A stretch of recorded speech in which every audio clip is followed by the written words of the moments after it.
Good morning and welcome to the Standing Policy Committee on Property and Development. My name is Sherry Rollins. I'm chairperson. With me are Councillors Wyatt, Councillors Eadie, and Councillor Schreier. Leah Cowan is the senior committee clerk, and with us are a variety of planning and property and development staff. But in the council chamber with me today is Dylan Harris, Kelly Happychuk, and Rick Klassen. I would like to acknowledge that we're on Treaty 1 territory, the home and traditional lands of the Anishinaabe, Innu, and Dakota peoples, and in the national homeland of the Red River Métis. Our drinking water comes from Shoal Lake 40 First Nation and Treaty 3 territory. Today, we start an appeals hearing, and I'll turn it over to Leah Cowan. In accordance with the City of Winnipeg Charter and the Development Procedures Bylaw, the process the committee will follow is the appellant will be heard first, followed by those in support of the appeal. Next, those registered or in opposition are heard, followed by those registered for information. Finally, the appellant may return to speak in rebuttal to comments made. However, no new information is permitted. Please note that when your name is called, it is your opportunity to speak. However, you are not obligated to do so. Item 1 is an appeal under the Planning, Development, and Building Fees Bylaw number 66 of 2016 at 128 Silver Creek Road. If the committee would like a brief overview from the public service. Yes, please. Good morning, councillors. 128 Silver Creek Road, the decision of the Fee Waiver Committee on May 28th of this year was that they had an appeal of a non-compliance fee for work not ready in the amount of $182. The committee met, excuse me, the committee met on May 28th and reviewed the applications or the details of the application, and they found that the defect in question was appropriately applied and in accordance, with the relevant bylaws. And the appeal today here is saying that we erred in our decision. For specifics, during an arranged inspection on March 4th of 2024, a defect was noted in the basement regarding the vapor barrier not being correctly secured. During a follow-up inspection on March 8th, for that same matter, the inspector found that that particular defect was not corrected within the time period that it was supposed to be, and the applicant had called for that reinspection. So therefore, they called for an inspection that was not ready for us to have it inspected. Therefore, the inspector applied a work not ready fee, and that is what is before council today. Thank you. Any questions at this juncture, councillors? If not, we'll move on. Okay, so the appellant is with us via Zoom, Olayinka Brimo. And we've just asked you to unmute your microphone, and then you have up to 10 minutes for your presentation.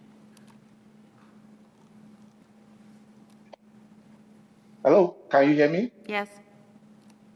Okay, so I got a notice when the inspection was booked, and the notice shows that the inspectors will arrive at the property at 9 a.m. However, on the day of the inspection, I got a call from the inspector at about 8:20 a.m. showing to me, indicating to me that it's en route to the house and it will be there shortly. I was at the house at 8:40 and I saw the inspection waiting for me at that time. And we both went to the basement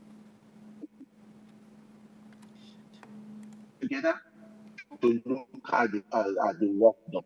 I left to be done in the morning, and that was to trim the edge for the vapor barrier. So the purpose of my appeal is the fact that... Sorry, Mr. Brimo, you just cut out for a few minutes there, so we lost a bit of your presentation, maybe 30 seconds ago. Can you repeat what your last 4 sentences, please? Well, I think I did say that a day before I went to the property to apply the vapor barrier and to tape it. However, I needed to cut the edges on the following day. And I plan to do that before the 9 a.m. that the inspection was supposed to commence. Inspection, according to the city of Winnipeg, is between 9 a.m. and 12 for the morning inspection. Then they have the afternoon inspection. I was scheduled for morning inspection, so it's supposed to be starting at 9 a.m. However, I got to the property at 8:40 a.m. and I met the inspector waiting for me. And he came in with me to the property, and I told him I just needed to cut off this edge. And he said, no, you can't cut it off. You've scheduled for inspection. I'm doing the inspection. Okay.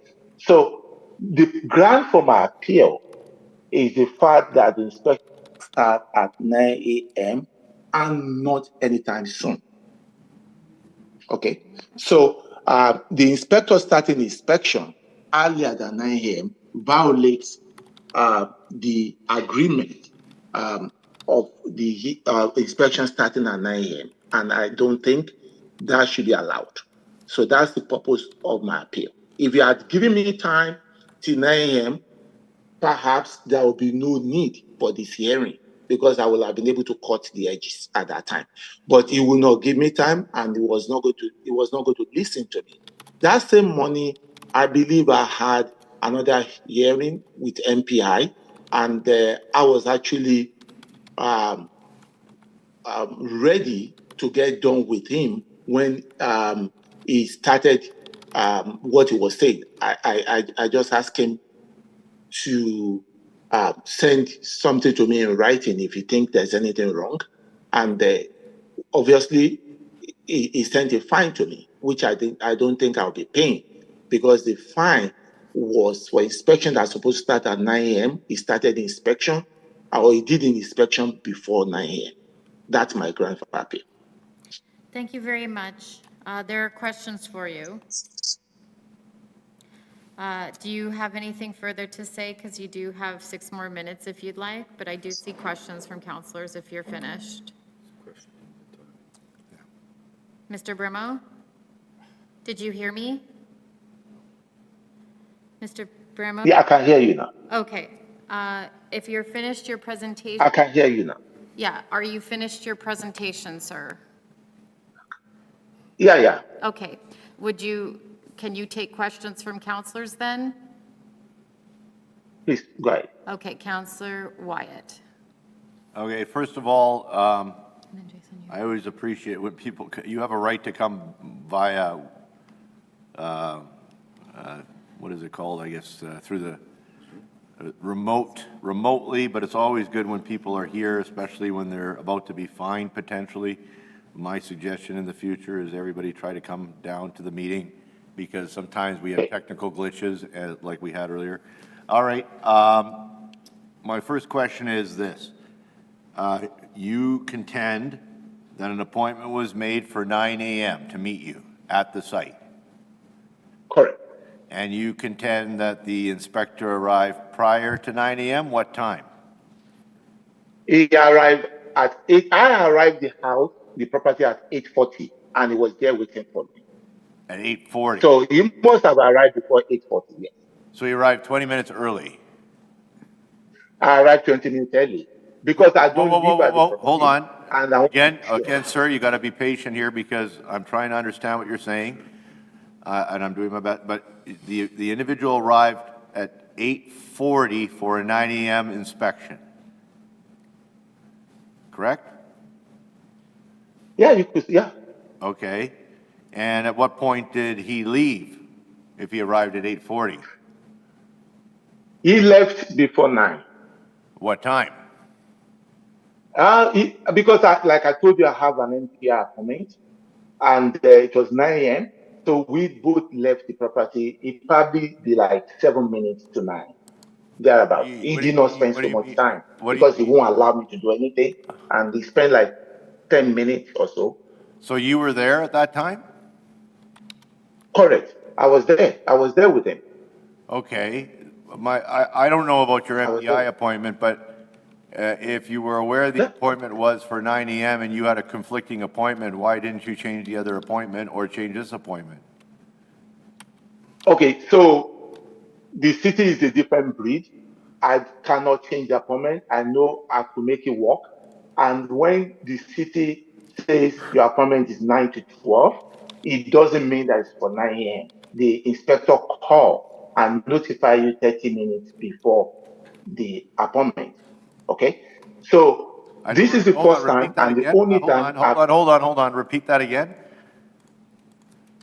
Repeat that again. So when the appointment is for 9 a.m., when there's an appointment, okay, the city call to notify you 30 minutes before the appointment time. And in this situation, he called before 9 a.m. So if appointment is between 9 and 12, I cannot put a finger on when the appointment will be. So that's the reason why I did not reschedule the other When did meeting. you find out that? Because in most cases, it could be. When did you find out that your appointment was for 9 a.m. that day? When did you find out? It was a day before. A day before. A day before, they confirmed the appointment to be for 9 a.m. For 9 to 12. Let me put it that way. Okay, so For it 9 was to 12. Maybe- The following, the day of the appointment And then go, at because about cutting- 8:20. So if it was the day before, you could have either changed this appointment or you could have changed the MPI appointment. No, I can't. That's not material. All right, so, Yes. he didn't. All right, well, I don't see what the issue is here then. Counselor So- Schreier, get in? What I'm trying to say to you, or what I'm saying to you, is the fact that it's an appointment. They will not confirm the start time of the appointment. So I got to know the start time of the appointment on the day of the appointment at about 8:20 a.m. No, you just, hold on, sir. You just said you found out about the appointment the day before.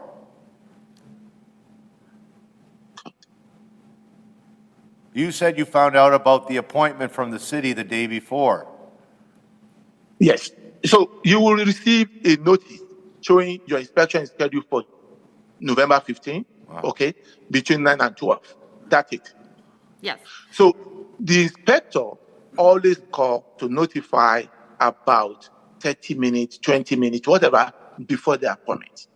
In this situation, I was expecting a call from 9 a.m. to notify me your appointment to be so time, or before 9 a.m. to show that my appointment will be at 9 a.m. But in this instance, the inspector called me at about 8:20, and he got to the house before 8:40. Because I got to the house at 8:40, he was there waiting for me.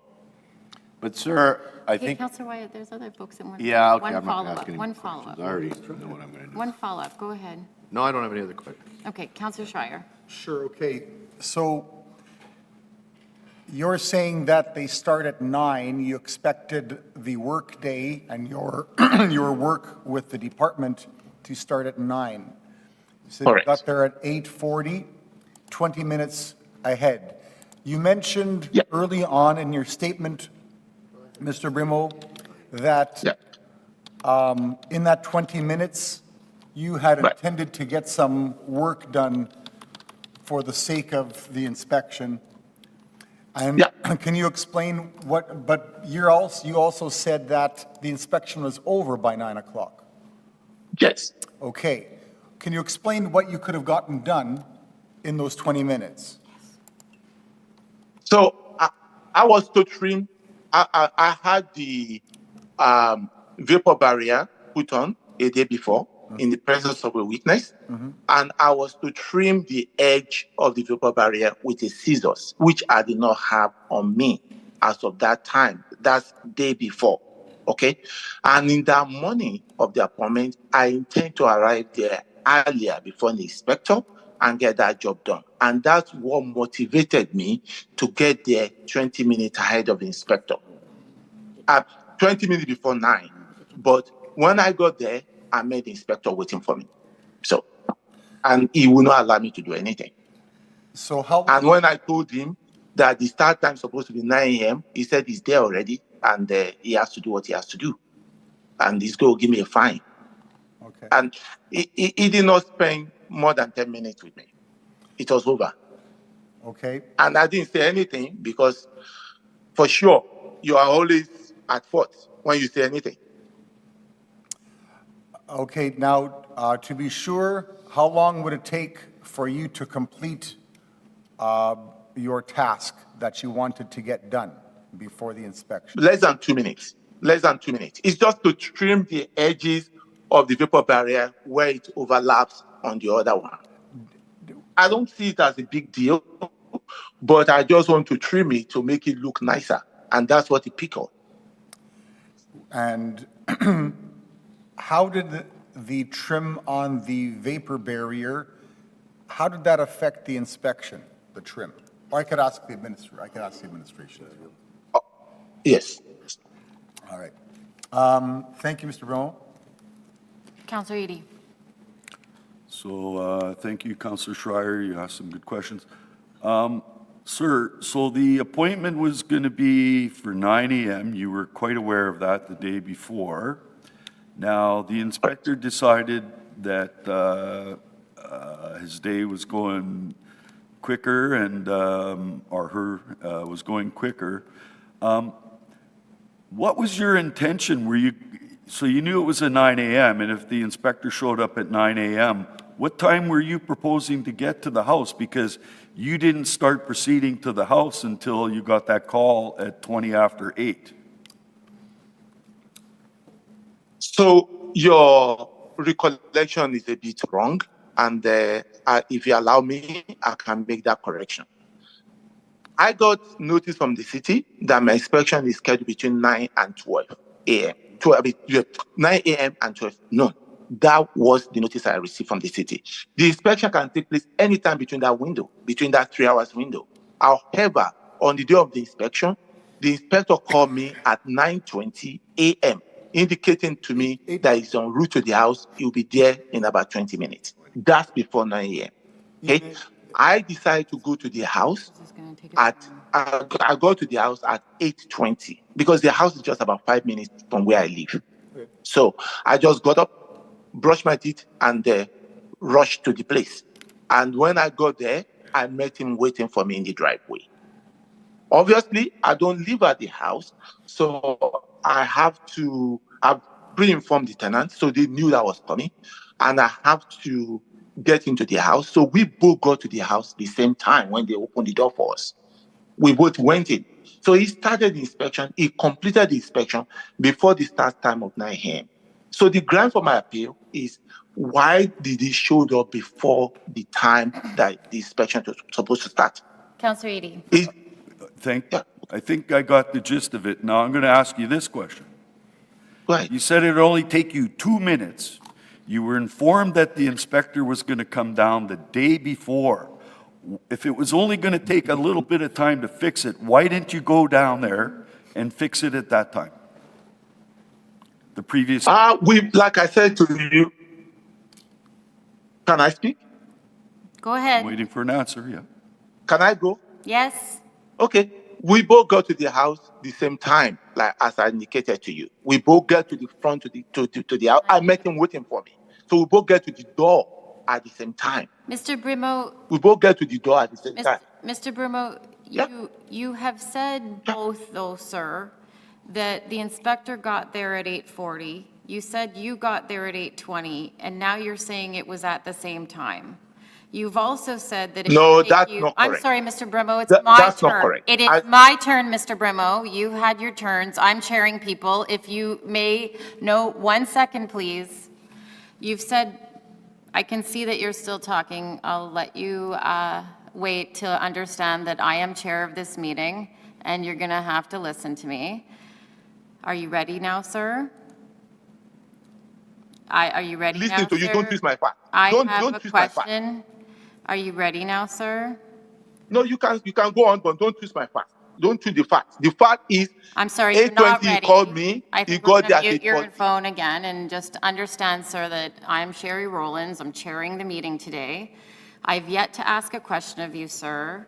I'm going to get my question out, and then I will be silent, and it'll be your turn to speak. Are you ready? You can answer yes if you're ready. If not...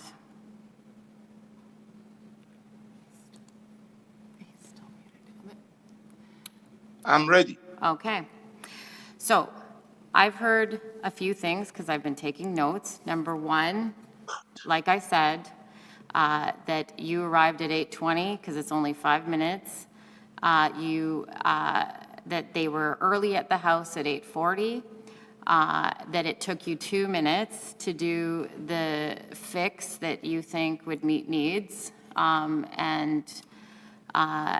that, you know, you were advised of the window, that an inspector came early. You've said that the basis of your appeal is that the inspector came not within the appointed time of a window of 9 to noon, which you typically do get a 3-hour window. You left it to you know, minutes before the inspection to do the job that you needed to do. Presumably, you had called the inspector, so that's my first question. Did you call for the inspection? And then secondly, how much time were you going to leave it before the inspection that you called to do the job that you claim takes you 2 minutes? Is it my turn to speak now? Yes, sir. Okay, so you did not get what I said correctly, and I have the right to correct that. Yes. I scheduled an inspection, I believe, the day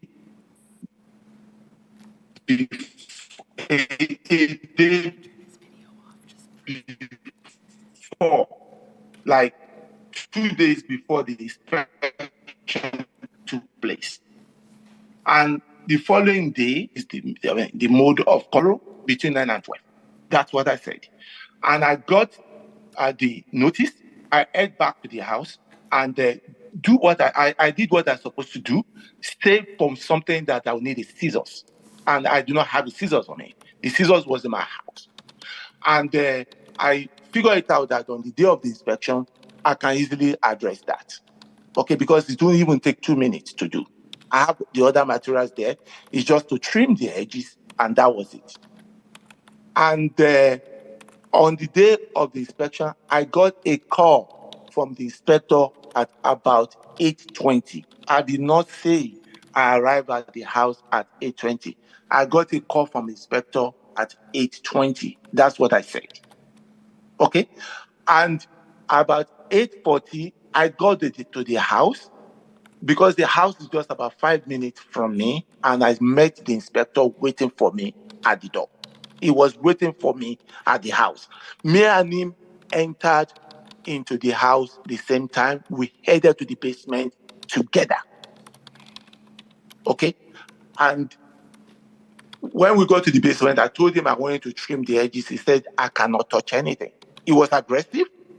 Okay? He was not kind in any shape or form. Some inspectors will let you do that. Some will even say, okay, trim the edges, send me the pictures when you're done. But in this case, he was not kind. He wasn't ready to listen to anything. And I just let him do whatever he has to do. And he told me, point blank, at that same inspection, I'm going to get a fine. And I said, for what? And he said, because the job is not completed, you didn't trim the edges, something like that. And I said, before 9 a.m., and he said, I can always appeal. And that was it. And I asked him for his, what's it called? Its supervisor contact. He gave me the name, and I established contact with the supervisor that same day, I believe, that same day or the day after. And I told the supervisor, I'm not supposed to pay a fine, and he said, you have to pay, then you appeal. And that's what I did. I hope you can hear me, because everything's taped to be muted now. Okay, so 2 days before you called for the inspection? Yes? Yes. And Yes. the day of the inspection, you didn't have scissors with you? So a tool needed to do the job? No. Okay. No, a day before to the house to address the deficiency. Okay? And I did not have scissors with me. That's what I said. I had scissors with me the following day.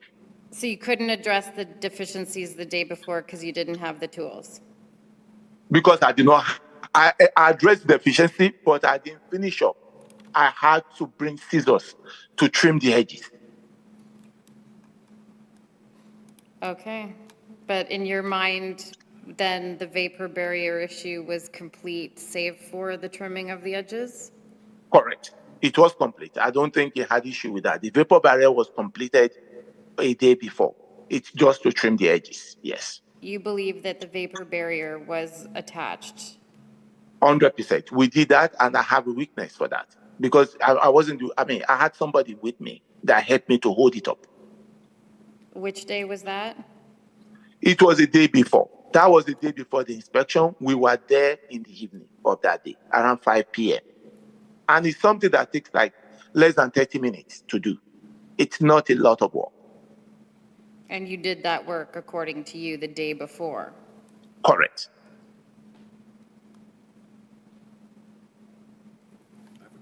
Counselor Edie? Just a quick question.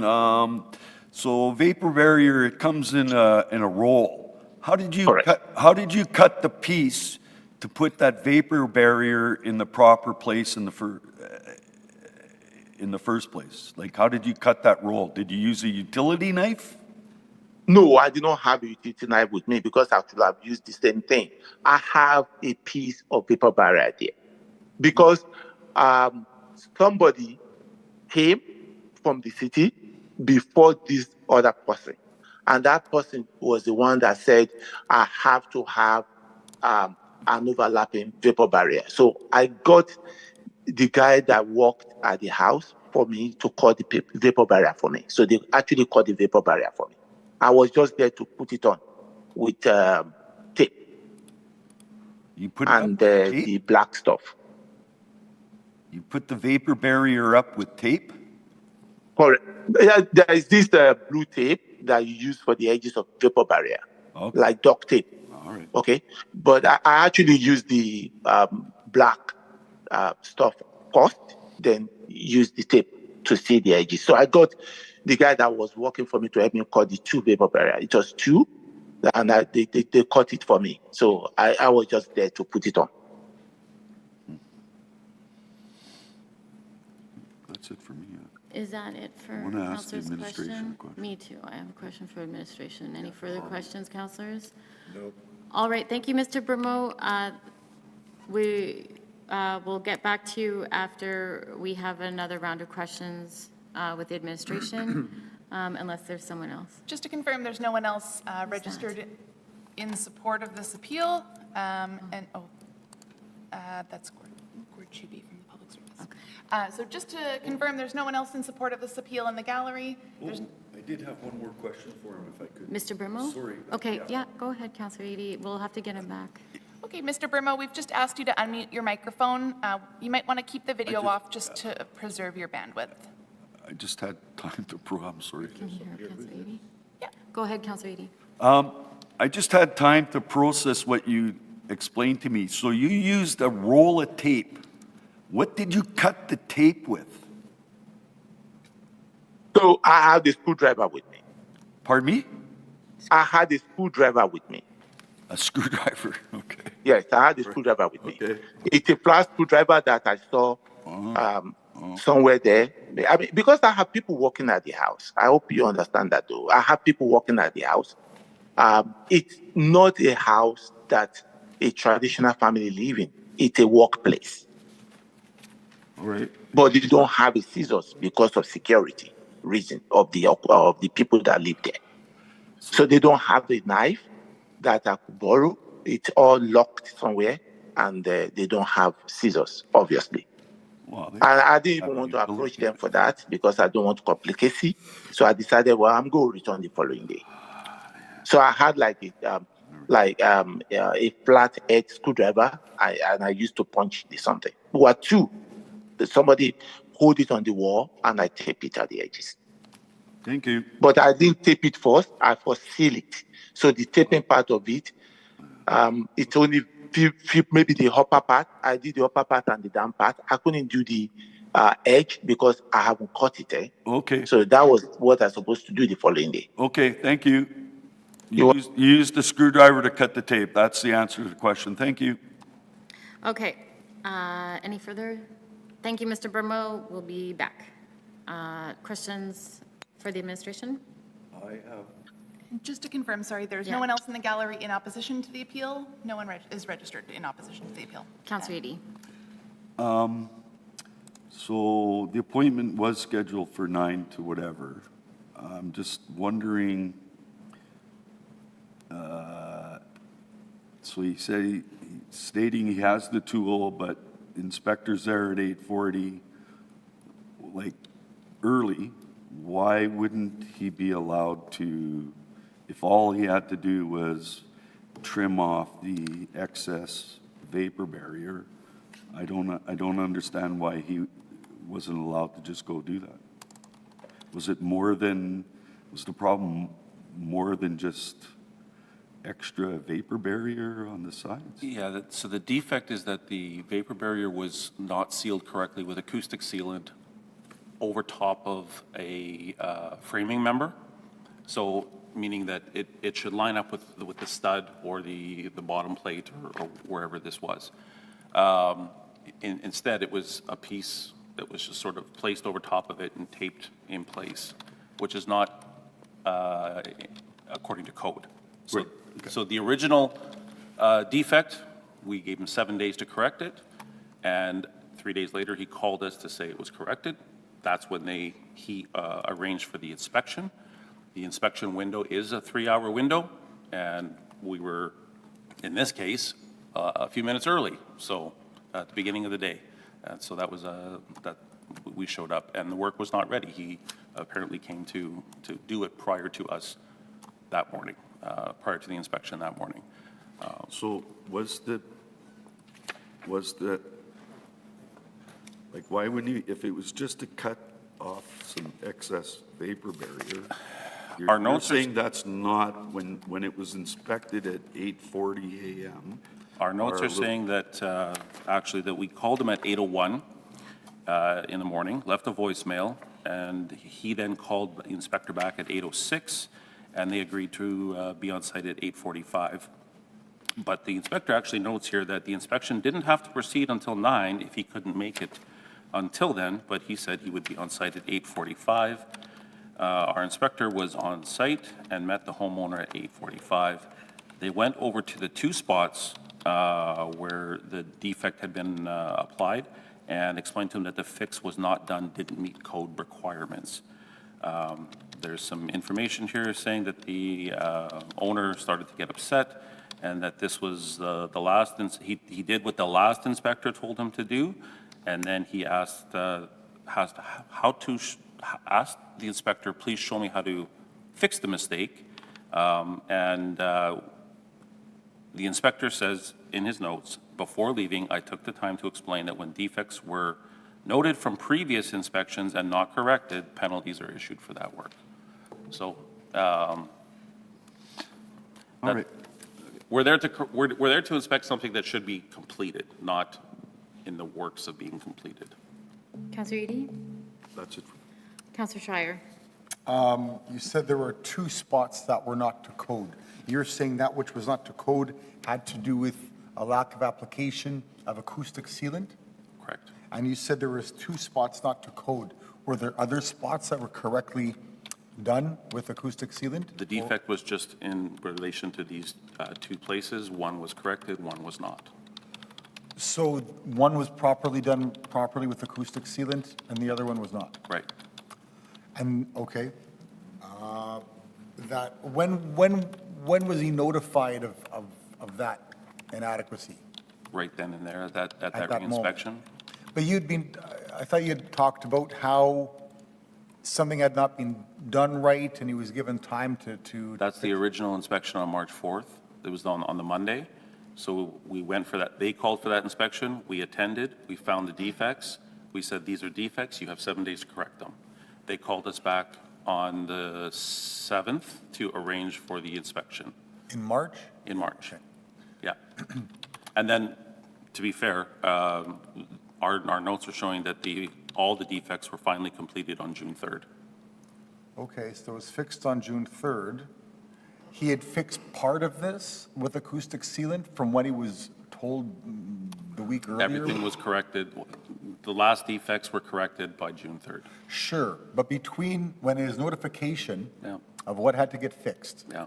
and the ultimate inspection, were there repairs done to with the acoustic sealant? Like something was repaired, but not all of it? Yeah, according to our notes, yes. Okay. Thank you. So according to your notes, you have the inspector saying that it absolutely could continue at 9 a.m. Yes. Inspectors try to get as much as possible done during a workday. They have many sites to visit. They Yes. start calling to say, are you going to be there? Presumably, he could have said, yeah, no, can't see you until 9 a.m. So the deficiencies noted. What is the interval? Can you repeat again what the interval is until all the deficiencies are corrected? Our notes are showing a June 3rd of 2024 entry where all defects are corrected. Okay. All right. Okay, anything further? All right, if not, we'll move on. Okay, so the appellant has the opportunity to speak in rebuttal to comments made. However, no new information is permitted. So, Mr. Brimo, we've just asked you to unmute your microphone, and if you'd like to rebut any comments you heard, you are able to. You have up to 10 minutes. And again, no new information is permitted. Okay, so this is the first time, when he spoke, was the first time I hear that out of the two spots, one was actually done correctly the first time. Because the inspector came and he said both of them were not done correctly. And that it's not neat. I mean, even trimming the edges of the vapor barrier is just to make it appealing for look. It does not do anything. You cannot use too much of vapor barrier, but it makes it an issue. It's not supposed to be an issue to start with, but he made it an issue. And I said to him, I had scissors on me. Can I just trim it and tape it? He wasn't going to listen to me. And I've had a encounter with this inspector in the previous job. It's just unruly. That's for me, to use a mild language. And I didn't want to say anything because I did not want it to result into things like this. Okay, so I kept quiet, and he mentioned he's going to give me a fine. And I said, why do you have to give me a fine? And he said, no, hold on, you can appeal if I give you a fine, if you don't agree with it. I said, okay, if I can appeal, I will appeal. And I proceeded into to the appeal. But the first time, even all through the talking to the supervisor, going through the appeal process, nobody ever mentioned that a part of it was done correctly, and this is the only part. I have to rip the two of them down again and put them up again the second time before it finally passed the inspection. And the only thing I did differently was just to trim the edges and put a tape on. I don't think we should be wasting time on things like this. It shouldn't have happened to start with. Inspection starts at 9 a.m. It has no right to show up before 9 a.m. It's just this hearing starts at 9:30. You can't indict me at 9 o'clock and say that, because I was available. Of course, I couldn't have turned it down. I couldn't have said to him, I can't make it at 9 a.m. I don't know, or I can't make it at 8:40 or whenever I got to the house. I don't know the consequence of that as well. So what I know is that an inspector called me for inspection, and I had an inspection between 9 and 12, and he called before 9 o'clock. He called about 8:20 by my own record, and I got to the house about 8:40. He was there waiting for me. He did not give me time to rectify. Inspection was supposed to start at 9 and nothing but 9. If not, maybe the city could have said, we can come to your house at 2 a.m. to do inspection if you cannot tell us you are ready. I don't think it's reasonable to encourage this kind of behavior. The time is set for a reason, and public office holder should try to respect the time. It's 9 to 12. And you don't do inspection before that time because you are not giving those people enough time to prepare for the inspection. That's my summation. Thank you. Do you really need to ask a question? Okay, Counselor Schreier has a question? Sorry? Yeah, Counselor Schreier has a question, and I hear you though, Counselor Wyatt.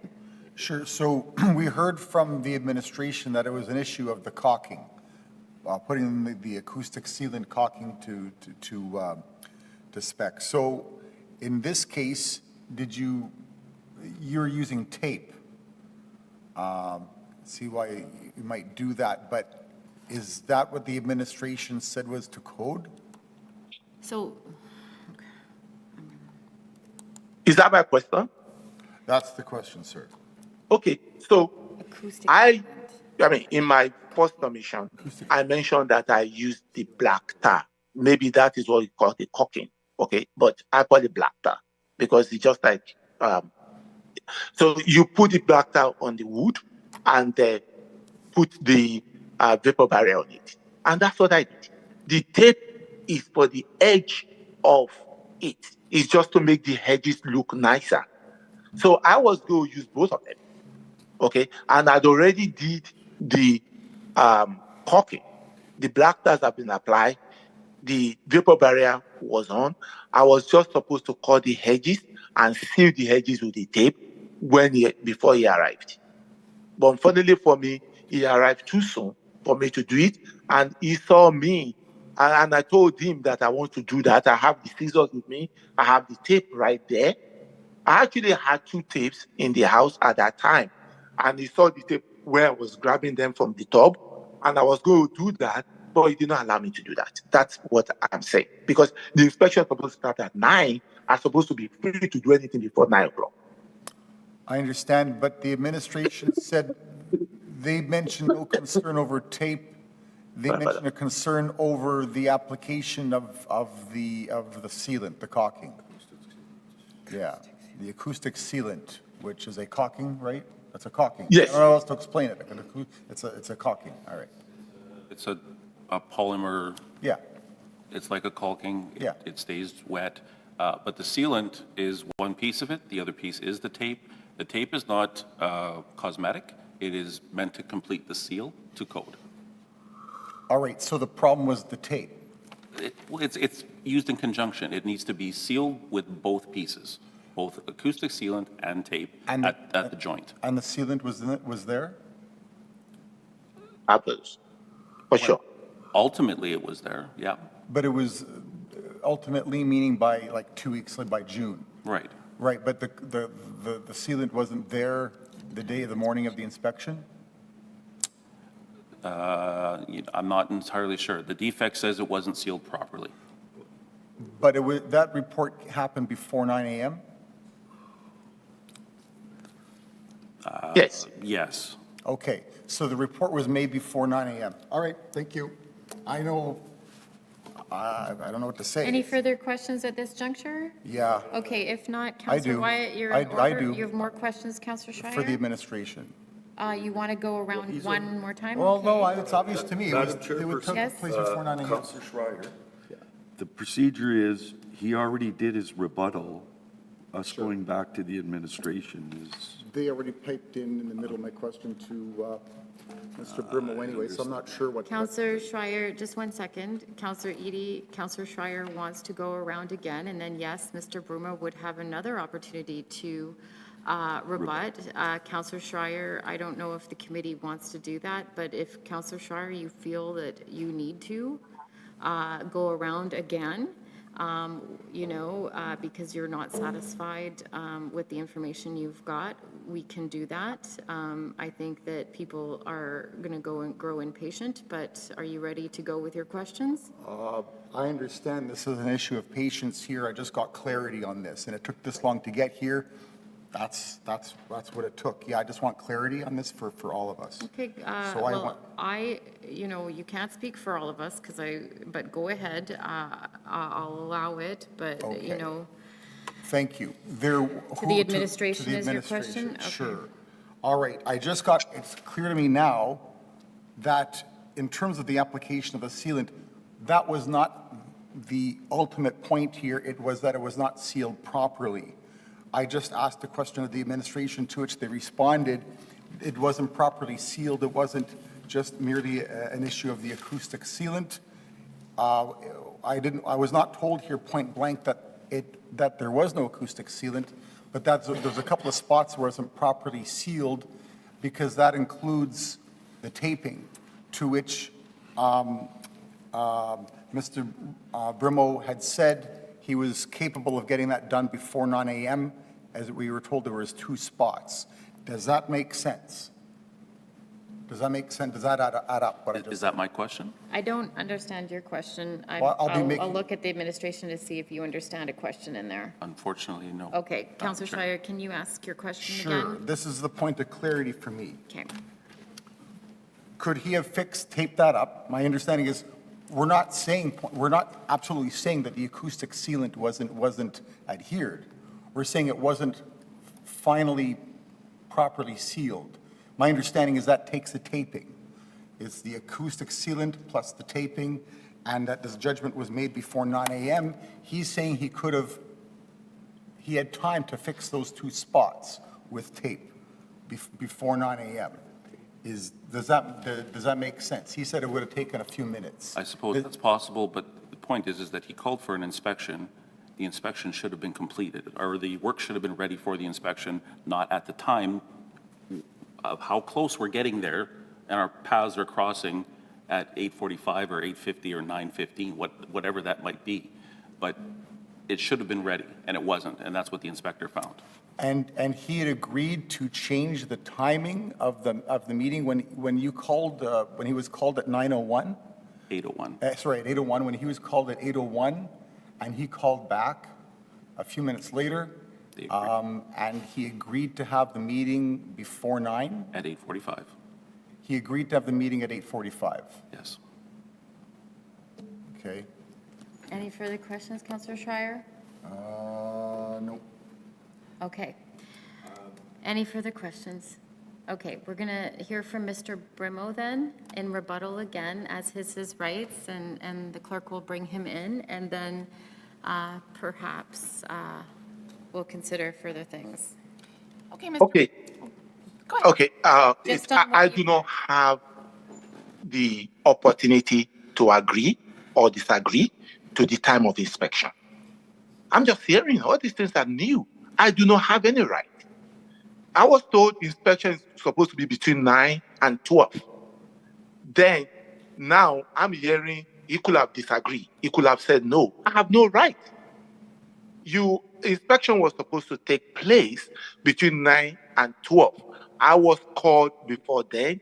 My job as a homeowner is to make sure that I was there. If I didn't call for inspection, it's a trouble. I call for inspection, it's a trouble. I think it's unnecessary trouble to start with. It's just unnecessary. Because as an homeowner, I call for inspection because it's part of the process. The inspector is supposed to be at the job site between 9 a.m. and 12 noon. Why did he choose to arrive there earlier? It is that's the point. And again, when he arrived there earlier, what does it cost him to allow me to just apply tape? It's just a matter of just cut a straight line of vapor barrier and tape it. It's unnecessary waste of time, as far as I'm concerned. Even going through the hearing and everything, it's something that is affordable. But the way I was approached by the inspector, it's full of malice. He was so aggressive on unnecessary things. Sorry, Mr. Brimo, we're not going to attribute motives. It's okay. or destroy It's okay. I think I'm characters done in with this. that. I'm done with the statement. I mean, there's no point. I just don't think it's acceptable. That's what I would say. Thank you. Councillor Schreier has a question. Did he inform you that he was going to be there early, or did he ask if he could be there earlier? I wasn't given that choice. I was just told I'm en route to your house. I'm expected to be there within the next 20 minutes. That's what I was told. Okay. And that's what they always say. Because like I said, I've gone this route several times. And the money inspection is usually between 9 and 12.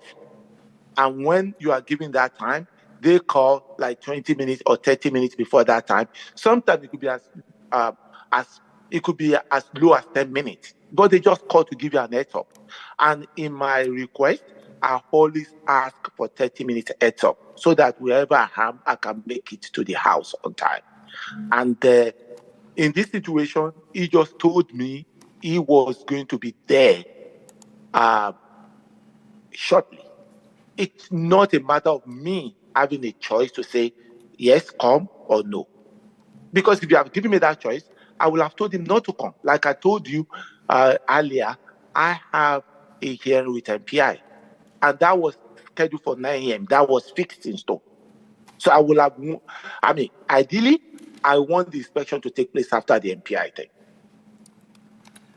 Okay, thank you, Mr. Brimo. I've heard, that's the information I know. If we want to hear else, we can ask, I guess, other questions. Chair Rollins of the administration, that's the only answer I have, point blank, on the logistics of the moving of the meeting to be before 9 o'clock.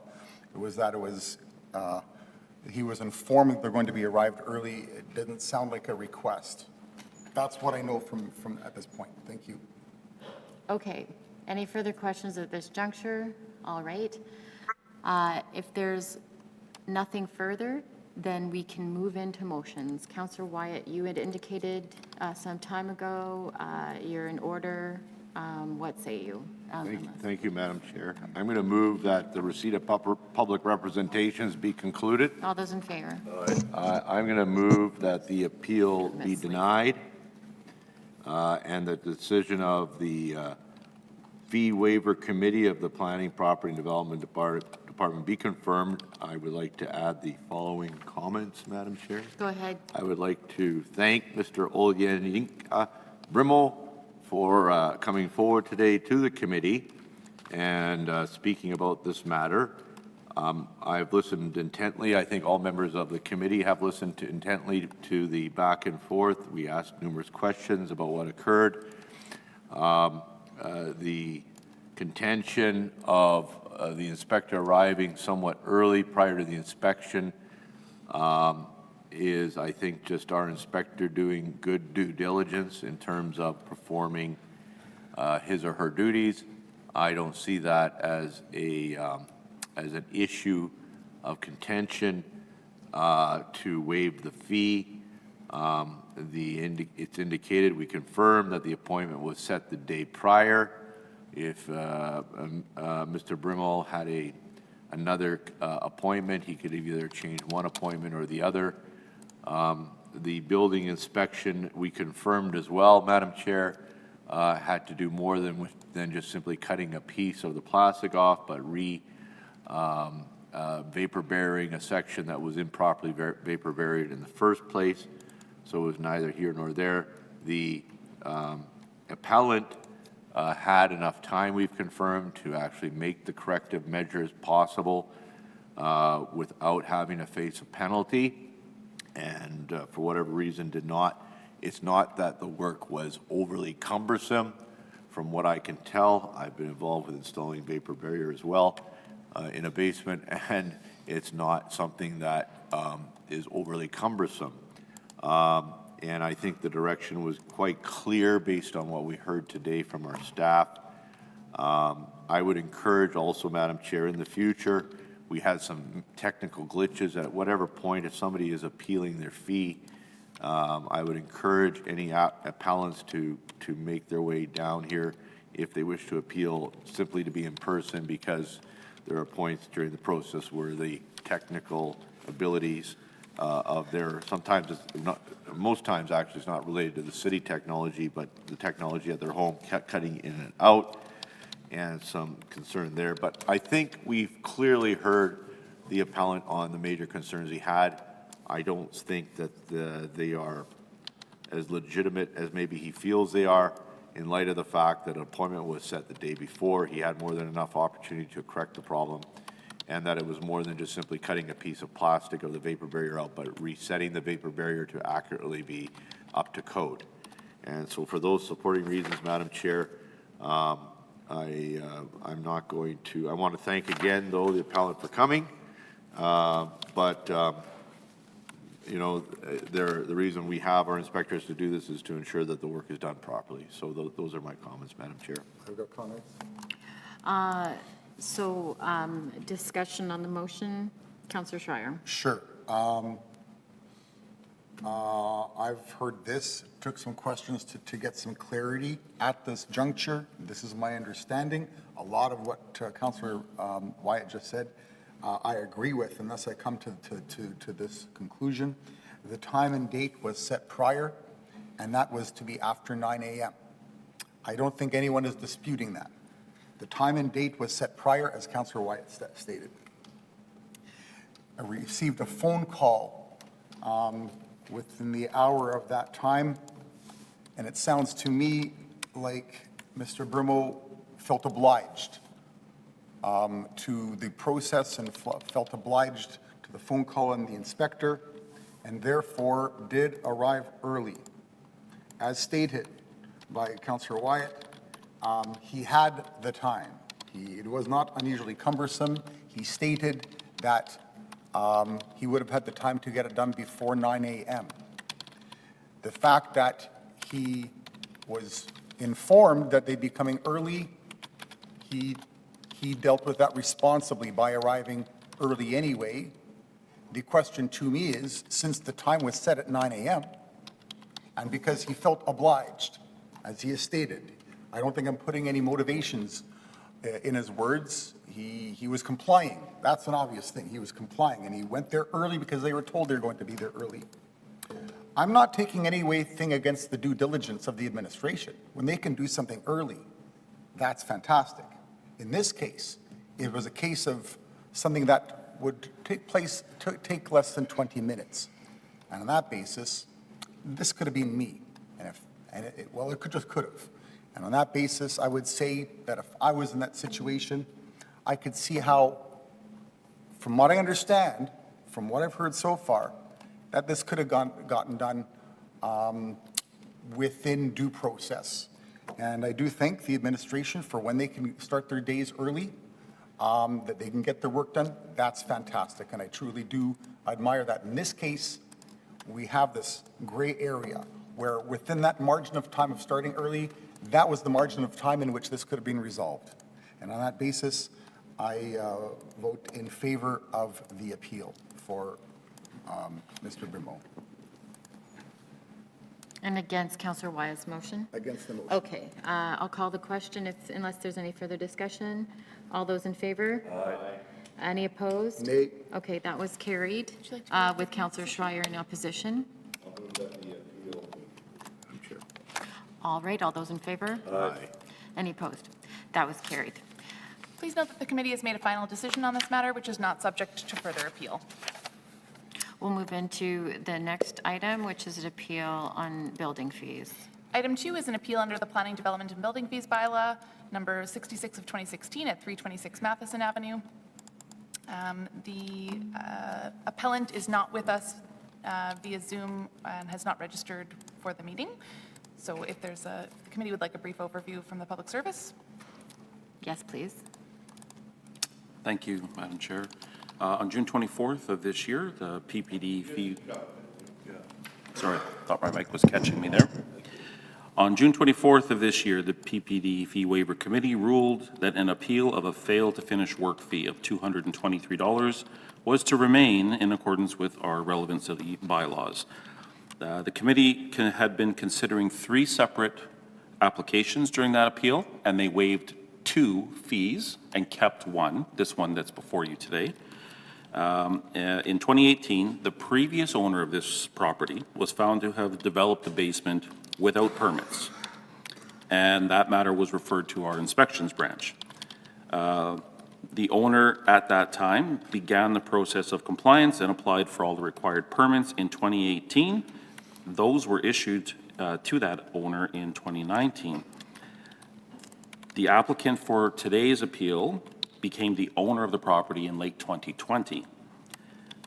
In September of 2021, the department contacted this current applicant to inquire on the status of their open permits, and then after an additional 5 months with no action from the applicant, and then 3 years had passed Under the Winnipeg building bylaw, a building permit can remain open for 3 years, and it must be closed within that 3-year period. So this one remained open for 3 years.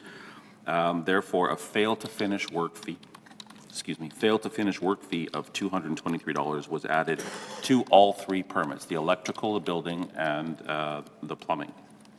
So as I said, 2 of those fees were waived at the committee, leaving one fee of $223, which is the fee that's before the committee today on appeal. The committee at the time did take into consideration a degree of leniency in waiving those other 2 fees, as that is one of the basis of the appeal that the applicant has written in their letter to the committee.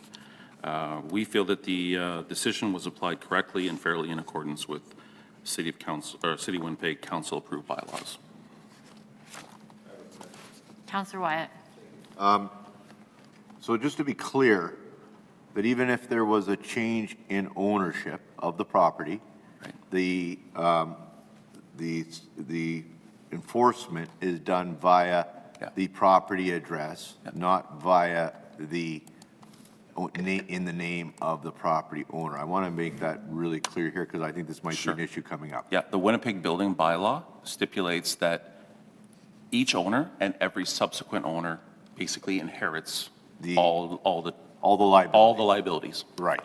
So in the event that this property changed hands and the new owner takes possession of the new property and they Yes. were not informed by the vendor of the previous and the ownership, whether it be the agent or Right. lawyers or what have you, that is not the city's, Correct. as the bylaw states now and is written, that is not the Yeah. obligation of the city.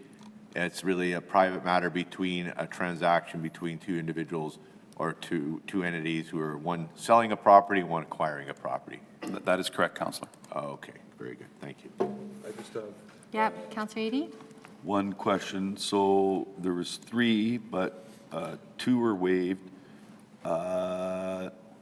You didn't say which, so there was a fee related to electrical, to plumbing. Yeah. Which one did you decide to not to waive? It was, it was for the building permit. Oh, the We overall waived, permit. the building permit remained, the plumbing and electrical permit were waived. So you waived the electrical and plumbing? Correct. Okay, all right. Okay, and the rationale for, was essentially, like you said, the degree of leniency. The fee waiver committee took into account the combined total and then provided over $200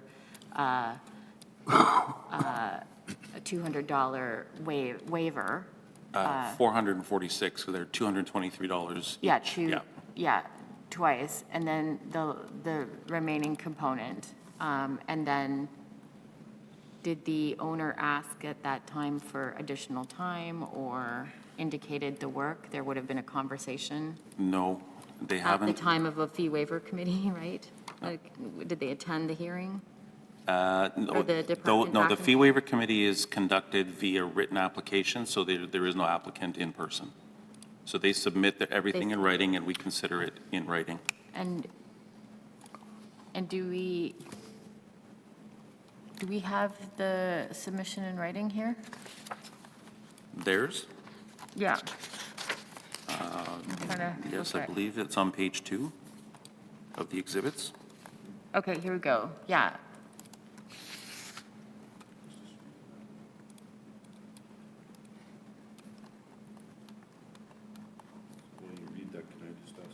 Yeah, go ahead. Go ahead. So all the work had been done. There was never any issue. Whatever work was done in that basement was found to meet code? I'm just going to look that up one more time for you. Oh, that's the question you asked me? I wasn't really reading that in this exhibit.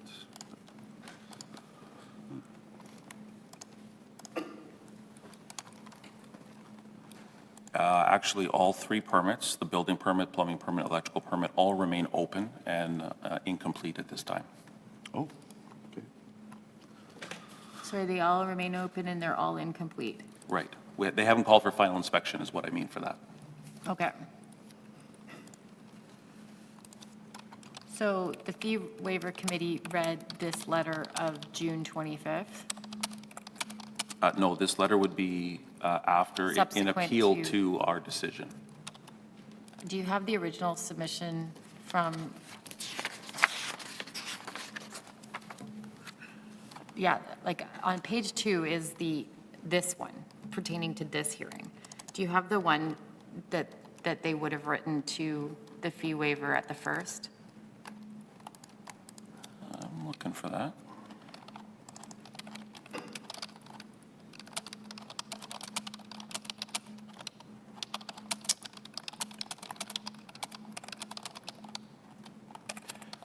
I do have it in front of me. Can you read it into the record? Yes. As I am not, and this is from Liberty Ferrer, Okay. she wrote, "As I am not the original permit holder, I'm seeking a fee waiver on behalf of the current property owner for the following reasons. Number one, change in ownership. The property in question has undergone a change in ownership since the permit was initially obtained. Number two, good faith effort. I am committed to ensuring compliance with all building codes and regulations, despite not being responsible for the initial permit application. Number three, financial implications. As the new property owner, the financial burden of rectifying this situation falls upon me. Obtaining a fee waiver would alleviate some of this burden and allow for the necessary steps to bring the property into compliance. Thank you for your attention. Should you require anything further, please contact me at a phone number."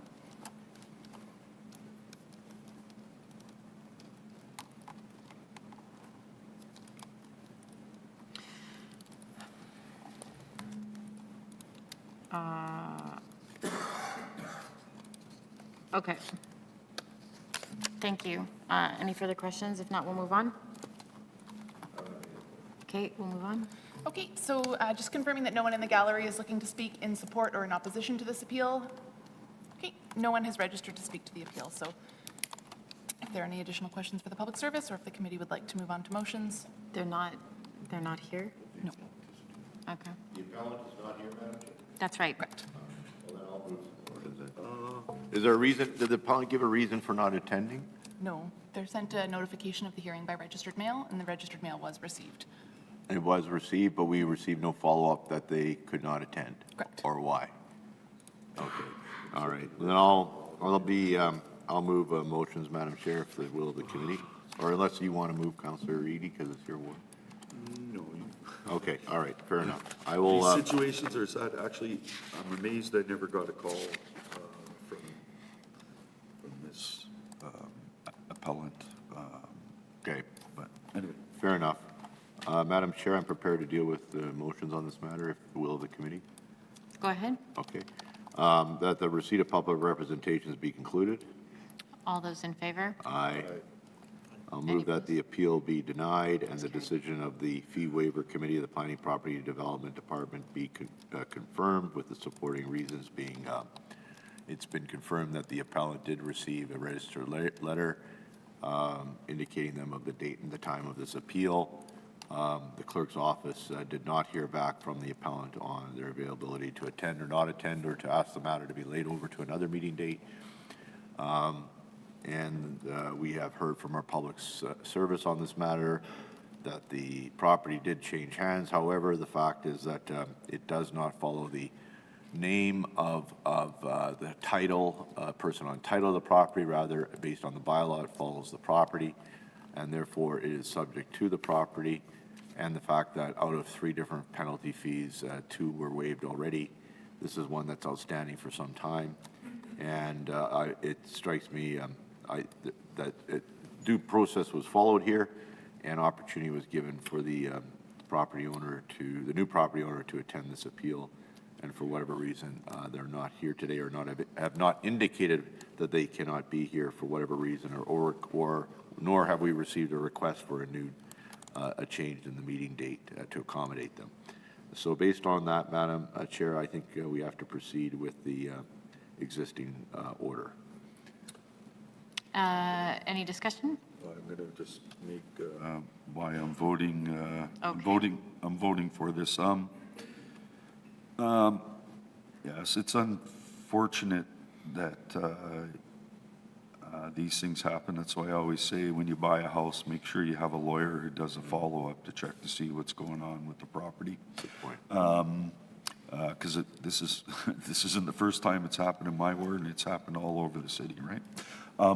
But what I just wanted to say, I can understand that this house requires a lot of work outside of the basement, but I think that like COVID was there for a couple of years, but like something should have been moving along to try to get an inspection in order to find out if because it doesn't sound like it was inspected to see if it all met code, because the permits, all permits are still open. And I just, financially, it sounds like they're struggling, but the point is, again, the old issue has to be taken care of before you deal with the new issue. Thank you, Councillor Edie. Okay, all those in favor? Aye. All right, that was carried unanimously. I'll move that the appeal hearing be concluded. All those in favor? Aye. Carried unanimously. Please note the committee has made a final decision on this matter, which is not subject to further appeal. Move on to development and building fees and appeal on Kildonan Drive. Yes, if the committee is supportive, items 3 and 4 pertain to the same address. They're both appeals of the Planning, Development, and Building Fees bylaw for fee Okay. waiver committee decision. So if you'd like, you can hear a summary from the public service together. Thank you, Councillor Wyatt. Okay, I item, think oh, there's sorry. consensus on that matter. Last one. Correct. The appellant has indicated that they're unable to attend this appeal. And did they request a new date? They would prefer a new date if the committee is amenable. Okay, that's fair.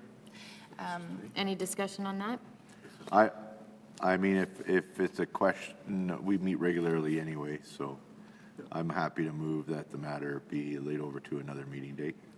Save us time on it. So moved by Councillor Wyatt. Any discussion on that?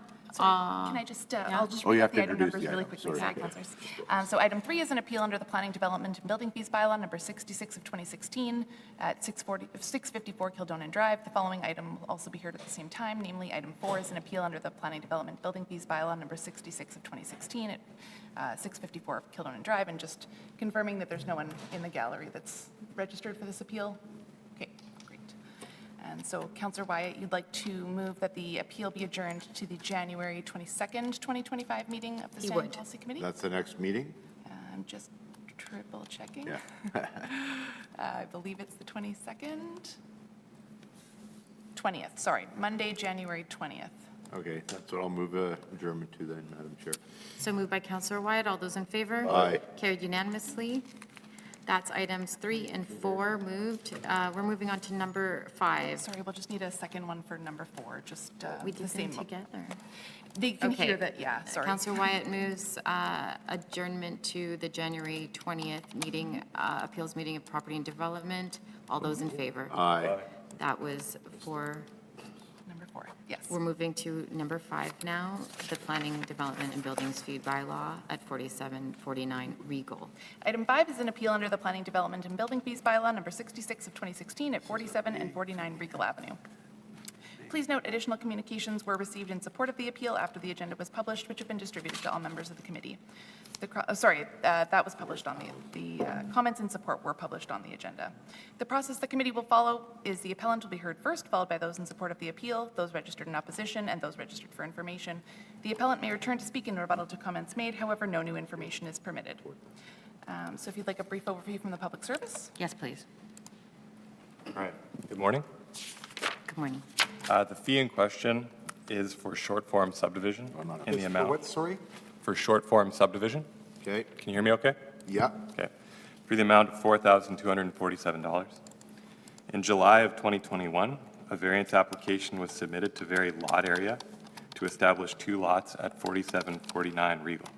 an existing dwelling was to be maintained on the eastern side of the subject property, Lot 23, now referred to as 49 Regal. The applicant intended to demolish a garage and construct a new dwelling on this lot.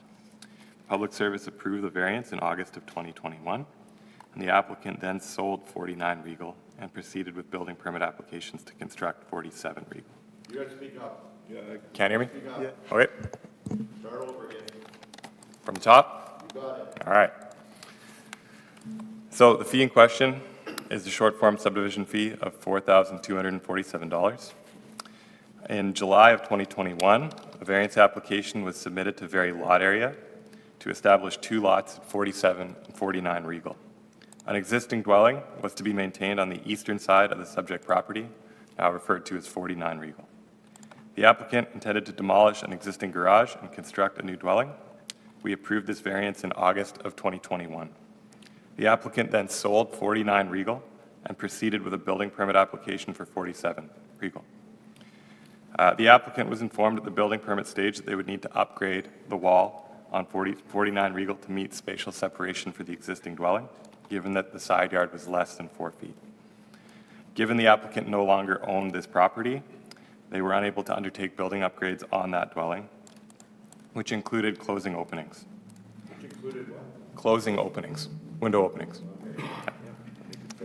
In order to enable the development on the new lot, the applicant now applied for a short form subdivision to move the lot line to enable a larger side yard to accommodate building code. A new variance application was also applied for.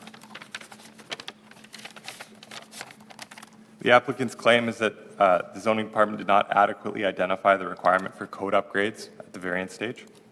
With new owners of the dwelling unable to make code improvements or unwilling to, their only course of action to develop their lot was a short form. As a result of this oversight, the applicant is appealing this fee.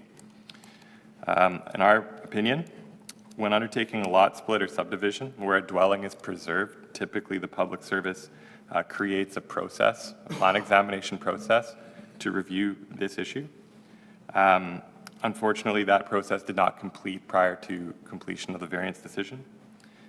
We also typically apply a condition on the variance order indicating a requirement for code upgrade. And unfortunately, the development officer at the time did not apply this condition to the order. In some cases, we apply a condition to the order of a variance indicating a need for wall upgrade when preserving a dwelling. And unfortunately, in this case, that did not happen. What did not occur? The condition was not applied to the order, Is not applied what? To the No one variance can hear you. order. Can we turn Mr. Harris's mic up? Because it's very difficult to hear him. It's, okay. You're going to have to really speak up because okay. it's really almost hard to hear you. Okay.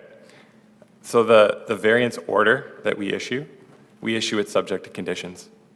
In some cases where we preserve a dwelling, you're doing a lot split and you're preserving a dwelling, we will impose a condition on that order saying that you need to do code upgrade. So in this case, that condition was not applied.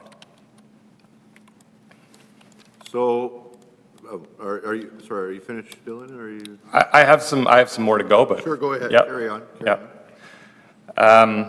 We did identify the need for code upgrade in the report, but like I said, it was not in a formal way on the order. The applicant's submission did include acknowledgement of a need for upgrade, but this strategy did not satisfy plan exam. So based on this, it's also difficult to know for sure if code upgrade could have been met without moving that property line. Again, not a plan examiner, but the improvements needed to meet code, including relocation of windows and maintaining egress, can be complicated. So as a result, we maintained our position that the short form fee should be applied. We did waive the associated second variance because, like we said, the applicant had to return and apply for that second variance in short form. So in the spirit of fairness, we did waive that second variance fee of $1,543. Okay, in terms of the math, I have a question, if I may. So right now, before us is a total, you're saying plus or minus, right now, the fee and penalty on the first is $4,247.12? Yes. That internally you determined approximately $1,500 should be waived on a second application. That doesn't detract from the $4,000, over $4,000 cost before us, No, the 15 would have been in addition to. in addition to. Yeah. So right hand, left hand, a bit, we have no imposed condition, no pre-work, and then you concede a surprise, as the appellant calls it, characterizes it as a oversight, and you're pretty much saying that's fair. Our position would be that he had to apply twice for variance, and we don't think that he should have had to do that. We can't be sure that that short form wasn't needed, was our position. It's also, the amount of the fee is something we're always prudent with. Administratively waiving a fee of Yeah. in excess of $4,000 No, that's our job. is something we're careful. Yeah, unfortunate, you characterize it as unfortunate, and that you can't be sure. Can you expand on that? Yeah, and I'm going to try to stay in my lane as a planner, not as an engineer, but in general, to maintain that spatial separation requirement, there were windows on that wall that needed to be closed. When you close a window, you have to maintain egress if it's to a bedroom, so you're going to have to relocate that window. Further, there can be other changes needed to wall assembly, and it's difficult to know for sure at this stage, at the variance stage, if that could be done. So we, like I said, that's the position that we took. They need that short form now. It's inevitable to enable development on the lot. Sorry, say that again. In the situation that we're in now, given the applicant took the risk to split the lot and sell it before they had the permit in hand, Right, yeah. that we're at a position now where the only way to address this and to enable development is through short form, to move that lot line. So that work needs to be done regardless at this point in time. So that And has to be done. and yes, the applicant, ideally, we would have had better notification on the variance. There are also risks taken when you're doing this type of development and preserving old dwellings. Right, okay, absolutely. This goes back to my first term when a bad decision was made at a certain place, but, okay. Any further? Now, no, I have a question, Yeah. a specific question. So you waived the fee for the application of a second variance. What is that variance that would prevent the new owner of 49 not to have to meet fire code? What is this second variance that was applied for? Please.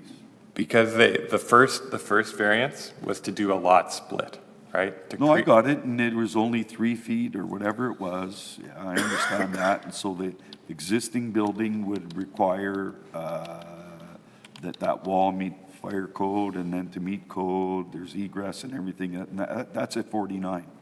Now, what I want to know is you're saying there's a second variance. Yeah, they There's a needed, condition, I get the condition that was placed on the original, and if I'm not mistaken, I think I heard an appeal from the neighborhood on these two specific properties. So, what's this second variance that's going to allow them to build on 47?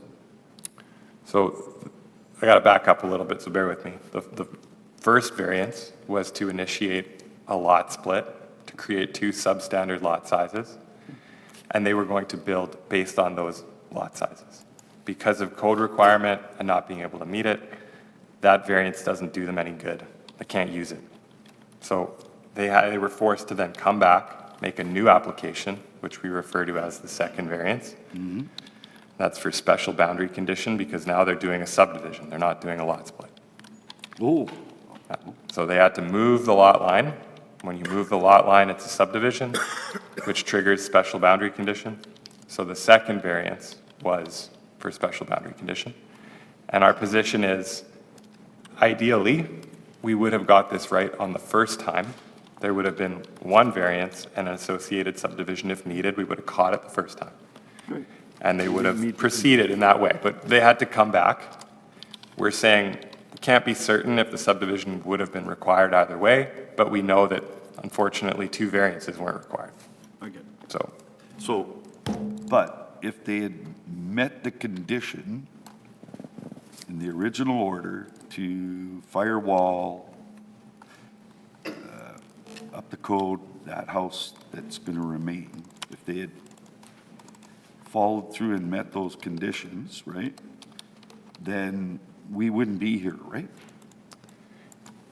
Well, it's tough to say, because the condition says you have to meet the code. It doesn't say how, it doesn't say for sure you can do it. It puts No, it no, on, it's- it puts it on them to do it.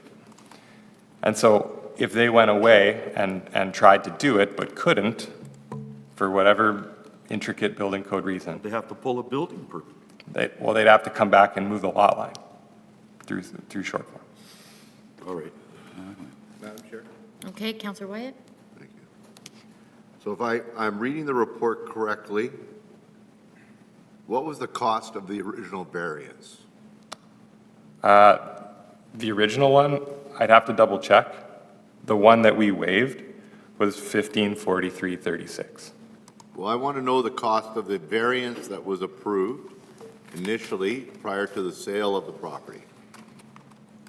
So could you advise me of that when you have that? And then I guess what I'd like to confirm is what the report says, that unfortunately, the development officer approved the variance prior to completion of plan examination review and without a condition of approval, which is slightly different than what you said, which was the variance was approved without the connotation specifically referring to the building code and the issue of ensuring proper setbacks, and indeed, if the proper setbacks are not there, that all openings, doors, windows, what have you, have to be addressed properly at that time. Is that fair to say? So, sorry, can you repeat that? Okay. So what I'm saying is that the variance was approved initially for the subdivision of the property Yes. prior to the change of ownership. The department acknowledges that at the time of that approval, there was not proper indication given in terms of requirements that are needed, specifically to the 4 feet setback in side yards, and in the event the 4-foot setback in side yard is not provided on either side yard, that indeed window openings as per the building code and firewalls have to be built accordingly. That's a standard requirement that was not applied or stated at the time of the variance. That's what you indicated earlier, correct? There were 2 mistakes made. Two mistakes. 2 mistakes made. Yeah, okay. And just for the record, I mean, for what it's worth, I mean, I dealt with one like this in the private sector. When I was in the private sector on Prince Rupert, it was a similar pattern where the situation was, the communication was not there for whatever reason. I'm not pointing fingers at anybody, Madam Chair. I just want to make it very clear that now the individual who had now sold the property, he sold it with the understanding that he could proceed with building the other property, only to find out he does not have enough room to build the other property, and therefore a short form subdivision is required that would allow him to slightly adjust the building, move it over, so that he doesn't have to be hit upgrading the building that he just sold because he can't do anything about it because now it's in another set of hands, correct? Correct. That is a correct summary, okay. And that's what I wanted to kind of get out onto the table, and so there was mistakes made on both sides, it sounds like, not to point any fingers. So that's the summation of my questions. I look forward to hearing the appellant. Thank you, Madam Chair. Okay, anything further? If not, we'll move on. Okay, So John Winthrop is representing the appellant, and he's here in person today.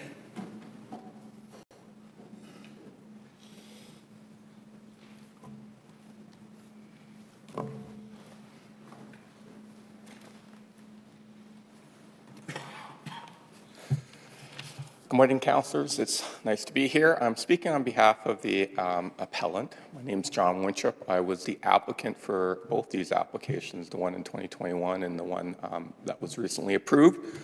To give you a little context, Excuse me, you're representing whom? the owner, the appellant. So he appealed, he went through the waiver community. I apologize, I'm just getting over a bit of a cold myself. So if my voice wavers, it's not puberty anymore, it's a cold. Pitch has been changing. So he's the owner of one of the lots. I secured the variances in the subdivision rezoning. He appealed it, not me, but he asked me to speak today because I can provide some context on this, being involved in both applications. There were two underlying lots that we went forward with in May of 2021 for a variance application. At that time, that's all we needed. There was no subdivision because we had two 30-foot wide lots. I received my posters in October of that year. Nobody appealed it, and I received my order at the end of October. So from May till October, the city had this variance file. I agree with about 98% of what Mr. Harris has said here today related to this. What I think is absent is the information that I did provide to the City of Winnipeg in May of 2021. I have it here, and I'll happily, if the clerk will allow it, distribute it to you. I had at that time somebody examine that wall, provide a letter to the City of Winnipeg, as well as with a plan showing what we believe a building code analysis. So we provided that to the City of Winnipeg, asking, like, is there an issue with this wall and the variances we're doing?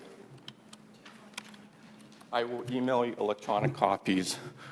And then in my letter of intent that I submitted in May of that year, I said, Plan X Design and Consulting has determined the minimum separation distance between the existing and new house should be 8.5 feet as per their attached site plan, with the new house having a 6-foot east side yard. The proposed plan of development site plan submitted today shows a second option of 7.1-foot east side yard for the new dwelling to allow for 11-foot separation distance. So we planned the whole new house and submitted that information to the City of Winnipeg, along with a code analysis for them to review. They approved it without us or being told that we need to do a subdivision, that we needed further analysis on the wall. So we gave them that information in May of 2021. We received our posters with no condition or anything related to, we have a concern about the wall, you have to subdivide the property. None of that was raised in the entire time between May and the end of October when we received our approval. There was no condition on the variance. So I'm not certain if that was an internal, that those documents weren't submitted to plan examination, but we did supply that to City of Winnipeg with what we believe was we were meeting code and we were going to separate the houses to meet code, and we were providing all that information up front to the City of Winnipeg. They never refuted it or questioned it or came back and said this is an issue. When my client, as indicated in his letter, came forward to go forward with his building permit to do what we said we were going to do in 2021, it was flagged now as an issue under the building code. And suddenly the only solution we had to do was a short form subdivision. It took him a long time to work with because he had sold the house, as he had stated. So he had to go back to this landowner who he sold the house to, and it took a long time to work with that person to come back and say, we've got to close openings now. We provided information to the City of Winnipeg right at the start of this application on building code, on information on this. We said, we flagged it. Is this an issue? We never heard back it was an issue. Not until we submitted for building permits, now it's an issue. So I'm not sure what happened internally with the City of Winnipeg from May of 2021 to October of 2021, but the application material was with them. They had it. We provided it. We did our best we could to inform them of the situation. We showed drawings where the new house, and we proposed our solution of having at least a 7-foot east side yard to separate the house from the existing house, our proposed new house. I'm not sure why that suddenly became an issue at the building permit stage, but it did. We subdivided it. So my client feels that he did what we tried to do right at the start on this matter to resolve the issue. If he had been told at that time, you need a subdivision, we would have gone forward with a subdivision at that time. We provided the information to the city of Winnipeg about the house, the existing house, our proposed new house, and our solution, and it wasn't flagged. We did our best we could to do it. Does that conclude your presentation? I'm happy to open to any kind of questions because I see a lot of hands being raised. I do. Okay, Councillor Wyatt, you had your hand up first, then Councillor Schreier. Okay, thank you, Madam Chair. So 49 Regal is the property that was sold, Yeah, it was vacant lot, yes. a vacant lot, okay. And the property that exists, that, okay, it was a vacant lot. No, so we had, essentially, we had a house built set. on, with 2 underlying parcels, and one of the houses was built on the more easterly parcel, okay. 30 feet, and then the westerly 30 feet. And so my client owned the entire property and the house at 2021, and he created land titles at the land titles office for the underlying parcels. And so then he had a vacant lot with 30 feet on it and an existing house, but at that time, he needed variances for the lot areas. Right, I understand. Now, one of the issues that has come up is the disconnect between land titles and the city of Winnipeg in terms of the subdivision of the lots. Is there anything you can speak to that about? Well, I've dealt with more, I'll talk about prior to July of this year, because now you've changed the zoning regulations. But yeah, you, on certain parcels, if you have what's called a whole lot, you can go down the land titles and get a land title issued to you. That creates the land title, but you still have to legally establish the lot to make it buildable here in the city of Winnipeg. That's been going on for more than 20 years. That's been happening. We did that one at that time and said, you have to come forward and coach the landowner that you need still variances for lot area and lot width, I believe, at that time. Right. To come forward to be able to get a building permit. So you still need, at that time, variances. I'm not sure if today you would need that with the new PDO. I haven't looked at it, but when we came forward recently, we needed the variances for the lot area, et cetera, to create the lot here in the city of Winnipeg to make it buildable. And I guess my question is this, so at that time, was the intent clearly stated to the city why the variance was being requested and required? Lot area. So in other words, you had to submit designs of a building showing the amount of lot that was being consumed versus not consumed based on lot area coverage. Yeah, we provided a comprehensive drawing submitted by, a draft person showing the house, where it was located. We created a wider yard to make it 6 to 7 feet. So we made the east side yard wider. So we submitted that drawing When you showing, said you made the east side wide yard, what was the setback? for the front yard. No, the setback for the side yards. At that time, it was like, you could have gone, I think, 2 and 4, or that was May 2021. I think the side yards were at least probably 4 feet. So we were making it 6 to 7 feet. Side yard, Yeah, we proposed both, either 6-foot side yard or 7-foot side yard. on either side. No, on the east side, On the east side against the existing property. against the existing house, as a solution to solve any concerns with building code. And then, so what triggered the need for the short form subdivision? So afterwards, when he came in and got the first set of variances, he came in to get his building permit, and they would not accept that as a solution to the building code analysis that we had provided in 2021. And they said, no, you actually have to physically move the property line now.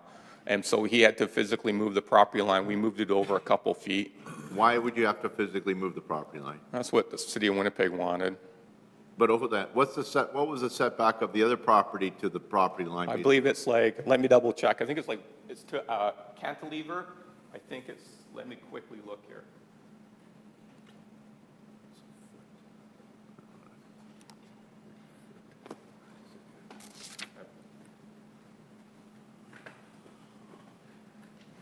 So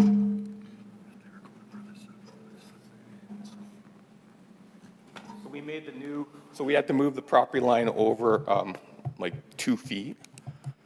So he had so the previous Okay, so if you're proposing a 6 to 7 foot setback on the location of the new home that's going up to the east property line, and their west property line, including their cantilever, is at 2 feet?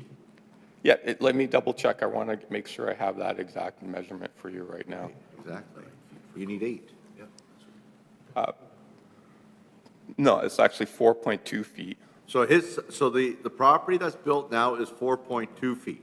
Oh, sorry, it's 4.2 feet to the new property line. It would have been 2.2 feet to Okay. to the parcel line. Let's compare apples to apples, Mr. Yeah. Trump. We're trying to do that.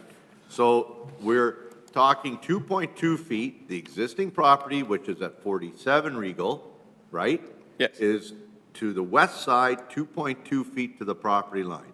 You are proposing a new building on 49 Regal at the time of the initial variance. That was, you say 6 to 7 feet, you're not sure.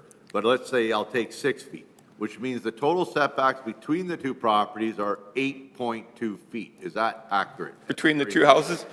Yeah, we actually proposed both. We gave the city two options. We said we've got one where we would have a 6-foot east side yard, and we also submitted the site plan, so if you're unhappy with the 6 feet, we would go to 7.1 feet to create a difference between 9 feet. Why do we have to come back with a new short form subdivision to change the boundaries of the properties if the building code is being upheld pertaining to firewalls, which is really what would drive the building code between the two properties? There would have to be, in the event that the property owner, let's say, on one property, the other wanted to do an addition to the home, pushing into those side yards, that would trigger another need for a building permit, which would then trigger the need for building code. And therefore, why are we worrying about a change? Why is the city requiring you to do a short form subdivision here? Yeah, you'd have to ask the city that one. So we were proposing to have like a 9-foot separation space. And that's what the variances in 2021, what we showed and I thought was accepted by the city of Winnipeg because they approved the variances. And then when, like I said, the landowner came in to get a building permit, he was told, no, you have to do a short form subdivision. And then now move the line over 2 feet, which we did. And then now the space between the houses is 8.2 feet. We were proposing 9.3 No, feet. you were and- proposing either 8.2 or 9.1. Yeah. Or 9.3, basically. Yeah, and now today, what was just recently approved with the new property line is 8.2 feet. Which is code. And obviously, Between for the- whatever reason, the Property Development Department wanted a more portionable share of the property line between the two properties, for whatever the reason may be, was there any, let me ask you this, was there any doorway on the existing home on the west side that would require proper egress and egress, therefore a property line more than 2.2 feet? Yeah, we actually, not a door that needed it. That space is to the cantilever, and then the door is like at the back of the building, and we end up closing. Is there a door along the west property line of the existing building? Let me double check here. I want to look at the drawing that we That's the only submitted. reason why I could see our staff wanting a wider side yard for that house. Yeah, the door though is at the back on an attachment to the back of the house, and the door portion is 7 feet from the, at that time it would have been 5 feet from the property line, or the parcel I line. hear what you're saying, however, and I see the drawing here of the building, and I see the back section of the house is set back further from the side yard than the, I'd say probably 2/3 of the front section of the house. However, a walkway needs to be accommodated typically right through, from the front to the back. And I could see, my guess is, I'm going to ask the public service, my guess is that their contention was that 2.2 feet is not enough for a walkway to get through from the front to the back, even if the door is towards the back, but yet it's on the side, the west side yard of that house, correct? Is that fair to say that may be their contention? I would have liked to have known that in 2021 when I gave them the package of drawings for this entire item, and they could have said at that time, including the building code analysis, boy, I really like to have a walkway from the front here to the side. There's no walkway there, but we like to have that. We have a concern about these openings of this door. Again, we provided all that information, including a solution saying we would build either 6 or up to 9 feet away between the houses, 9 feet separation, and we thought that was accepted. The city had all the material from May till November. They could have told us at any time, weren't happy with this solution. That's a fair comment. I don't have any other questions. Okay, Counselor Edie, and then I have some questions. Yeah, just, okay.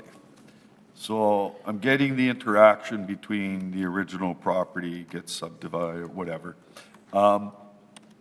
With that proposed side yard on the vacant 49 lot, what effect would, what was happening on the west side? Is that at the corner of a street? Is that at the corner? What kind of side yard setback would you have on this new house at 49? We were maintaining, we didn't need a variance, so check the application material. Pardon me? We were going to propose still a 4-foot, we were just going to build a skinnier house. It's a 30-foot wide lot. Right. It was at that time a 30, and I'm used to building on 25-foot, so we were just taking a house that was going to go on a 25-foot wide lot, maintain still the west side yard, and just build a deeper east side yard to separate it from the building. Okay, so the west side on 49 would have still had a 3 or 4 foot setback, right? 4-foot, yeah, 4-foot west side yard and a 9-foot east side yard Okay, all right. is what we proposed to the city of Winnipeg in Well, 2021. I'm just seeing if any of this stuff would have had an effect on the adjoining. That's because we did a building code analysis and said for the separation distance between the two buildings, it should be X feet. So we're making the east side yard 9 feet away from the property line plus the 2 feet. So that's actually increasing it quite a lot. Sorry, the separation distance that we proposed was going to be 9.9 feet in 2021. We provided that information to the city of Winnipeg in spring of 2021. Okay, if I may. So it is rare for the Appeals Committee to see a report like this, one that says, one that acknowledges the divides that I think it's no secret that I desperately want to pull back together between zoning and building, where it acknowledges the zoning bylaw does not regulate spatial. It acknowledges a short-form subdivision is the type of development application required to create new or modify existing lot dimensions. And building code requires the separation be met for new and existing dwelling. A report that says when undertaking a lot split where dwelling is preserved, the public service process is to create a plan examination process. Unfortunately, the development officer approved the variance prior to completion of a plan examination review and without condition of approval. So that's not, that's some good writing, I think, from the public service. I want you to reflect on the figures before committee today, namely the over $4,000. Presumably, you want to get back in part or in whole. And then I want you to reflect on the alleviation that has been provided to date, the $1,500 figure that was reimbursed for the variance. And then I want you to talk to me about that, about costs. So if you could, what is your aim today? Well, my aim today, I'll speak on behalf of my client on this. I think he's looking for the money back. In terms of what I can... Whole or in part? I think he'll take whatever the committee is in their right mind and feels is appropriate here. What he asked me to really come forward with is to make sure that you had all the information that, like I said, I agree with about 98% of what the public services has said here today. The missing 2% is the fact that we provided all this material back in 2021, and whatever reason, and I don't know why, the city certainly had sufficient time to have the material to look at it and flag it at that time. I knew there was a building code matter that had to be addressed, and I made sure that was part of the application package in 2021. If at that time, it should have been either dismissed, that solution. We considered it accepted because it wasn't refuted.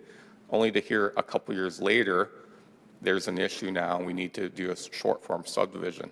Right. And so reflecting on the $1,500, do you feel that acknowledges exactly that 2021 timeline and what took place there? Well, I think my client, because he appealed this up to this committee, feels that he, and I believe in his letter, feels that he should be reimbursed all of it. Okay, your client certainly is writing an appeal. Your client is certainly saying, you know, taking us through the history.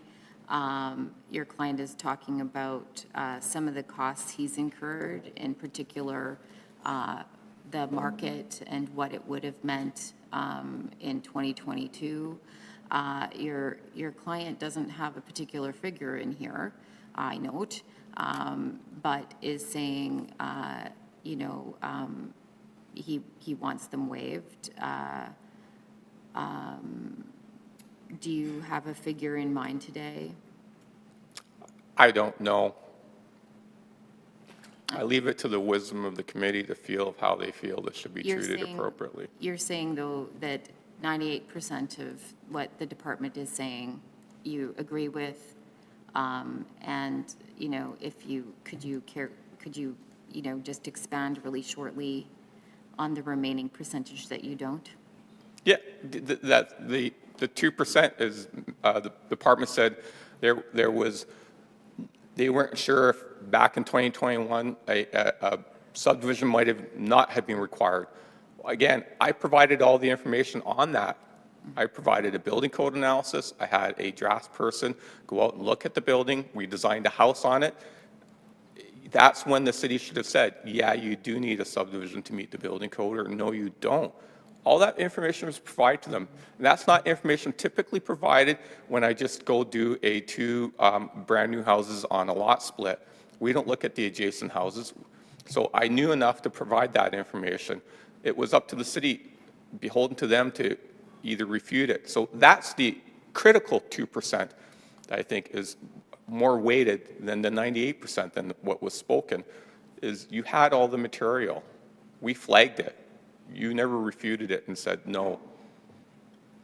Okay, that's my only questions. Anything more? Counselor Edie and then Schreier. Yeah, I mean, sorry, Wyatt. Sorry, just one quick question. Mr. Winthrop, you're representing the owner. Did I hear you say that you gave him some kind of warning that originally in 2021 that nothing was properly settled yet, not to sell it? Gosh, I don't give anybody advice on selling land or anything. What needed to be in place though, right?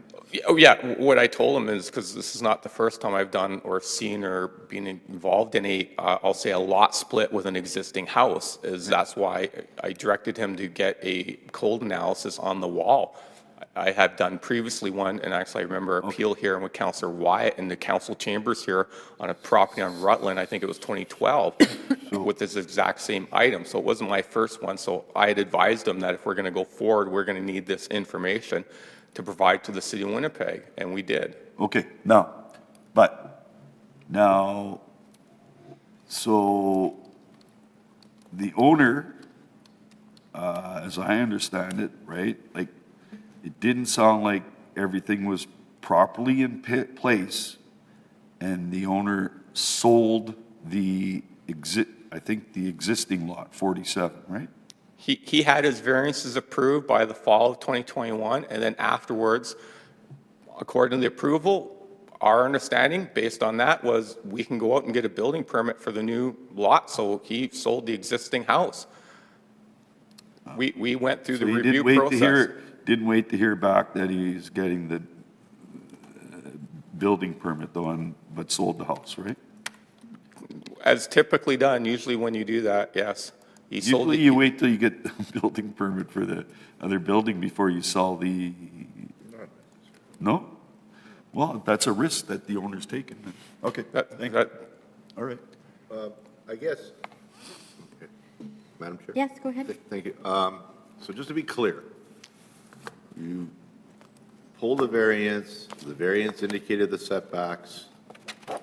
Well, let me just step back. You actually went to land titles, the land was separate. And I think some of the disconnect occurring here, from my experience, has been the disconnect between the city of Winnipeg and land titles, and the city not being happy with land titles, not sharing information prior to a lot being split. Is that part of the issue here, do you think? No, because actually we had just, at that time, I'm looking at the application package I submitted in 2021, it was still on one land title. But we acknowledged that, and the city agreed that we can just do this split at land titles. We actually hadn't done it at that point yet. Okay, fair enough. So it And was then- all one land and it title. was at that time that you had to indicate lots, the lot coverage area because of the variance required, and at that point, you also indicated the setbacks that you're proposing at that time. Yes, we gave them a building location certificate as well. We provided the information I gave you from the cold analysis. We provided them new drawings that showed the buildings would be 9 feet apart, 9.9 feet apart. We gave them, all the drawings of what the house would look like, the new house. So we provided all that information. Okay. And it was only later that it was flagged by the department and pertaining to, I'm assuming, the accessibility issue, but I'll ask the administration that question when it comes up. You'll have a chance to rebut, and we'll go from there. Yeah, I haven't heard about any accessibility issue to I'm the assuming door. because of the walkway on the existing home that was the concern. I don't know, but I'll ask. But Well, the thank you. house has a front door and the back door is at the I back hear you. of the house and it's 5 feet from the property line, And which is there a allows. walkway on the other side of the house? No, there's no walkway. There's no walkway goes on to- either side? Yeah, no, there's no walkway on the I see, okay. Just the front walkway to the front door. front door, then parking's in the back. There's a walkway to the back. Anyway, okay, thank you. I don't have any questions at this point, Madam Chair, and I need a washroom break shortly. I Okay. apologize. Counselor Schreier, and then we'll break. Okay, so just for clarity, you're talking about new drawings for the new house, that was in 2021. When you say new drawings for the new house, that was 2021. We showed what was the proposed plans of development in 2021 of a house with a side yard. What did you mean by new drawings? Like, there couldn't be old drawings, you just meant the drawings, We had drawings in 2021 showing here's what the new house would look like with a side yard or a separation space between the dwellings of 9 feet. So to be true, to be sure, there were no new drawings. You're saying the plans and diagrams provided in the second application more recently were identical to No, those plans? no, we had to change it because we had to subdivide the property and move the property line over 2 feet, so that changed all our site plan. And then we went with I'll say, a even skinnier house. And then more recently, the city requires a lot more comprehensive drawings in terms of, because of the design guidelines that were passed, if I recall. So I provided a lot more, you have to provide way more drawings now today. Okay. But you're saying, I thought I heard you say before that there was the same plans and diagrams in the two applications. Now I'm hearing two separate plans and diagrams. Because now, instead of having a side yard, at that time, it was separation distance between 9 feet between the buildings and a side yard of 6 feet. We ended up doing in 2023, we did a 4-foot side yard to the new property line. So it was a 6-foot side yard under the old, in 2021, became a 4-foot side yard. Okay. And this, to your understanding, might not be the reason for, within this change of plans and diagrams, reason for the administration to have a difference of understanding of procedure and why it would go to short form subdivision? If there's gonna be- No, we did this because we were told we had to do a short form subdivision, so then I filed all the material for a short form subdivision. No, but what triggered their telling you that you needed a short form subdivision? My client went in there to try to get a building permit on a 30-foot wide lot with a 6-foot side yard and was told, no, And that's there's a building code issue. And so he was surprised and then told the only solution was a short form subdivision, so then he pursued that. I understand, but in his original second application, which triggered the administration saying that that he needs a short form, there was no difference in the original second application, no difference in plans and diagrams? Yeah, it's pretty much the same similar house, is all we did was make it from, we had to move the side yard, and then now you need like 4 shrubs in the front and a tree, and so we did a more comprehensive site plan, because that's required now than what was required in 2021. The side yard, so we did the first application, did the variance, and we were proposing a 6-foot east side yard to have a separation space between buildings of 9 feet. That was approved. Then when the homeowner or property owner came forward for a building permit, he was told that side yard separation space wasn't sufficient. He had to subdivide the land. So then based on those comments, we created a site plan that meets what the City of Winnipeg demanded after the variance had been approved the first time. Thank you. No further questions, thanks. Okay, we're going to take a break as requested, a health break, and then we'll return. Thank you.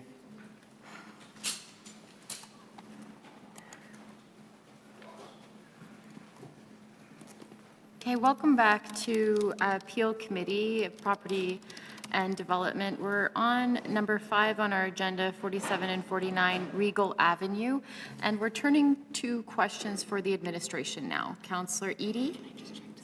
Oh, just one You know what, moment, please. No, Councillor Eady, just one moment. I spoke too soon. Go ahead, Leah Cowan.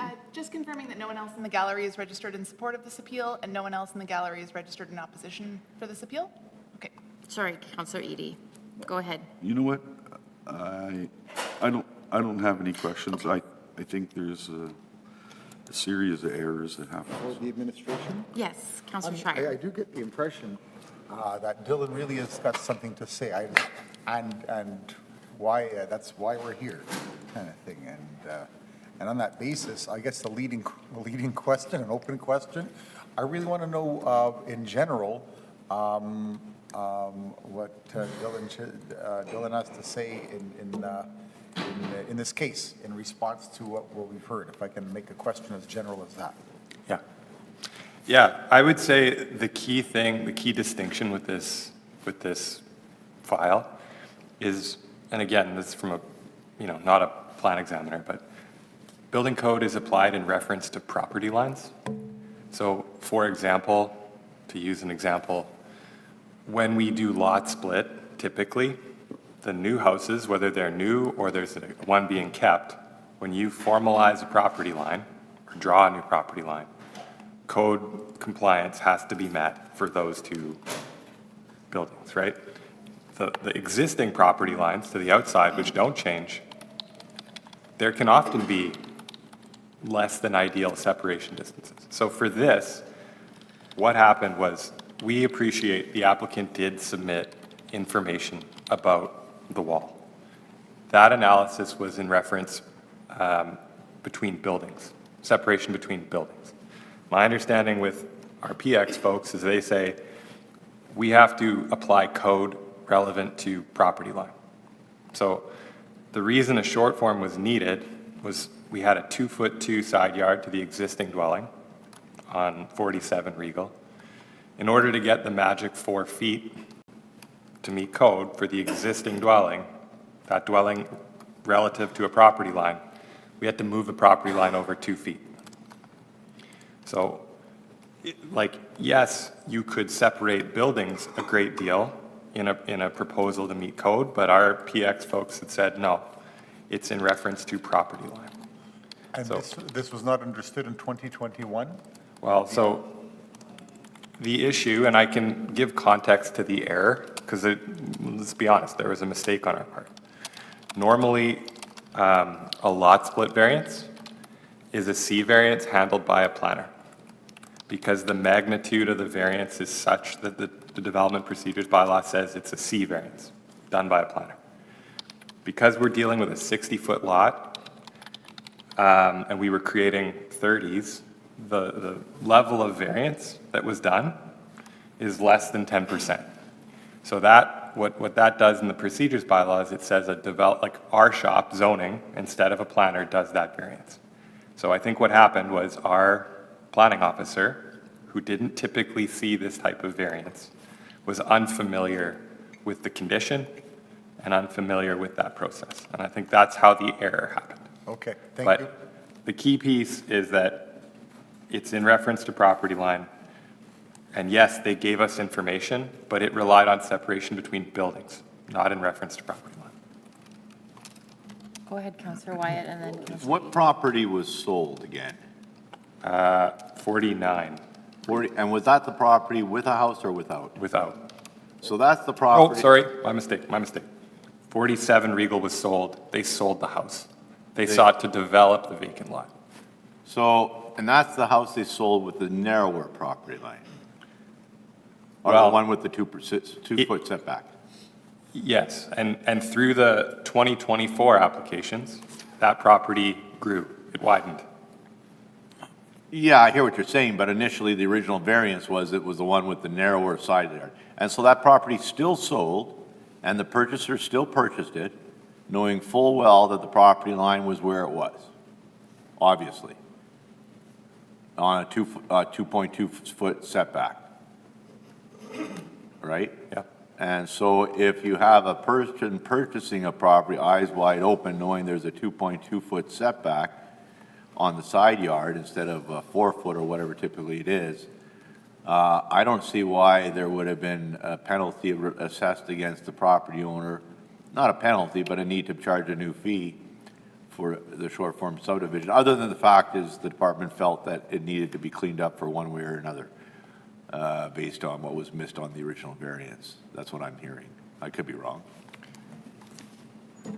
I can't, there's a lot of hypothetical in there, but I can just say, Yeah, and I'm not pointing fingers, Dylan, or anything like that. I'm just saying that maybe there's got to be a little bit of water in the wine here of the department. I realize that there is a cost associated with filing now a short form subdivision. The department undergoes costs, but maybe some of those costs could be, there should be a little bit of a recognition that maybe we didn't do everything that was properly done, and so maybe there should be some sort of whether you divide it in half, play the role of Sullivan on the cost or fee or something. What is the thoughts on the department on that?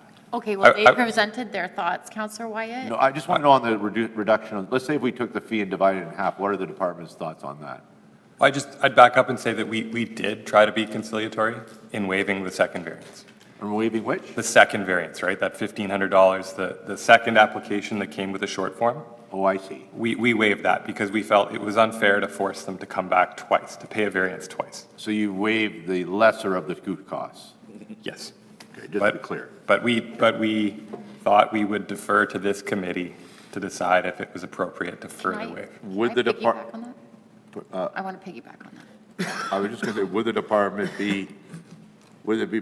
be maybe not satisfied, or maybe the word is acceptable? Would it be more acceptable if the committee were to play the role of Sullivan and divide it in half? We gave a recommendation, and I'll rely on the committee to make further Okay, decisions. fair enough. Thank you. Counselor Edie, you're in order. I have a piggyback on Counselor Wyatt's question, though. Go ahead. Well, anyway,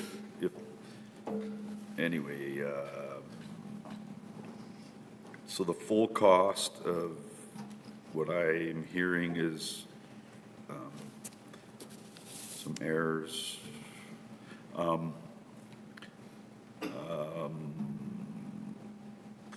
The full outcome is when the city finally did get its review and everything done, half would be the variance plus the 4,200 and whatever.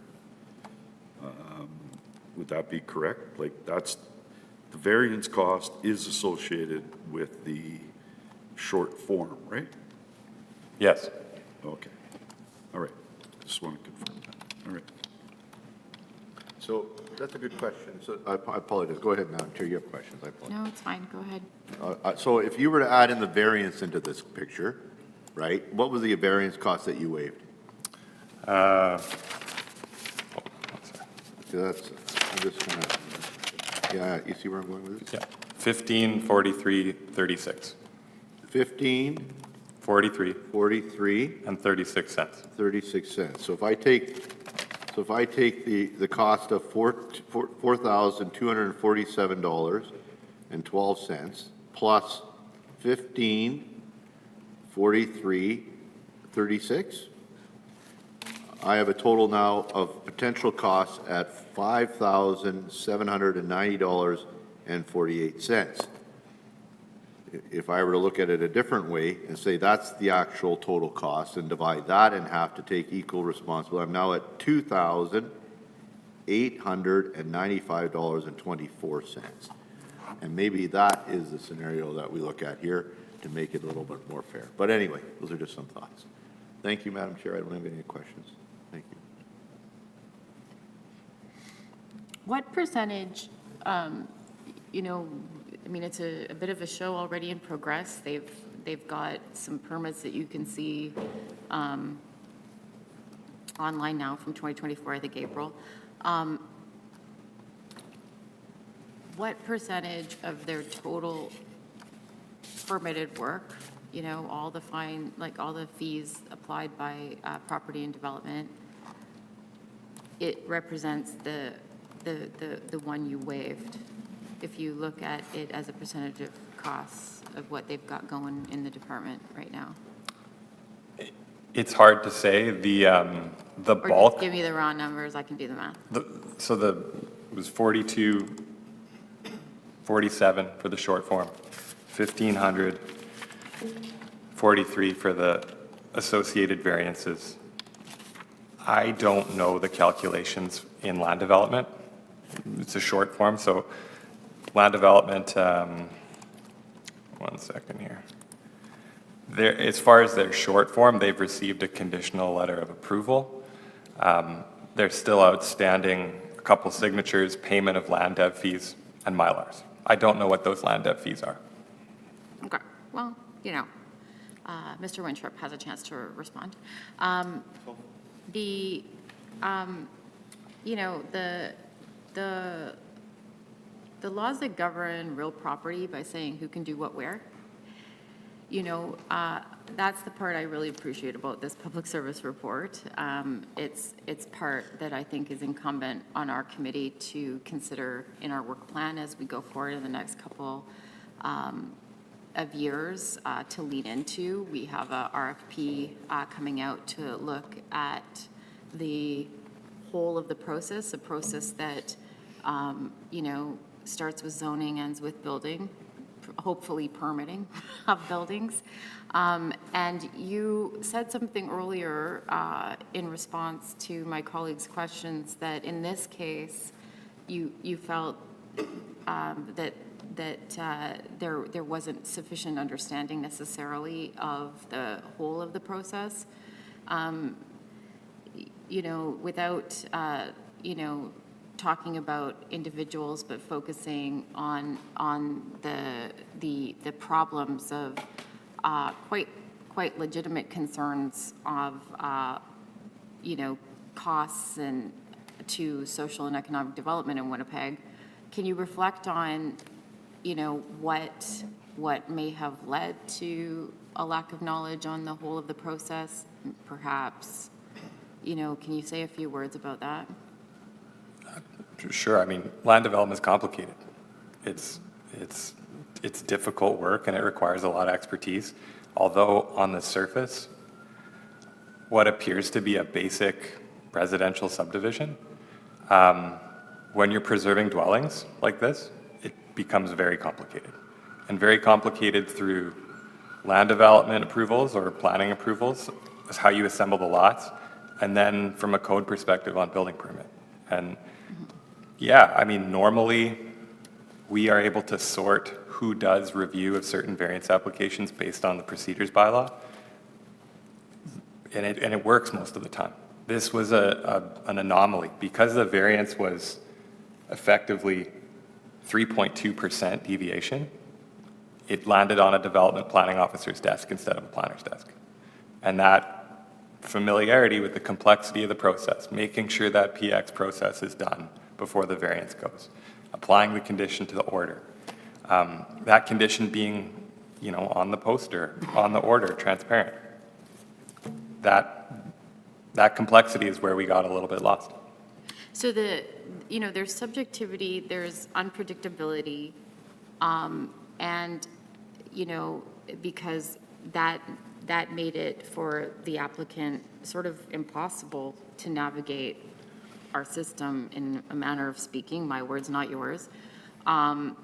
Is it, you had described it of some leniency, but when you look back on the file, is it, there's also, in your writing, you're looking at things that were omitted by the department at the first, on the one hand? I'll say this, like, ideally, we can have really clear process that's one after the other, and one does one thing and the other does the other. We've tried, through variance, to give a heads up to applicants about a code requirement. Now, some would say we don't have to do that. You go through your, meeting your zoning bylaw, and that's zoning, that's the zoning bylaw, then you solve your own problem on the building permit side, meeting code. And there could be surprises, but we don't think that's great service. When you say people would say that, are you talking about like scholars? Are you talking about different organizations of government? What are you talking about when you're saying some would say? A school of thought that we just keep, you know. Whose school? I don't have a reference. Okay. Yeah. Okay. Just in general, like, if you're administering public processes, it's nice to have nice, neat piles where one thing does one and the other does the other, and we need that. Sometimes we can try to mesh them together. We tried here with these and it didn't work out so well today, but. Did we try, though? That's my question when I'm saying, is it subjective or like, because in your writing, you mentioned something was missed. Yeah, And two safeguards. typically and the majority of times that would have been done. Mm-hmm. So is that, is that typically it would have been done and it was missed, or is that more appropriate to, it's an optional thing? First one, First one, okay. mistake, there was a mistake. Okay, and so, okay, thank you. Those are my questions, Councillor Wyatt. My question on this one as well, what steps have been taken now internally inside the department so as to ensure proper management processes are in place so that we don't have to sit in a hearing for an hour and a half, 2 hours at $500 an hour, which is all our combined salaries put together here, hearing things like this so that we can avoid this in the future? Have there been steps taken by management to address this so this doesn't occur again, or we reduce the chances of this occurring again as much as possible? Yeah, I think we're very clear now on our responsibilities, like division of labor. Okay. Under the procedures bylaw around who does what type of variance. If a planning officer ever gets a lot area variance, we know, right? It's uncommon.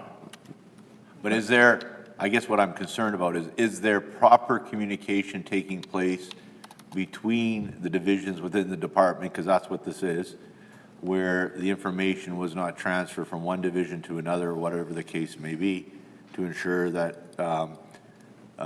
everybody's eyes are wide open? In other words, typically when anybody, for example, files a subdivision rezoning, all the departments are circulated. So should be the case in terms of things like this within a department or in a short form subdivision, I would imagine.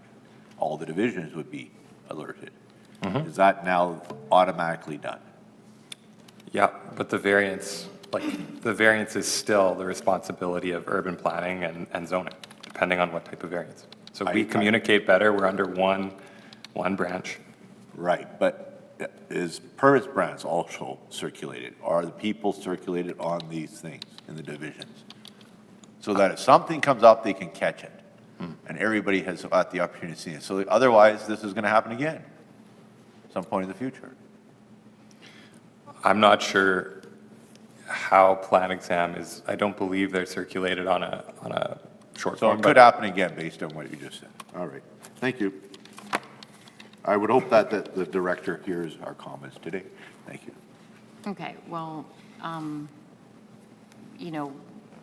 we have a role to play with the department because we're on the same team. But today, we're in fact in a hearing to consider this appeal. So if there's no further questions for the public service, we'll bring Mr. Wintrip back on behalf of the applicant.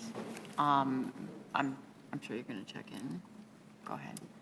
Yes, so the applicant has the appellant has the opportunity to appear in rebuttal, and no new comments or no new information can be presented. Good afternoon now. I'm still here, and I see still are you. A very interesting discussion you just had with the public service. I'll speak on behalf of myself, not my client on this. I think building housing is as complicated as you want it to be. Sorry, Mr. Wintrip, I appreciate that you want to speak on your behalf. I'll say these comments are mine, I haven't shared them with my client. However, you don't have any standing Sure. unless it's involving your client. So on behalf of my client, I'll say that I think building housing is as complicated as you want to make it to be. As well as you know, I've got now like 4 credentials in planning. I'm the most accredited person in planning in North America. I've been told by the American Planning Association. I've had to go out and get that to navigate through the city of Winnipeg to get infill housing approved. I'd like to see it improve, but you know, I'm a small business owner and you want to make it complicated. We provided all the information back in 2021. I actually hired Dr. John Fry to tutor me on the building code about 10 years ago because I wanted to know the building code as much as I could so I can come in here and speak about variances, because that was flagged by the department back in 2014, I think, on infill housing with existing houses and people having a title for a piece of land next to it that was subdivided at Land Titles Office. So this has been around for more than a decade. The zoning person the personnel who dealt with this just recently retired. I worked with them at the City of Winnipeg. He was a zoning officer, a zoning enforcement officer, a development officer. He was there for more than 20 years. So an experienced person. I don't think you need to necessarily be a planner, skilled or accredited or educated to be able to look at infill housing and go, how can we make this work, or what is the issue? Boy, building code might have an issue with this. Let's go talk to them. They're up right down here, down the hall. So I don't know what happened 4 years ago, and I appreciate the public service because I'm not sure. I don't think they were even at the City of Winnipeg back in 2021, and so they're now here trying to talk about and defend something that perhaps they were not even involved. But they have the ability here to consider that maybe what happened before, maybe something was missed. I don't know. But certainly we provided all the documentation in 2021, including where the property line was, where the new houses. I did check. The house that we showed in 2021 is the exact same house that's going to be constructed now that we showed recently for the variances. We didn't change the house design. All we changed was the site plan because of the new side yard. So I wanted to check on that. And that was because we were told after the first variances were granted that we needed now a short form subdivision. Again, the city had all that information, including building code analysis back in 2021. What happened, I'm not sure, but certainly wasn't my client who didn't do something here. He tried to do as much as he could to avoid any kind of issues at the building permit stage. So I don't have a figure in my head. I think this is about fairness. I'm always about fairness. I'd like to see this person treated fairly. He did everything correctly to advance a house on his property. He's willing to comply. When he was told to do the short form subdivision, he's willing to comply. I think he's being charged $8,000 in land dedication, $7,500 plus a lot fees, so about $8,000 in land dedication because he's got to move the property line 2 feet over. So this has been very expensive for him in terms of the subdivision application, the subdivision fees, the land dedication fees, the Mylars, all that stuff to move the property line over 2 feet for a house. So I think he's looking for a little bit of return from the City of Winnipeg to acknowledge that this could have gone more smoother. Councillor Wyatt and then Councillor Eady. Make a point on a point of order. This is new information being entered into the record in terms of the total fees being applied, including the LDR. I want it struck from the record. We didn't hear that in the initial presentation. However, I think I opened the door, Counselor Wyatt, when I asked Mr. Harris what the total fees were, and then I indicated I'd be asking Oh, Mr. okay, Winthrop. fair enough. Yeah, didn't- I heard that question. Okay, Madam Chair, fair enough. I wasn't, yeah. I forgot, okay. Yeah, So, that is, thanks. I think that's in order. All right. You'll withdraw that's- your point of order then? I have a quick question Counselor on Eady. that then. How have you already determined what the amount for land dedication reserve will be? So the city of Winnipeg, as soon as the subdivision is issued or approved, they send out a letter saying you've got to pay this invoice of $7,500 for land dedication, a lot fee. Here's their total fee of $8,000 and give us Mylars. Right, okay. I don't know the status of that. I apologize. I didn't check to see if he's paid that or not. I just wanted to confirm that you, anyway, anyway. Yeah, okay. So if I may, Madam Chair? It's, I'm assuming he has not paid his Mylars yet if you have not paid the short form fee, but based on what we heard from the public service earlier. But I guess, so what you're saying, and there would then have been, because of the lot being made smaller or not as narrower, if for lack of a better term, would there be a credit on the LDR coming in? No, he's got to pay like $7,000, $8,000. He moved it 2 feet over. That's a subdivision. The city's taking land dedication for not providing the park space, and it's $7,500 plus a lot. No, but before the lot was wider, 30 feet, and now it's what? 28. Based on that alone, then the LDR should technically change, and it should be a credit. No LDR on the original because, We didn't do a subdivision on the first time. yeah, see, they found a way around by going to land titles so they don't have to. All right. Yeah, you can create the title. There was 2 underlying parcels, 30 feet wide each. Went to land after the variances were approved. He went to land titles to create the titles. Got you. And that was where the LDR is missed.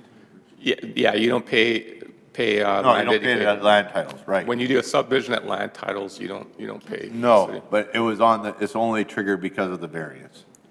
Only because of the short form subdivision. The LDR is because of the short form subdivision, not because of the variance. Okay. And the short form subdivision was a solution that Plan X identified after the first Oh, I variance. see. So, and so the LDR total was how much? I've got the invoice here.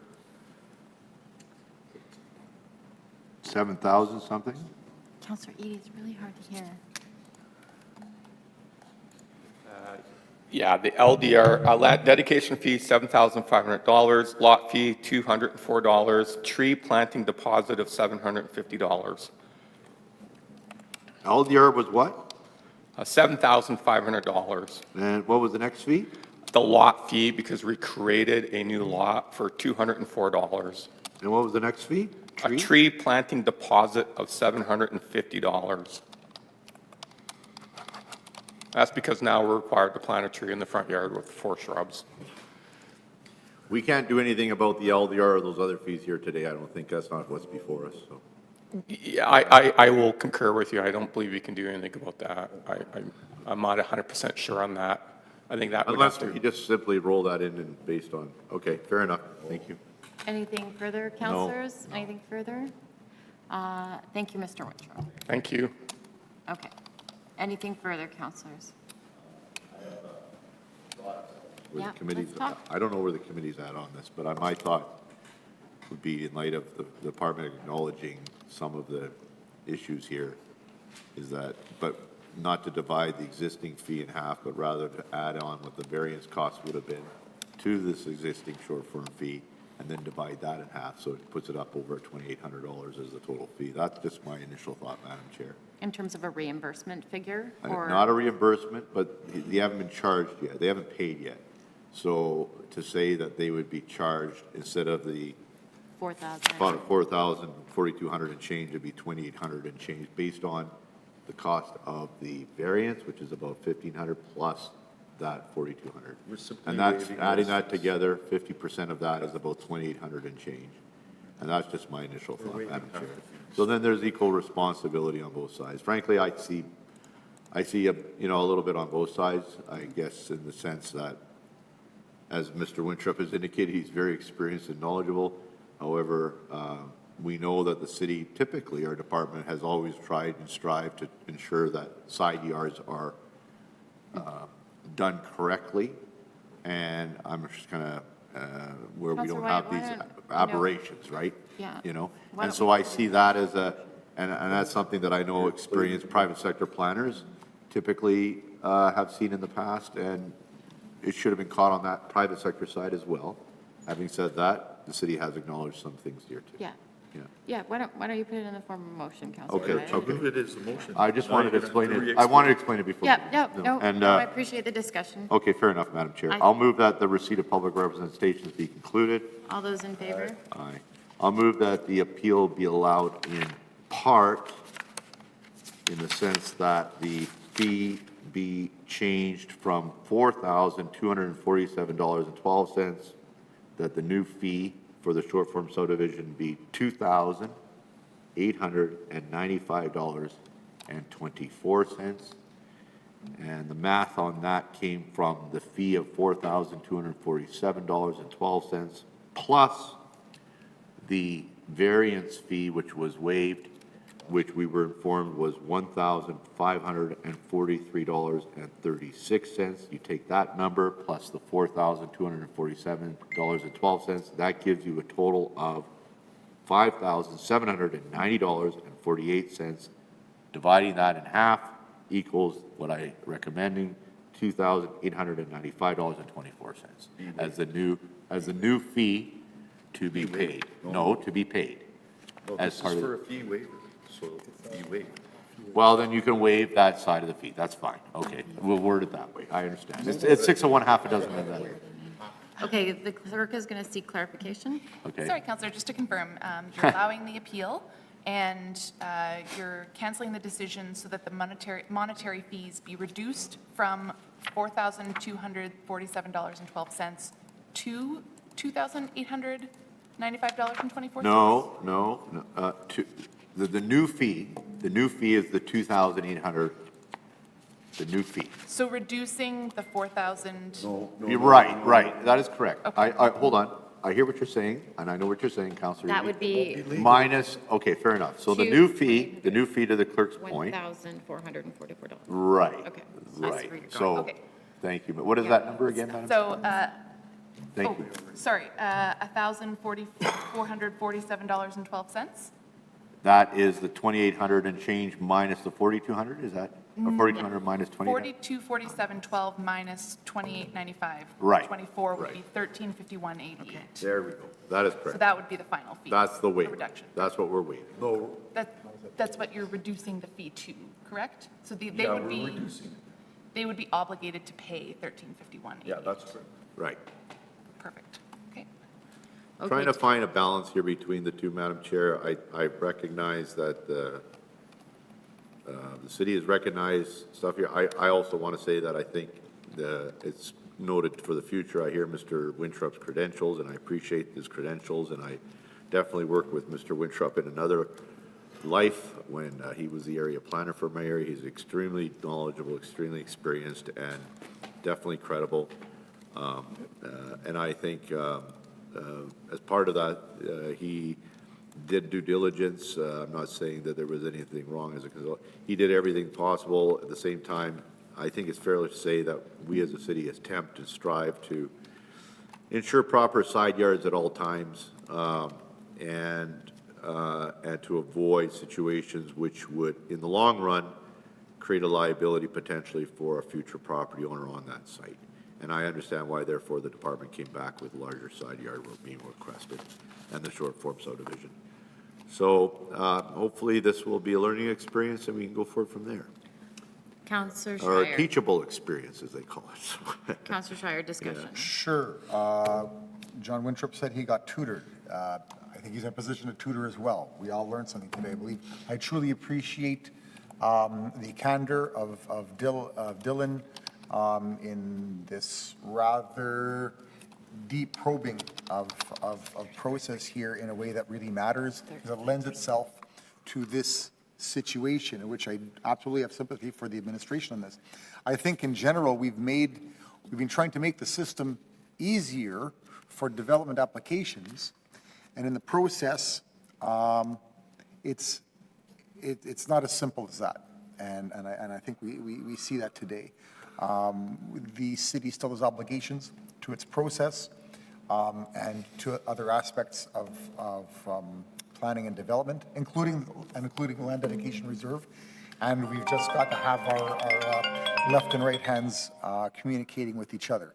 And this is really important. So I absolutely understand where the administration is coming from and explaining with candor where there's an error or a glitch in the system.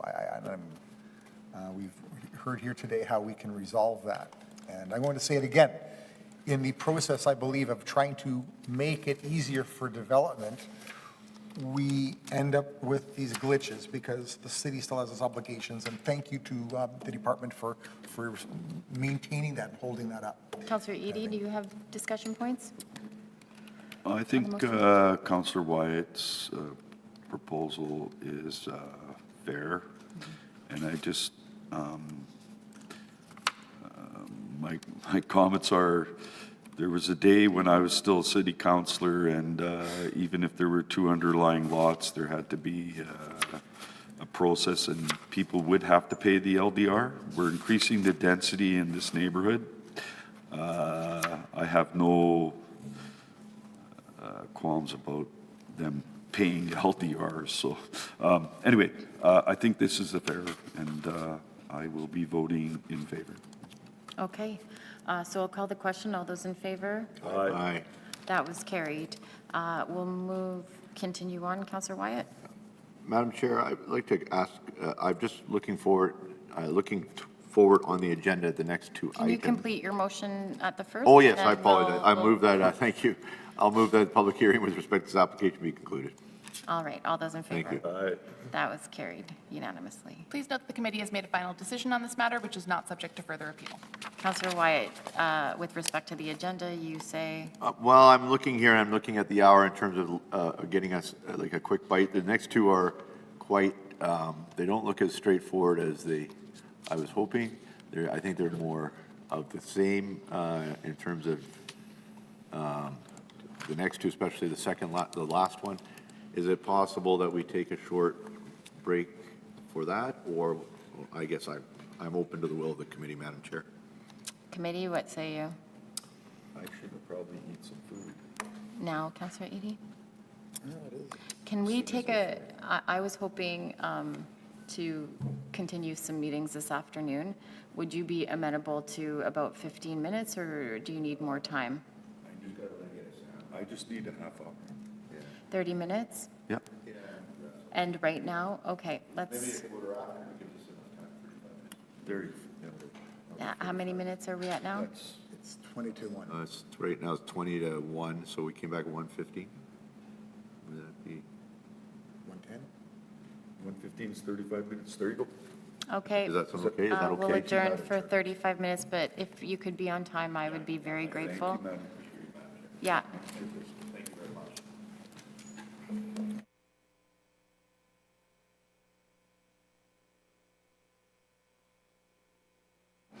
Welcome back to appeals for November 14th, Standing Policy Committee of Property and Development.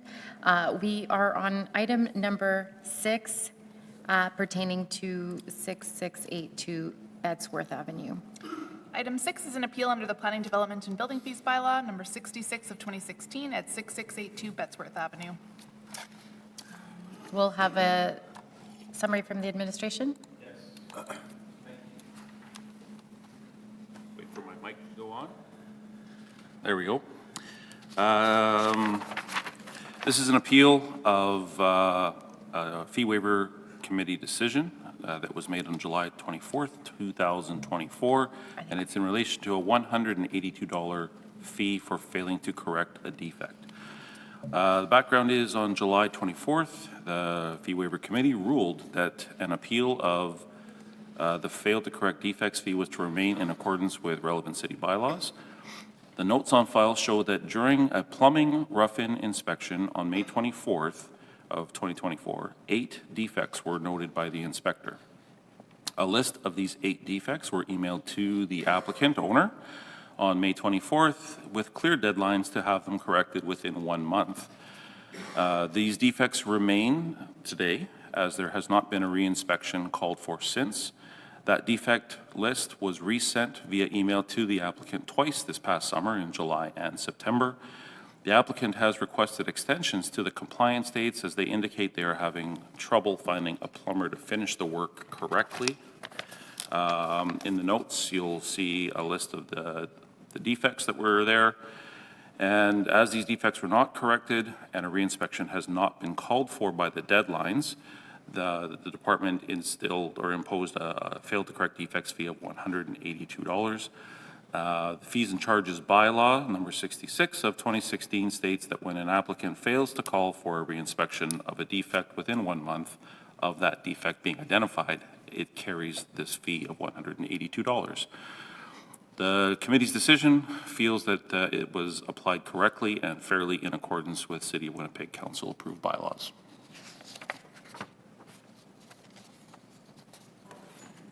Questions from Councillor Eady, Councillor Wyatt? Just for clarification, was there an extension given? After the fact, yes. Pardon me? Yes, after the fact, there were extensions provided. Oh, okay. This is plumbing changes in an existing building? Yes, it is. So it sounds like there's a contractor failure. Well, you probably, I don't know if our department looks into this stuff, but like, I know in the past when I tried to get electrical knob and tube removed or whatever, nobody really came except for one guy, and he said, well, I'm not going to do this work. I can make more money doing new buildings. And so we had a huge problem. So do you have any idea what the qualified plumbers, what that sector looks like in terms of trying to get a contractor to come in and fix somebody else's work? I can't really speak for the industry, so I'm not sure, but there are people out there that have this work done on a regular basis. They'll come in and fix this- somebody else's work? Yep, they will. They will. Okay, all right, thanks. Madam Chair, I've tried to look through the report. You mentioned that it's referred in the report what the defects were, but I can't find them. I apologize. On the very last page, perhaps, Well, there's that one showing the different dates and everything. Is it in there somehow? yeah, It's very hard to read. it is very hard to read. Those defects were all under the plumbing permit, and they were for everything from an undersized vent, wet vent, a backwater valve is required, it wasn't installed. So the backwater valve, just to be clear, that's not the backup. Backwater valve is actually in the line, is it not? Correct. So that's the one where it's far more extensive. Do they have to actually jackhammer out the line to get to it? They would have to open the floor to do that. Oh, wow. And the backup, and why does that trigger, why would that kick in? Because typically that, we as a building code, that never occurred until after the 87 floods when the building code was amended. And I know this because of my insurance days when we had tons of sewer backup coverage claims coming in. And then the building code after 87 was amended to require any new build had to have a backwater valve. Right. And sump pump as well. It's Right. built as part of the home. But why would we now trigger it with this? Why couldn't we not live with a backup valve as one which is inserted right in the catch basin? I have to defer to some of my colleagues in the inspections area for that. I don't have that answer. Because this is not a new build, is it? No, this was a previously finished basement, and, Right. and they wanted to put in a bathroom in the basement. They wanted to put in a bathroom, and there was no bathroom previously down there before. Correct. And therefore, okay, I hear you. And what year was this house built? If you give me a moment, I'll... Yeah.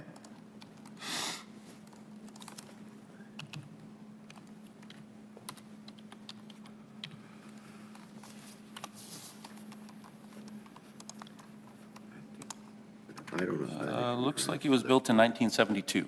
So that predates the 87 change in the building code. So I'm not sure why we would demand a backwater, see, the backwater valve is there, and the reason why there's a benefit to the backwater valve, Right, Councillor Wyatt, I apologize, Madam Chair, I'll do it as a form of a question maybe, or, well, but is it relevant Well, for the committee It's today? relevant to understand what the person's dealing well, with. maybe you have a good point, Madam Chair. Let me just quickly summarize the different, so every sanitary drainage system shall provide with, what does that say? The next point, backwater Shall valve. be what are the- provided with cleanouts that will permit cleaning of the entire system. So there were no cleanouts that were installed. Of the sanitary drainage system, okay. That's related to the pipe to the street. Right. What's the next one? If it helps, councillors, and through you, Chair, there are two deficiencies remaining. Okay, The two deficiencies that currently remain are a wet vent too small, which is the undersized, the number one, and the backwater valve is required on below-grade branches. okay. Now, the wet vent, explain that to me, So in a plumbing system, you need a vent right? for air behind water, and And this is the wet. vent. whatever was installed incorrectly. It was undersized for what was, Okay, I understand that. yeah. That I can understand, because if that's being done in conjunction with the installation of the plumbing. What I don't understand, and maybe it could be explained to me, is why the backwater valve, because the backwater valve is in place in the main line, basically to prevent a sewer discharge coming from the sanitary system in the street. And the reason why it's put there is because its pressure sometimes can be quite severe, and the push from the street can be quite severe, and sometimes, and it basically stops the water from getting into your weeping tiles. The difference is that with the backup valve, the weeping tiles can still drain into it. This catches it before the weeping tiles. Why would this have to be required? Why wouldn't that be grandfathered in fact? Madam Chair, we have the chief building inspector on Zoom, or Okay. one of his inspectors available through Zoom. Sure, I'd like to know the rationale behind not grandfathering the backwater valve. Did it change when we offered the? And explain a backwater valve as opposed to a backup valve or back. Is any of this relevant to the applicant? Because he's not disputing that he's fixing the plumbing. Instead, he's just asking for a fee waiver on the basis of a rationale that we have before us that has nothing to do with the work. He's not okay. arguing the work. Is this something you I'm can just do in curious, your own time? all right, you're right, Madam Chair. I mean, Okay. I guess, I'm just curious why we would not grandfather this in the first place, but anyway, all right. No, that's a good point. Councillor Edie, do you have a point to be made? No, if nobody anyway. There was some change, anyway. Maybe we could hear from the appellant. Never And then mind. I'll have questions I after. have nothing. They're Same not time. here. The appellant's not here. Yeah, no, I'm good. Okay, Oh, they're not here. not here. And we're appealing $182. How many, okay. So what I need to know is it's deficient. How many, so the diameter of the pipe, it should have been 8 inches and it's only 6 for the vent? I'm going to defer to Mr. Chuby, he's our chief building inspector. I'm sorry, say that again? Deferring to our chief building inspector, who's on Oh. Zoom here. Okay. Good afternoon, councilors. Just looking at the deficiency list provided for this address. I just want to look at the two wet that are, Basement, we just want to know the two that are still deficient.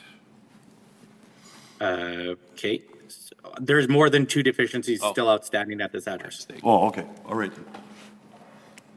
Go ahead. Your question in regards to the wet vent too small, most likely it's gonna be, it's probably just a 2-inch and it's probably gotta go to a 3-inch according to the code.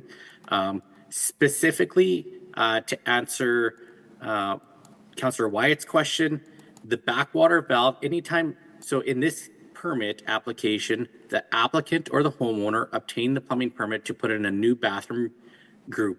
So anytime they attach any kind of new plumbing into existing plumbing underground, they have to put in a backwater valve to protect that branch. So that is what's asked in this case, is they have to put a backwater valve for the brand new bathroom group that they wanted to install. We're not asking them to put it on the main drain, but on the branch. Okay, may I, Ross? So my question, sir, was, did they pull permits to do this work? Yes, they have a permit, and we did an inspection. We listed a whole bunch of deficiencies. They never called for a re-inspection after the 30 days as per our bylaw, and that's why we are here. All right, my question was going to be this. Well, hold it, he No. didn't, he said there's more than 2 that are still outstanding. no, Let him finish on, No, Hughes, did you have anything else you wanted to add? There's a total of 7 outstanding deficiencies on file still. oh, there still is. What are they? Drain or water pipe in exterior wall, basement vent not tied in, wet vent too small, cleanouts for drainage system, trap arm fall or change in direction, incorrect use of 90-degree fittings, protection plates required, and the backwater valve for the branch. So my question is this, sir, is at the time of his pulling the permit, were all of these items identified by the plan examiner, by the building code inspectors, or whoever in the staff at the outset that this was a requirement of the work that was as per the permit? Was that identified up front? There is no review upfront for plumbing permits. They issue a plumbing permit based on the fact, I believe there's a homeowner's declaration stating they are capable of doing the work, and they are permitted to work as long as they own the home and they reside in that residence. How much is the permit? Did his own plumbing. $182 for this permit. So there's the $182 is also the fail to correct Oh. defects. My mistake, sorry, this plumbing permit was $88. $88. So $88, and do we provide them with a list of requirements of the building code when it comes to installing a new toilet in the basement? No, we don't. No, Why not? we are not, we don't give directions on how to do the job. We inspect the work. We do have pamphlets available to public and homeowners, plumbing installation guidelines that you can look online for, but we don't provide it to each permit applicant. But we do enforcement based on it. Correct, yes. So why wouldn't we be proactive in offering this information at the time of a permit being pulled? We don't have the capability to provide all that information to every permit applicant on every permit application. Why, does it change? No, we're just the volume that we do for permits. Building. Oh, I know, but if you have one brochure and here's the building code for putting a washroom in the basement, you would just issue them that. It'd be formal. They do have the ability to access the plumbing installation guideline, the brochure. All right. I don't have any other Councillor questions, Edie? Madam Chair. Just a follow-up question. You mentioned signing off, qualified to do work. Are you saying that this permit was pulled by the owner of the property who agreed to the permit to fulfill the plumbing code when installing this washroom? That is correct. All right, thanks. Was it a contractor that pulled the permit or the homeowner? Homeowner, The homeowner. that's what I just asked. Yeah, I wanted to clarify that. Anything further, councillors? Nope. Okay. We'll just confirm that no one in the gallery is looking to speak in support of or in opposition to this appeal. I don't want to. I'm not. Okay. Motions, councillors? Yeah. I'm going to make a motion, Madam Chairperson, just let me get to the right, oh, I'm not even logged in. Do you want me to prompt you? It'll just take me one moment, hang on.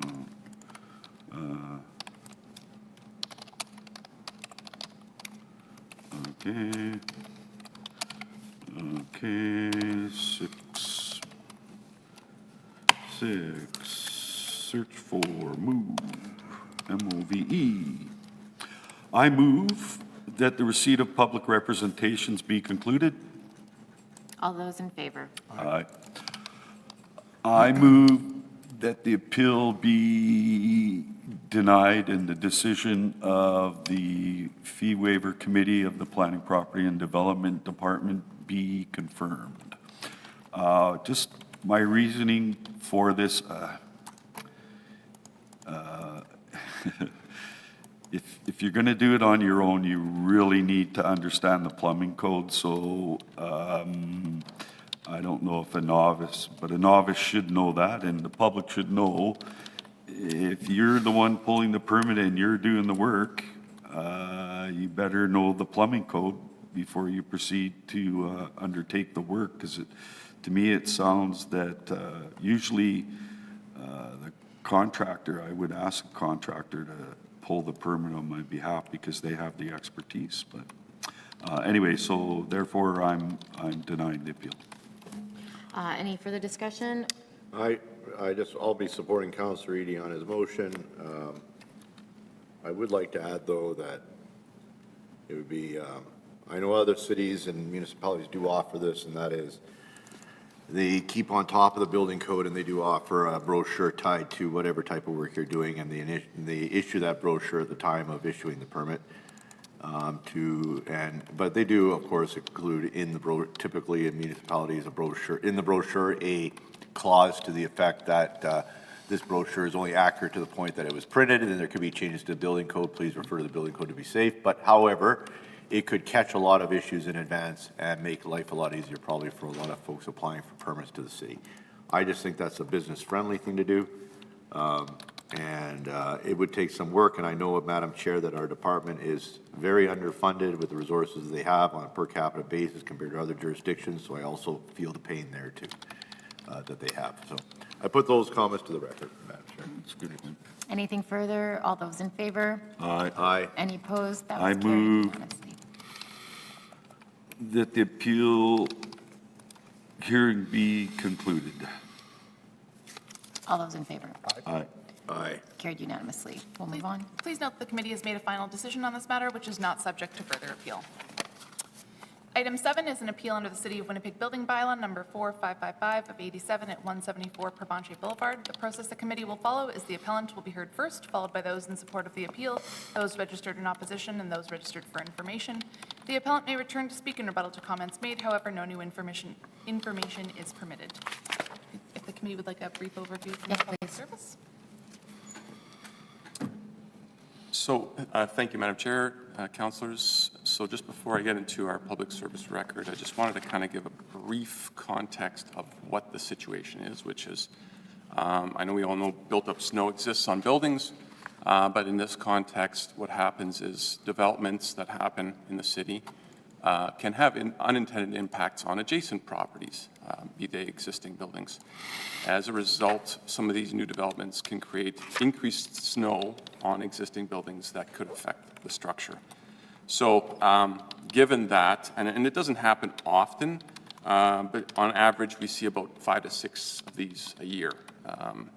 In the better part of a quarter century that I've been doing this work, it's been resolved in most cases by the two parties that are affected. Now, it doesn't come without conflict, but and some of you may remember in 2019, there was a bylaw amendment put into place that was specifically there to address the responsibilities of both parties. So quickly highlighting what the roles and obligations were of each party when they engaged in this kind of potential resolution.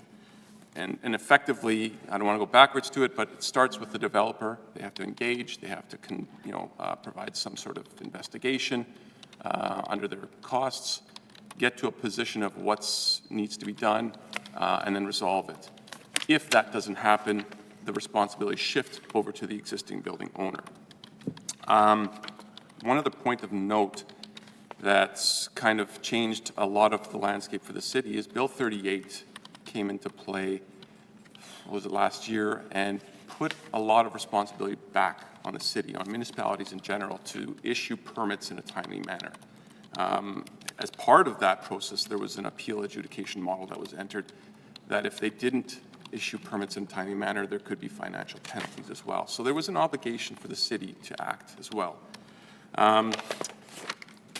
So just to kind of highlight the process that we, and I'll get into that right away, specific to 174 Provencher. But just to highlight that this isn't something that's typically new. On the other side of the property, so if you're facing Provencher and you're looking at 174, while we're talking about 180, the same process has been engaged with 166. So they had an effect on their property as well. The developer engaged, and my understanding is they're pretty close to having all of the work completed to upgrade their building. So if you kind of want to look at these as two examples of best case, worst case scenarios, that might be, again, a comparison. Could you sorry. just repeat that last sentence? You're Sure. going low, yeah. Yeah, apologies. So if you're looking for examples of where it works, this process that we've amended in the bylaw in 2019, it's no further than 166 Provencher. Basically, that process was engaged, initiated by the developer. They followed through on the investigation. They took out the permits, and they did or are doing currently the work to upgrade that structure to make it compliant. So again, there are examples of where this system that we've adopted in the bylaw works.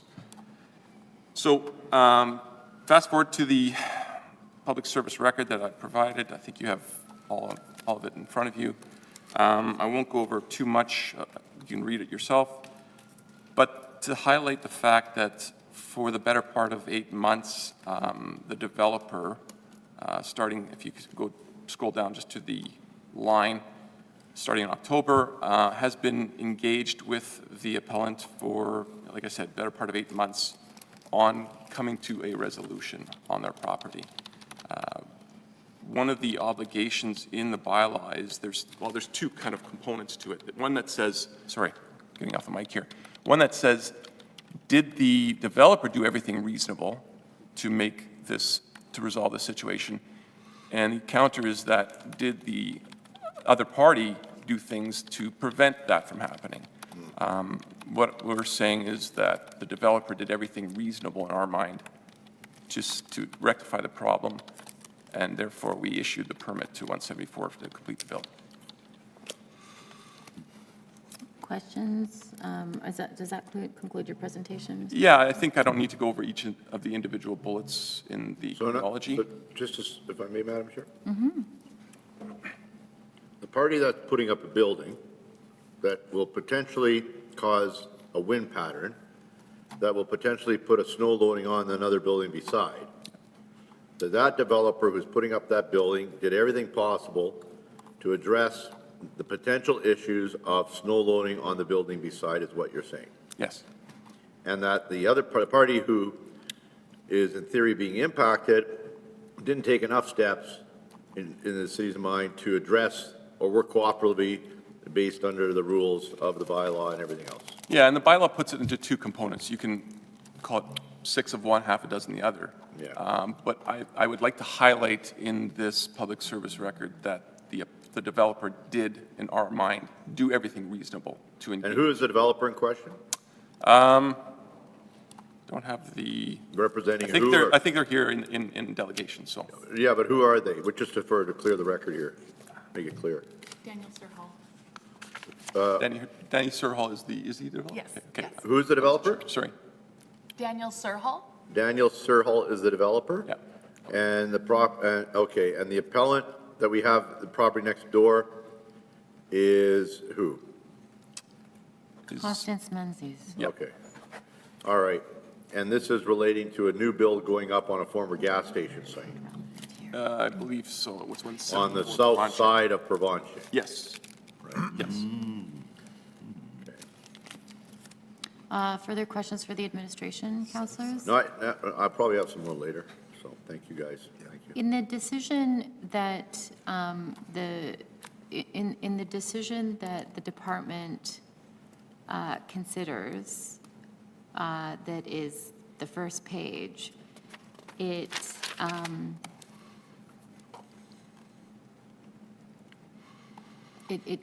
points to a review of communications provided by both parties based on the chronology of events.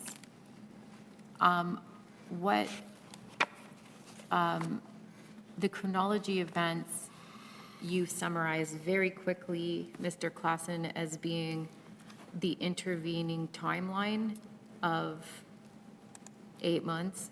So, yeah, and I've given you the chronology of events for the development. I'm highlighting the portion of the permitting process in which, So I'm referring specifically to the first page in the Sure. docket here today, that is the decision of the department saying, "I see your appeal." yeah, And then a few paragraphs down, it says, "We've reviewed the communications," right? And given the chronology, we're issuing. I'm saying, for sure, there is, the party that is not party to this appeal, right? This is between, Ms. Menzies and the city. The city, what were they taking into account in the review? I'm assuming it is the attempts by the developer to satisfy Ms. Menzies. And when they're saying, when they say in the decision, based on the chronology of events and having reviewed the communications provided by both parties, please be advised the city will be issuing, right? I want you to talk about the chronology of events and having reviewed the communications provided by both parties. Are some of those communications provided here, and can you point to them? okay, so you're referring back to the appellant's submission, is that accurate? Okay, so on page number 1 of item number 7, Okay, right? The appeal document, the City of Winnipeg Building Bylaw, yeah, that page number 1, it starts with agenda, Standing Policy Committee on Property Development, then it's appeal hearings. Then it says appellant, then it says nature of appeal, it says the decision stated, and the first bullet, I'm referring to the second bullet. okay. The sentence that reads, "Based on the chronology of events and having reviewed the communications provided by both parties, please be advised the city shall be issuing." So I'm asking you to comment on, based on the chronology of events and having reviewed the communications provided by both parties. That was persuasive, apparently. Yeah. And then in our exhibits, what would you point to that persuaded? So, Is that, yeah, yeah, okay, so in the chronology events that I've provided, I refer to, I don't have the exact copies of the emails, but can provide the copies of the emails, et cetera. There'd be a stack of, obviously, pages to bring all of the communication into play. What I was highlighting was the efforts that were put on behalf of the developer to engage the appellant to say, look, we have an obligation here as a result of our build to identify the potential risk for your building, analyze that risk, and provide remediation to that risk. So that's kind of where the chronology is kind of taking you down that road to say, did they do enough to make an effort in good faith to engage in that process? That's what I'm highlighting, is that when they, and again, many of our communications were through legal representations. And if you look back at the original bylaw amendment, it wasn't that the city was to intervene right from the start. In fact, that wasn't part of that amendment. It was to say, you two parties need to figure this out. You have an obligation, obviously, as a developer, to do some initiation, but also as an existing building owner, you aren't, without some responsibilities as well, right? You can't stymie a development by saying, okay, I'm not going to let you into my building to investigate, for instance. Not saying that's happening here, but we're just saying both parties had some obligations. That discussion obviously was happening on its own. What we asked for was evidence to say, how were you doing a reasonable approach, a reasonable effort in gaining access, doing it in a timely manner so that it didn't affect, operations, right? Because, for example, they may be operating from 8 to 5 hours. Can we do those investigations afterwards?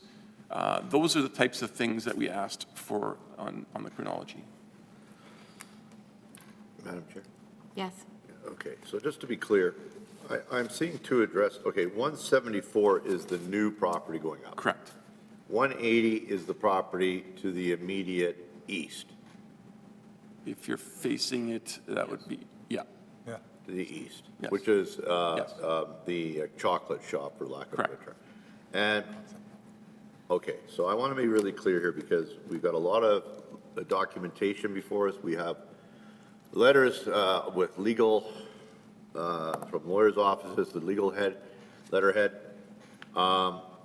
that we based our decision on the fact that we felt that the developer had demonstrated that they had gone to the lengths they needed to go to work cooperatively with the property at 180, this is there at 174, to ameliorate any kind of impact on their building pertaining to potential snow loading issues, and that we proceeded to issue the building, proceeded with allowing for the development to go forward, issuing building permits.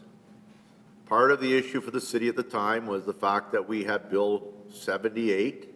38. Is it 78? 38. 38, sorry. Bill 38 that came down that says there's a certain time frame on us that we have to issue permits by, so on and so forth.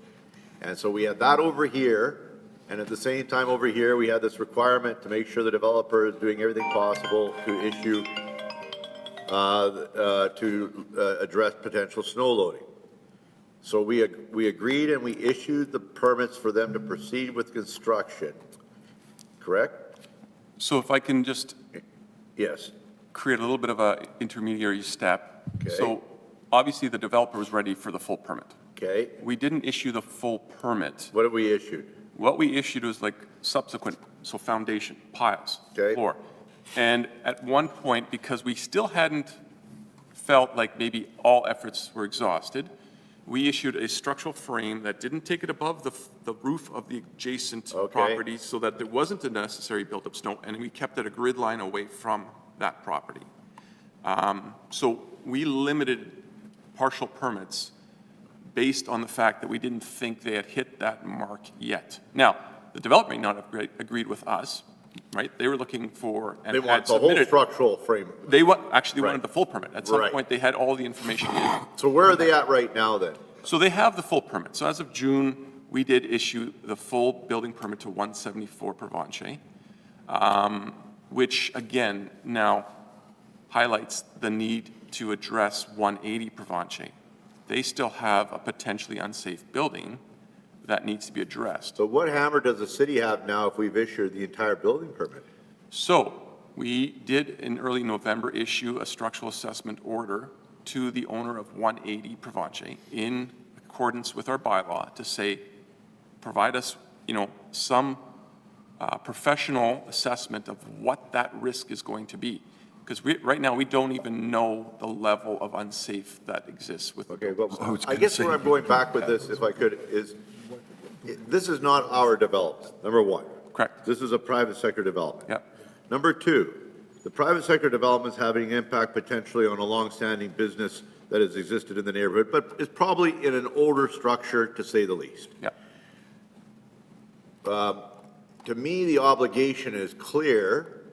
The obligation should be on the proponent of the new development who is coming forward, potentially impacting the other development. Now, I guess my concern here is that we as a city are not putting ourselves in a litigious legal situation whereby we are issuing permits. Yes, we have a slight hammer still, but where we are placing liabilities onto a property owner who really wasn't doing anything other than operating their business in the first place, and now telling them that they've got to go and spend money and show us all these steps that they've taken, when in fact, it should have been the obligation of the property owner developing 174, who was provide us, as well as the property owner at 180 Provencher, documentation saying that these are the steps we've taken. We've had structural engineers look at 180. This is what needs to be done to shore up 180. And yes, we in writing now recognize that we have to do this work tied to the permits that we're going to get issued at 174. Did that take place or not? Yes, so again, if I go back to the 2019 bylaw amendment that was put in place, I don't want to go there because it I know, sounds like I know. we got that one wrong. No, Because, Councillor Wyatt, but anyway, can okay, we go ahead. let him All right, Madam finish? Chair, sure, go So- ahead. Ask the question. All right, all right. So what it outlined was where the starting point is, and which is, I think, exactly what you're saying, is the developer has the obligation to engage, right? They should be saying, on my dime, I'm going to go out, I'm going to investigate that structure that exists there. I think it's a 1910 structure. We know Okay. it's an older one. We don't have the existing plans on it, so you can't, dig them up and do the analysis that way. So there has to be some actual physical investigation of the structure. Right. Once they understand that, they can do an analysis as to what structural, remediation needs to be done, and they will engage in that. I've highlighted that's exactly the process that's happened on the other side of the build, right? Different owner, different existing building, same process. They're just about complete. Okay. So, But you can't compare sorry for interrupting, you can't compare the two because sometimes the work involved could be totally different. absolutely, Different absolutely. structures. Okay, Fair comment, right? So I'm just saying the process. Right. As it plays out. right. So at some point, though, there is a limit to where the developer engaging, right? Is it 2 years? Is it 5 years? Like at what point? It's a Are question they of no good longer faith. doing- It's a question of good faith, you're saying? Yeah. Yes, Yeah. okay. And so that's where the second portion of the bylaw states the existing owner has with them an obligation as well. So So, what we're highlighting in our comment, and the reason why we issued the full permit, was to say, we feel the developer did everything reasonable to engage in that process to remediate that existing building. this is more of a technical question. Is there also the requirement or obligation, not just in terms of the structural changes that need to be done at the cost of the developer, but knowing full well that an existing business is operating in that location and that during construction, that could impact the existing business's profit line, its ability to market, its ability to be there as a business in the first place and operate, operating a business with a major construction project ongoing all around you sometimes impacts their business. Is business interruption coverage part of this, as would be the case? So just to highlight what you're talking about, if I go back to the other example on the other side of the Yeah. development, my understanding is what they've done is they've gone in on the weekends and evenings to do the work so that there isn't an interruption flow on the work or on the business.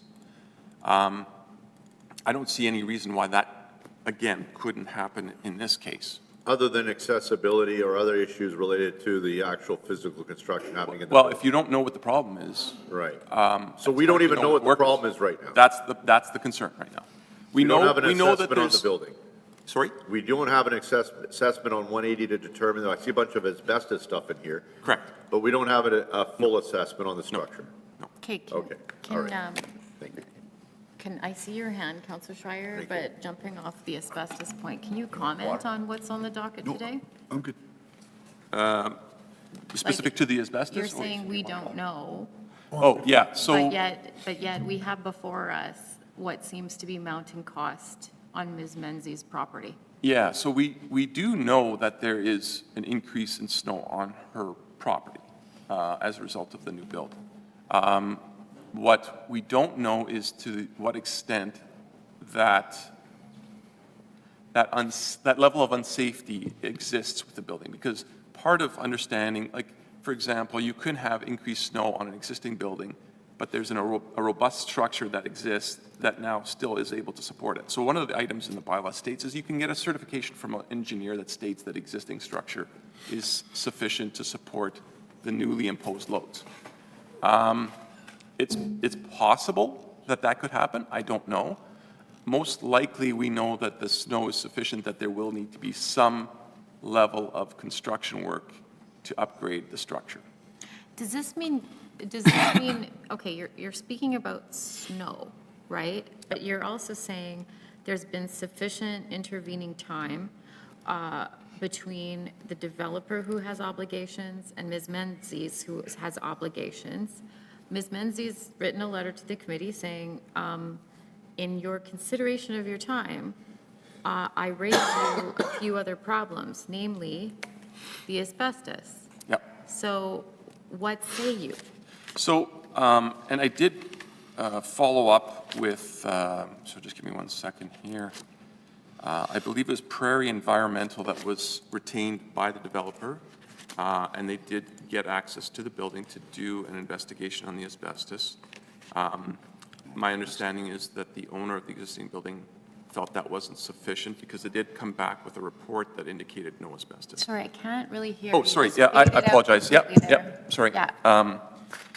So you're lean over saying here. that you're alert to a report, So I did follow up. I phoned the agency.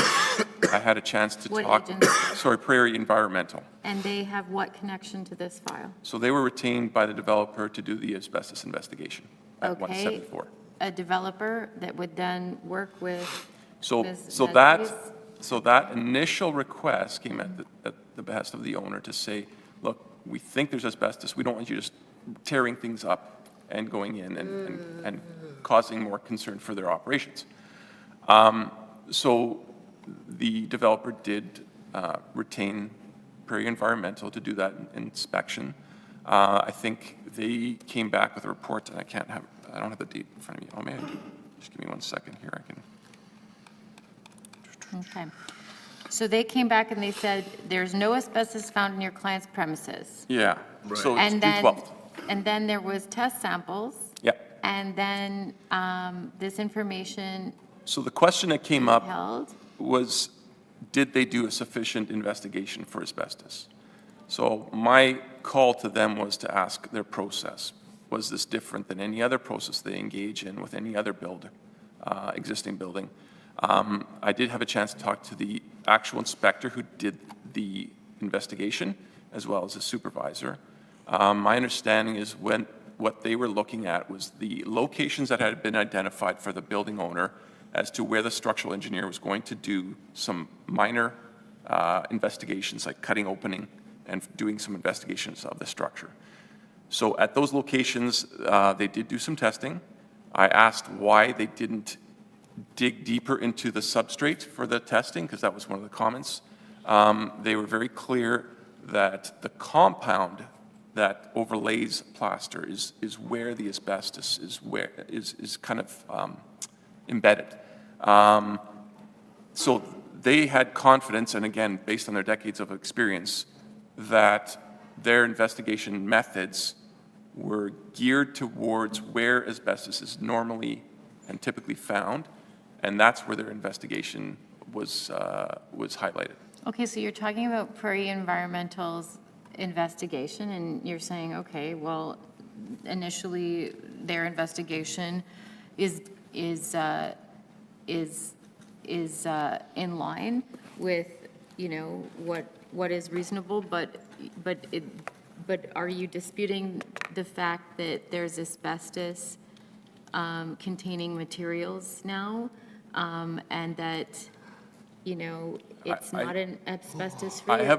Well, based on the report, I have no reason to believe that there's asbestos in the locations that they're going to do the investigation work. And so with respect to asbestos, and it being a food facility, you don't think that this makes Ms. Menzie in a position to incur costs related, that it would be borne to her business in a really different way, stemming from the next door neighbor and the load impacts and the order, that there's not work to be done relative to the order? And the order was issued which month? Sorry, the order for the structural assessment to the Yeah. existing, that was in November, so just recent. And so that's 4 months of intervening time that you accept to be fine for further exploration on the asbestos issue, or? Sorry, and if we go back to following the asbestos report, there was a kind of an effort to, engage with the owner at 180, to get our structural engineer in to do the, slight openings, do the structural analysis. I think at that point, the owner was unhappy with the test results from the asbestos report and said no, they wouldn't give access to them. To open up and test for asbestos within a foods facility? No, so the initial locations that the engineer had identified, so for the asbestos testing, were in locations, again, that were supposed to minimize the impact for the operations. But they still needed a sufficient amount of space to open up to actually visually inspect the structure above. So those identifications were where the testing took place. So that's where the openings would have happened. Again, all of this is in conjunction with the developer and the owner at 180. They kind of arranged all of this. This is information that they've given to us to indicate that they've done their due diligence in trying to do that assessment. Councillor Wyatt? Okay, just to be clear, under the existing bylaw, what powers do we have right now? What does it set out say in terms of this matter? And I guess what I'd like to know is, same token, under legislation, what, if anything, governs this matter? Yeah, so the starting point is obviously on the city. So I'm just going to read it. Where the designated employee determines that the proposed building or structure will create an unsafe Can you condition. speak up again a little slower? Sorry, yep, sorry. Where the designated employee determines that the proposed building or structure will create an unsafe condition in respect of an existing building or structure, they can not issue the permit, right? This is one of the conditions. Okay, that so that is the bylaw or legislation? That's the bylaw. Okay. So it says that's the starting point. Okay. Now what it goes into, it says the designated employee may require that an owner who has applied for a building permit perform such inspections or tests as the designated employee determines to be necessary to make that determination under that subsequent clause. Okay. Where the designated employee determines that the proposed building or structure will create an unsafe condition in respect of an existing building or structure under that clause, the designated employee must not issue a permit until he or she is satisfied that the owner of a property in respect of which the application for the building permit has been submitted, or his or her designate, has done all things reasonably necessary to ensure that the proposed building or structure will not create an unsafe condition in respect of the existing building or structure. So that's our obligation, right? And I'm highlighting the reasonably necessary part because it goes on. But is that the end of it? No. Okay, carry on. So an owner may satisfy the obligation imposed by that section by providing to the designated employee a signed sealed certification by the professional engineer that meets the requirements. So for example, we were saying, yes, there's increased snow, the existing structure is still good, and an engineer has analyzed it and gives you the certificate. So that could satisfy our requirements. Right. It goes on. Despite that clause and subsection 973, the designated employee may issue a permit where he or she determines, and this is where it, again, shifts the obligation, the owner of the property in respect of which the building permit application has been submitted or his or her designated has made all reasonable attempts but has been unable to, and there's two items, determine whether the proposed building or structure will create an unsafe condition in respect of the existing building, or remediate or reinforce the existing building or structure as necessary to ensure it will not create an unsafe condition. So, okay, was there anything else? Yeah. The next part, and it's, again, similar to the previous part, but it highlights a shift in obligation. So the next part says, the owner of the existing building or structure has refused, so this is where we can issue a permit. The owner of the existing building or structure has refused all reasonable attempts to, and again, it goes into the same points, determine structure is unsafe and then remediate the structure. So if I'm a developer and I want to play the game, not saying that this has happened, And I could just simply say that I've done everything I can. I've done everything I can possible, and now I just have to wait out based on the existing bylaw, and now I could shift the liability and responsibility on the property owner beside. I've attempted, and I may come up with scenarios that may not be realistic to do the rebuild. It strikes me that the shift that's talked about, that moves the responsibility in this case from 174 to 180, is done. I don't know if this bylaw has been really given much thought, because frankly, the responsibility in shifting it over to 180, which was frankly just sitting there doing business in the first place, the obligation still remains, in my opinion, with 174. Not only that, my concern, and this is where my concern is, that we then have the power to issue building permits on the structure, but we can then pretend that we wash our hands of any potential liability on the city in the event a collapse or whatever happens at 180 with the snow and somebody is harmed or what have you. So, and that obligation doesn't go away. That's elsewhere in the code, or in the bylaw, sorry. So an Okay. unsafe building that we become aware of, we still have an obligation to. But in this case, now we're going after 180. Sure. But why would we be going after 180 when 174 is doing the development in the first place? 180 was just minding their own business. Right, and 174 was trying to fix it. Yes, we don't know that yet. We're going to find out.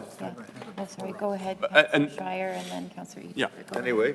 Councillor Schreier, then Councillor Eady. Just trying to get a bit of clarity here for myself in this case, because maybe this has been explained, but this has happened in our first one today. There's different perceptions of clarity. We're talking about bylaws, legislation, and industry standards.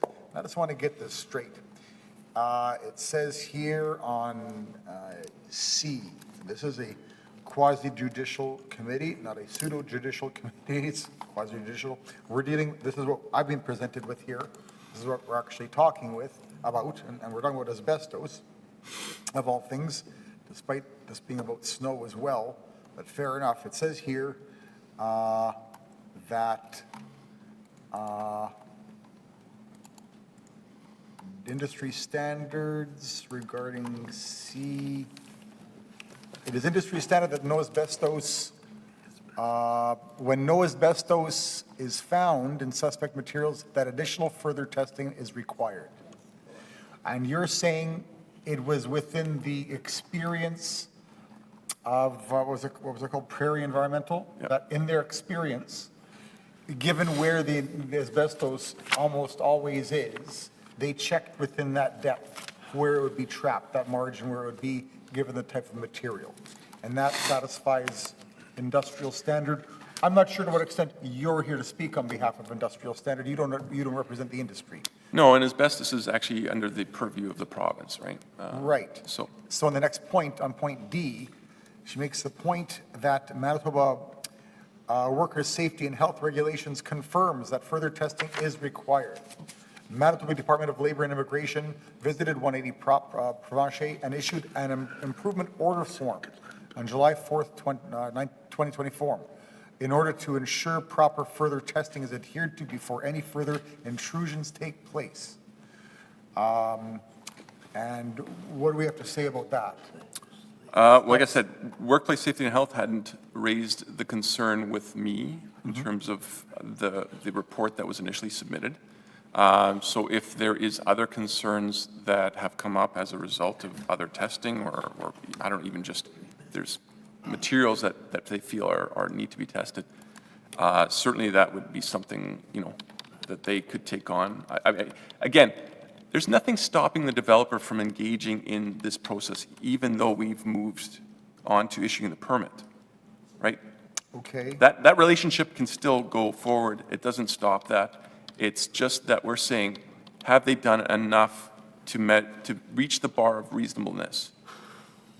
Is adhering to a provincial regulation in which they have official documentation, is that not sufficient to say that, according to the province anyway, that not all has been done reasonably?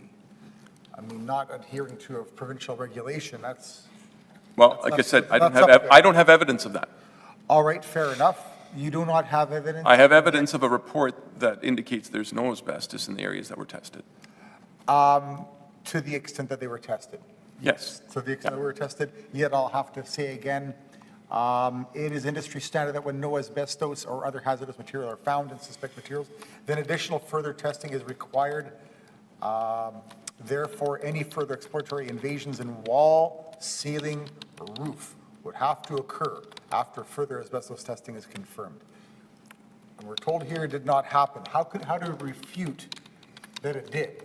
How do we refute the claim that it did not happen? I've heard you say why they didn't go any further, is because within your experience in that type of material, they wouldn't go any deeper. Not my experience, the testers. Yeah, excuse me, that's what I meant. Within the experience of the testers, that they wouldn't find it any further despite the wording here. I'm not sure to what extent this is a paraphrase or a quote. We're looking at, in this case, industry standards, not regulations or bylaws. But you say you have no record from the Winnipeg Safety and Health regulations having been expressed by the province regarding this. Yet it says here to be specific enough. In the case, what I've been offered here, these are not my words, nor my filtration. This is what I've been offered here of the few pages we are. It says that Manitoba Department of Labor and Immigration, in brackets, Andrea Hone, so they give it a specific name, visited 180 Provencher and issued, and in capital letters, improvement order form, 3 capital letters, that's an official document, on July 4th, 2024, that's an official date.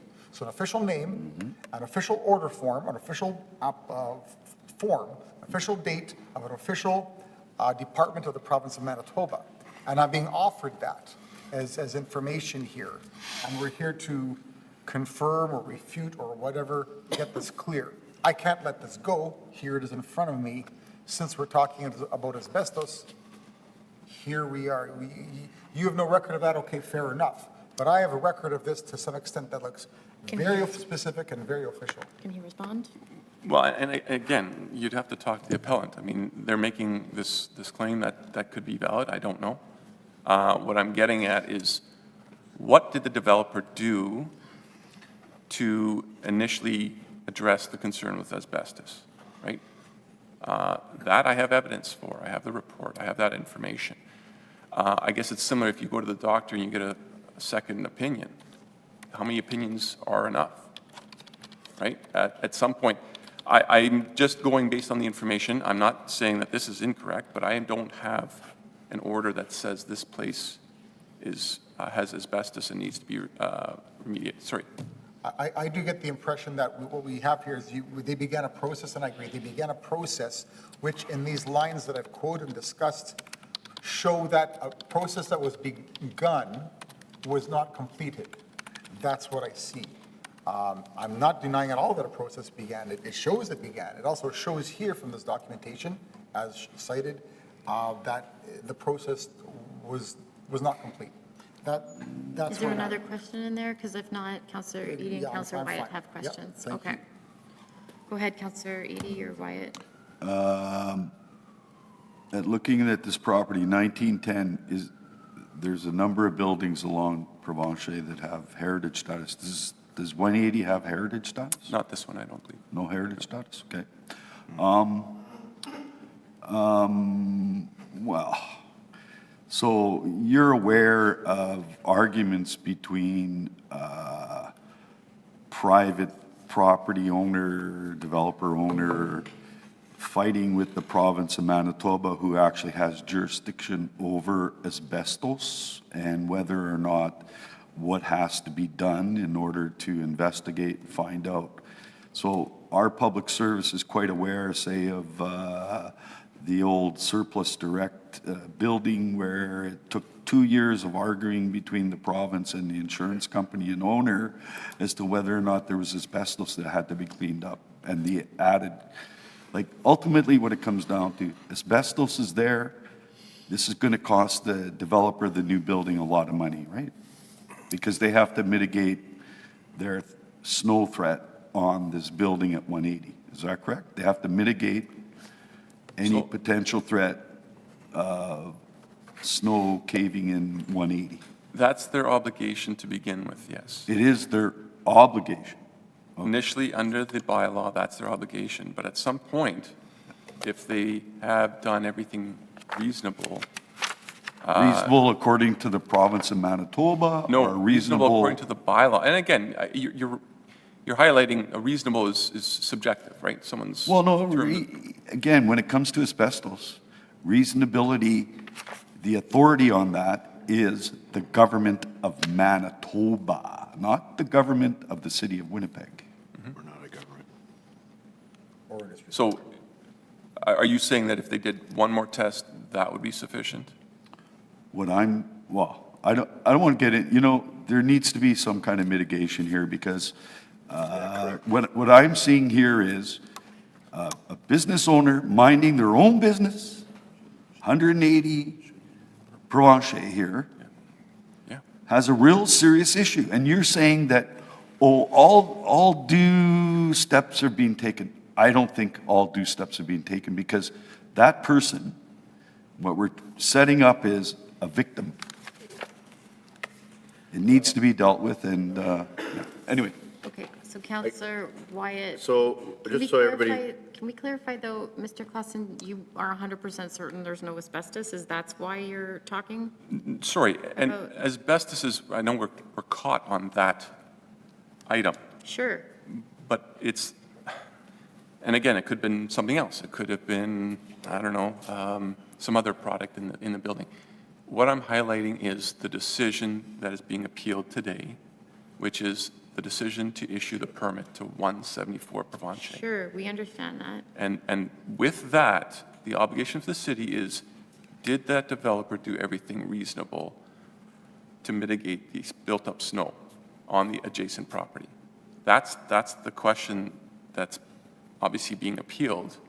That's the one I have to answer to. Okay, and we have to contemplate if that is narrow. Yeah. Counselor Wyatt. yeah, some facts before us, just to get out of it. So I understand they're appealing the decision to issue the permit. I understand that the province of Manitoba also via workplace health and safety has power over regulation of asbestos and asbestos removal. Correct? Is that fair to say? Yeah, Okay. Number two, the city of Winnipeg is the authorizing authority when it comes to issuing the permit and oversee the construction of the new build. correct. And therefore, de facto potentially involved in a potential impact on 180 one way or the other, in that sense. Well, any development can have an impact, yeah. Right. 174 has a vested interest because of the fact they're the developer and they're coming forward with the application. And 180 has a vested interest as they're the ones that could be potentially impacted. It strikes me there's potentially 4 parties here involved. We have a situation where, from what I can see, and I was involved with one of these, by the way, back in the day when I was in the private sector in downtown Transcona, where a gentleman wanted to put up a 2-story building at the corner of Day and Regent, okay, on the northwest corner with housing about it, and there's a building beside that was going to have Okay, snow but that's not impact. before us I today. guess where I'm going with, I he just really bought out have the another owner next meeting door, to and that's go how he to. solved it. But anyway, but in a long story short, we are also being impacted by Bill 38, correct? Yep. In terms of impact. In light of the fact that we have provincial legislation impacting us on this as well, to speed up the process, at the same time, we are worried about safety of the public and responsible for that as well, so we are wearing 2 hats in a sense. As it stands right now, from what I can see, that there was no consideration given by the province or anybody, and that's not anybody's fault, because you can't see into the future sometimes, that there has to be some sort of a mediation mechanism here, almost like arbitration. Okay, but that's We're- not before us. No, but what I'm concerned about, Madam Speaker, is this, or Madam Chair, is this, is that what's before us is to uphold a decision to approve issuing the building permit, correct? No, it's actually, the building permit's been issued. If you're saying that decision was incorrect, now the question becomes, is there a revocation of the existing permit? Is there a what? Like, are you revoking the existing? Well, that's what I mean.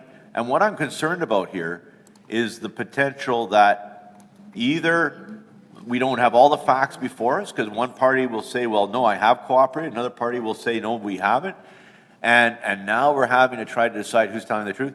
I realize that we're almost like the mediating body, but frankly, I think this is something where the parties sit down together and go through almost a body mark. I don't This know. is questions for the public service, that's My- comments for us. I just see a gap in the legislation right now, whether it be Okay. our bylaw there, to deal with this issue, because this has been problematic for some time now. So, And I don't know how to handle this, because I guess where I'm saying with this, Madam Chair, I realize we're early on in this hearing. The red flags I put up are this, is number one, I'm reluctant to second guess our staff. I'm also reluctant to proceed with a project that potentially could have a sure, health and safety. let's hear from the appellant. Okay, all right, fair enough. Can They- we take they- a health break if you don't? Like, let's hear, we have other folks to hear from, we Okay. can circle back with the public Sure. service. This was just their summary. yeah. There are more people here to hear from, and so if we can do that, we can circle back and we can have that discussion. Sure. This is- Fair enough, Madam We've already Chair. heard this is a rare occurrence, maybe 5 of these a year. I just need a health break, Madam Chair, if you don't mind. Now, Yes. Or do you want to hear from the appellant first? Well, I could wait, I guess. Let's hear the appellant. All right, I can. Is that All right. Is that helpful? All right, carry on. Okay, the appellant is, Pat O'Leary is speaking on behalf of the appellant. Pat is here in person.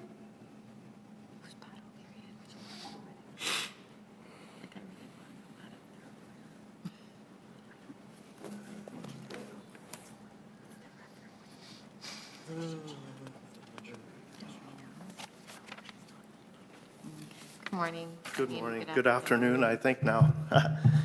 Madam Chair and fellow chairman and colleagues. I'm a PhD and my proficiency is in business law and accountancy. And I've built buildings all over the world, abroad, Canada, United States, and I'll say Manhattan because that's a different story to begin with. So I believe my reason for being here today is to maybe put all these things together for all parties, not just for the party that I'm representing. I'm going to put a request first, and then I'll get to the reasons why, if that's okay. I would like the building permit taken right out, with a caveat to show good faith with going forward with having housing, because we need it. But the caveat is that it's to be reissued when it's reissued properly. And I'm going to go through the reasons why. When you go into law, first of all, it is a landowner and a building owner's right not to be invaded in the first place. So forget about building permits, forget about anything. I want to build a building beside you and it's going to create a snow load. I have to get a permit for that. Any architect and engineer is going to say, I cannot draw that for you because of the building. You cannot build a building that big because of the reasoning for the snow load. That's fine. You can build it if something happens. So now you have to go to the city, and the city has to take an inventory by law, the National Building Code of Canada, National Building Code for Manitoba, that's the way it works. I need an inventory of things. Do I have the engineer's report? Do I have all these things? It's an inventory, they check, and they do a great job at it. However, when you get into a situation like this, the city engineer also cannot sign off on that building. Can't issue a permit for something that can't be built. Now it goes into the city states and is supposed to work with everybody. You, however, Mr. Developer, can go to that party and say, because they have the right to say yes or no. Point blank, that's it. If my client had said no, we wouldn't even be here today. but the question wasn't answered. Wasn't asked, sorry. So I have a citizen wondering what is going on. She's not a lawyer. So the city has to say, give me an engineering report. Give me this, give me that. I want to see from the developer something that says they're going to work together. When you look at the National Building Code, in order to institute something, you have to have law, documentations, and documents. You can't have a he said that she said. It does not work, and we all know that. So when you move towards an agreement such as that, your bylaw comes into play. So I research law. Your bylaw is not a Winnipeg bylaw. It is enacted from almost every city in Canada that has these things happen. Because why in law? We're reactionary. That's all we do is we react, we try to fix and adapt. However, this bylaw and laws for a building or a planning have nothing to do with people. They have to do with things. So what thing was the city of Winnipeg missing in order to institute and make that bylaw work? There never was an agreement written between the developer and my client, even though in good faith, you've seen, she has tried to continue to allow this person to build this big building when she could have just said no. So without an agreement, your bylaw doesn't come in. If the agreement gets into place that says, I, building owner, agree to developer that we are going to make this work, now that agreement breaks down, that is when your bylaw works. Because the person has a chance to say yes or no, I want the building. And then the bylaw comes into place based on an agreement between the developer and my client. There never was an agreement. We never got to an agreement. An agreement never even started. Although, you know, Charleston Engineering, these costs are not anything to do with my client. She's paid $25,000 already on costs to make this work. The agreement that everybody wanted, the engineering agreement, prior to say what the snow load, my client paid for and was given on April 18th to the city of Winnipeg, Charleston Engineering. But yet on July 5th, they still issued a building permit. So by law, my client right now could say, no, I don't want anything to do with this anymore because there never was an agreement. And she has the legal right as a landowner, which we all do in Canada in the same terminology. We can say no. And then that developer has to go back to the city and say, what can I build here? And they say, okay, our engineer and any engineer will sign off on this building because that's what you can build there. So, you know, I got a little frazzled, a little angry here because, you know, an engineering report, it was given at my client's expense prior to the building permit. And Manitoba asbestos guidelines, I don't know anything about that. It was never given to. You know, it was given on June 28th. And then when you talk about the asbestos and everything else, there was a legal letter that went on April 18th. Like, I didn't think we had to do the he said, the she said, the he said. I just deal in facts. The facts are, number one, my client has the right to say, no, I don't want a building beside me. As Councillor so justly said, I'm fine here. I'm not doing anything. Nobody can force anybody in Canada, in any city with any bylaw or any law, to modify their building for the benefit of someone else. The bylaw that was put in place, if you go back in precedent in law in Canada, because it's happened a lot, it's only just starting to happen here, but it's going to happen more because we're trying to infill housing. We're trying to get people houses, and it's got to go faster. But these things are going to come up. So I hopefully, with my research and my reputation, and that states that bylaw only works on an agreement that was made. Because right now, I'm asking you to revoke the building permit. Why? Because the building permit was acted on that bylaw. And I know that is against the law. So right now, unfortunately, Rick signed an issue. You're going to be directing your questions through the chair.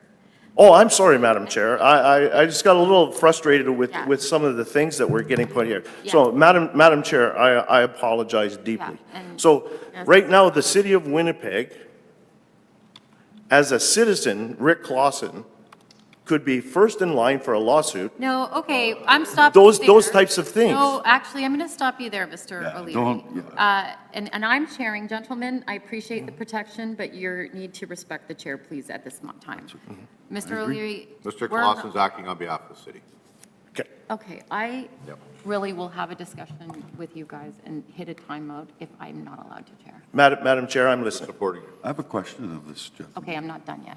So I'm on listening, that, Madam Chair. This is the second warning. I will Just so you redact know. that, yes. Okay, yeah. We're not Redact it from the records. disparaging I'm not done. So Okay. just a second. We're not disparaging public servants Mm-hmm. or anyone here. Law, and I'm not certain you actually are governed by the Manitoba Law Society. No. But. I'm an independent. You're seeming to indicate you're a lawyer. No, absolutely not a lawyer. That's okay. Absolutely not a lawyer, and I just, Thanks for clarifying that. yeah, 100%. Yeah. My expertise is in business law and finance. I am not a lawyer. I don't understand. represent myself Really, in a lawyer. that's so clear to me. 100%. All I do is research, Madam Chairman. So clear to me. Okay, there's questions for you. I have a question. Are you finished? I think he's made his case. Are you finished your time with us in terms of your presentation? I believe I am. I just, my client wants what's best for Right. everyone, and we would like to get There are questions for you things if you placed. have time. Absolutely. Okay, Counselor Edie and then Counselor Yes, Wyatt. just, okay. So I hear where you're coming from, and I have this is a unfortunate circumstance, but first thing I want to clarify, and when I studied business law, and I've had some experience in law as well, just not as a lawyer, are you aware, and I don't think the province of Manitoba changed it, but 3 provinces in this country of Canada allow for verbal agreements? 100%. Are you aware of that? 100%. So just to clarify, the developer at 174 approached and asked if they could look at the building for any potential changes to mitigate a risk of snow? And she said yes. Madam Chair, may I answer? Yep, it's a question The posed to you. developer approached my client and stated that I am building this building, so I need to get into your building. So she was not aware of her rights or anything else. She did what she was told. And then subsequent literature and everything coming down, she thought that's what she had to do. Okay, that's all I have. Any questions? Counselor Wyatt, you had questions? I guess what I heard is this. Number one, I heard that you're, on behalf of your client, you're saying that you are prepared to enter into an agreement with the developer at 174 outlining obligations and responsibilities by both your client and him. May I answer, Madam Chair? Yeah. 100%, with the caveats that the costs incurred to date, 25,900, which will be served accordingly, right, get paid, and we're even agreeing to a timeline because we know what's happened. But then workers' health and safety and everything, we're agreeing to set a timeline that says we will reissue the building permit with a timeline, so now we put all due diligence and control back to the city of Winnipeg that states that you have 10 business days, 15 business days, whatever you deem fit to have a document in place. Well, there's two steps that I see. The first step is the step to come up with a terms of what you will agree to do and what the developer will agree to do, correct? That's the first step. And including the fact you're saying that the 25,000 should be covered as part of that agreement.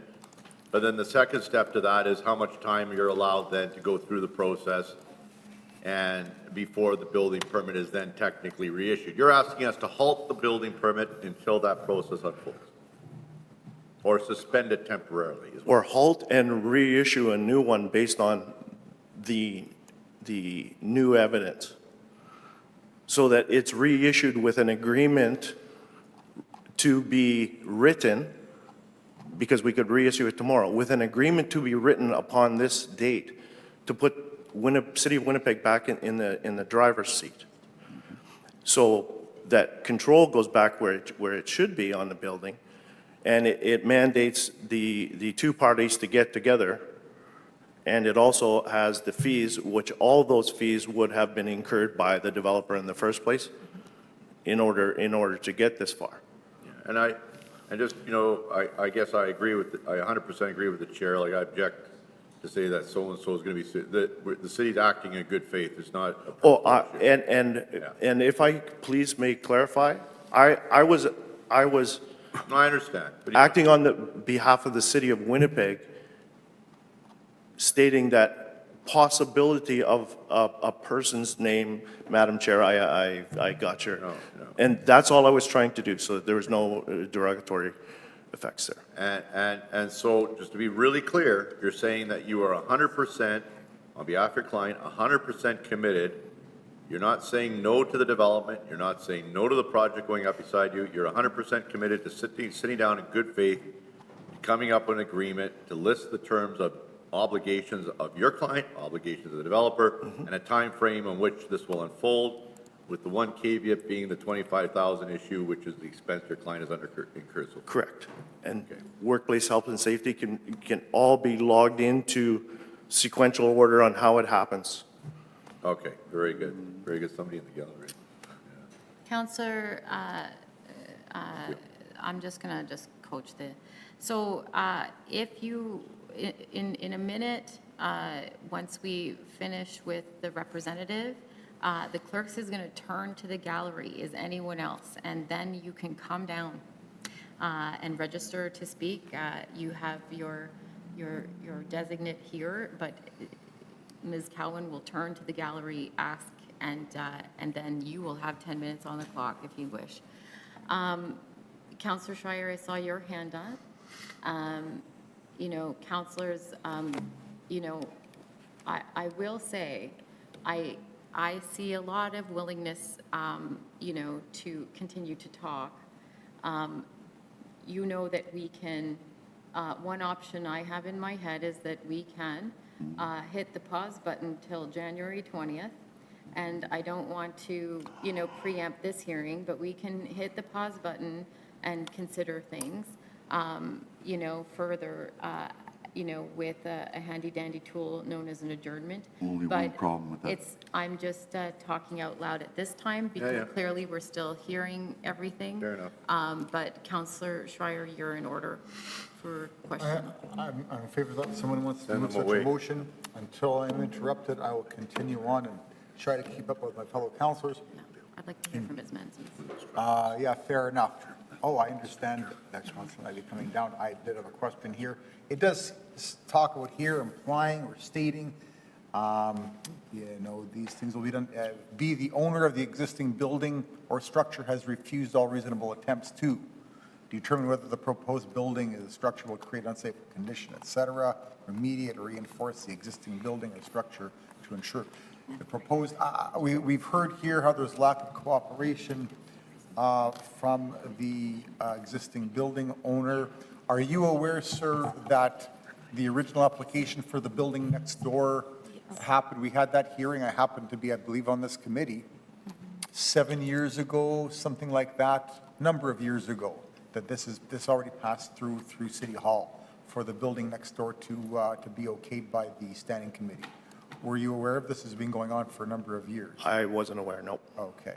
So you were not aware that at that time Constance actually spoke not against the development, spoke for information and offered information, had concerns about issues, and made a point of stating why I remember this, well, because it's Constance Pop, that's why, but that's my bias. But anyway, stating that she had nothing against the having a building next door so long as certain issues were dealt with. And it remains that way, Okay, Councillor. fair enough. That's all, thanks. Anything further, councillors? May I have just one word? I know I have no time, but it is very important on the order for snow. Right now, my client is at risk. Okay, you've presented already, and we don't have any further questions. That point's been made, thank you. Yeah, Okay, for the snow load, thank you very much. Yeah, that's been made. yeah, okay, well, I have a question for administration. okay, there's somebody else. Did you want to talk? Not, Ms. Mezzi is going to come down. Do you want to hear from her first? She's the owner, yeah? Or do you want to ask your question now? Or I can take Councillor a Eady? washroom. Do you need a washroom break? Maybe before we have mid. And then, okay, go ahead. I don't think- Okay. Thank you very much. Thank you. I respect your positions. Okay, so no one else is registered to speak in support. Is there anyone else in the gallery that wishes to speak in support of the appeal? Okay. Come down to the, you don't speak there. No one tell her she speaks here. Right, yeah, I'm talking out loud. Which I'm really grateful that Holly changed my mic. Oh, who's that woman? I don't know. Hello, good afternoon, everyone. Just a couple of points of clarification. We too had a asbestos testing done. It's considered a superficial test because only the first layer got tested. It was conducted on the same day as Prairie Environmental. We worked with Winnipeg Air Testing that day, and they came up with the same results. However, they also indicated in their report, as did Workplace Safety and Health when they came to 180 Provencher subsequently, that the testing results are not conclusive that there is or isn't asbestos. And this is very, very important point to make because we cannot state that there's no asbestos in the premises, which the lawyer for the developer had indicated in his letter, which became part of the decision rationale for issuing the permit. So I am now mandated that if I wanted to do renovations in the building or if anybody else wanted to come in and do further intrusions, whether it's into the wall, ceiling, or roof, we have to conduct further asbestos to prove that there is or there isn't asbestos. And I've been saying this all along before we engaged in these testings with my background. What I used to do before, that I knew some of this already. So I don't want to be able to find asbestos, but we also then had someone come in and do an inventory. The same company, Winnipeg Air Testing, came back as mandated by the province. I had to then provide documentation of an inventory to show what could be possible places within the building that could have asbestos. So they put that out, and I do believe you have that in your package that indicates those areas. So that's, now I'll have to show if I have asbestos or not. If I don't, great, but if I do, then I must undertake the remediation. And what we've been asking for all along, what I've discussed with Rick Clausen, what we've sent in emails is it's not that I want more testing done, it's what is required of me. So once we can undertake those steps and what we requested of the developer through lawyer letters and other emails, follow through and let us know what your plan will be for remediation. So if there is asbestos found, what are you going to put in place to protect? How are you going to undertake the remediation process, and how will that affect my business, as I am a food establishment and we do have customers coming and going. It's not something that I'm going to undertake myself because I don't have the desire to do any renovations in my building. And Charleston Engineering, we hired them to conduct their assessment in I think we hired in February and their March came to us in March. And they indicate in their recommendations that the building is safe and secure for the purposes that what we're doing today. The snow load is an issue, and that there could be harmful materials, and that's what flagged us to go, oh, okay, we need to be cognizant of a variety of harmful materials, and of course asbestos is the biggest one that stands out. So I can't move forward, no one can move forward, and nor can anyone state that there is or isn't asbestos testing until we do further testing. So that's a big point of clarification. Is there anything further? You have 6 minutes on the No, clock. but I have so much material, so I'm hoping you can ask some questions that I could try to answer. Okay. And you have material you don't think we have? Pardon? You have material you don't think we have on the docket right today? Have you looked at the docket today on what's presented before councilors? Yes, yes. So When you say I have more, are you saying in your head or referring to pages? just you have before? more emails of requests of just trying to illustrate the level of cooperation that we were trying to undertake, and the costs and the reports reflect that. Like, you can see that we've engaged with Workplace Safety and Health or Winnipeg Air Testing or Charleston Engineering, so that we could be equipped with the situation at hand for my building. Okay, Councillor Eady, Councillor Wyatt after. Thanks for being here to answer some questions. Thanks for being here to answer some questions. Who I'm choosing first. So as I recall, you moved from St. James over to that wonderful spot at 180 on Provencher, what was that, 8 years ago? Yeah, at least 10 years ago now. Oh, 10 now, eh? Yeah. Ooh, I'm getting older, okay. The reason I asked that question is, did you have to do any renovations in order to operate your business, given that it's food? Did you have to modify the building in any way and pull permits? Yes, we put in a commercial kitchen.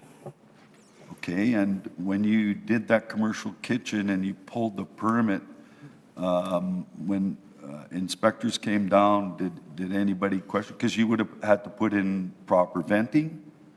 No, we don't have venting. You don't have We have venting? existing furnace. We just painted, put in a new flooring. Because we don't need a hood, because we're not. What kind of oven what kind of stove or oven are you? We have a baker's oven, but there's no venting required because we don't do a lot of baking. Because we make chocolate, we have two enrobing machines that melt chocolate. Right. And so there's no exhaust that come from that. So we're not required to have any So venting. I was just saying, so there's nothing that you had to do back then that would have, No, just but- painting, and we did apply stucco in the front. right? All right, because you didn't have, if you would have put in venting, you would have found out whether there was asbestos or not. Correct. So, okay, Yeah, thank you. it's chocolate, not Yeah, it's different I love that way. chocolate. Counselor Wyatt and then Counselor Schreier. Yeah, I have a question, I guess.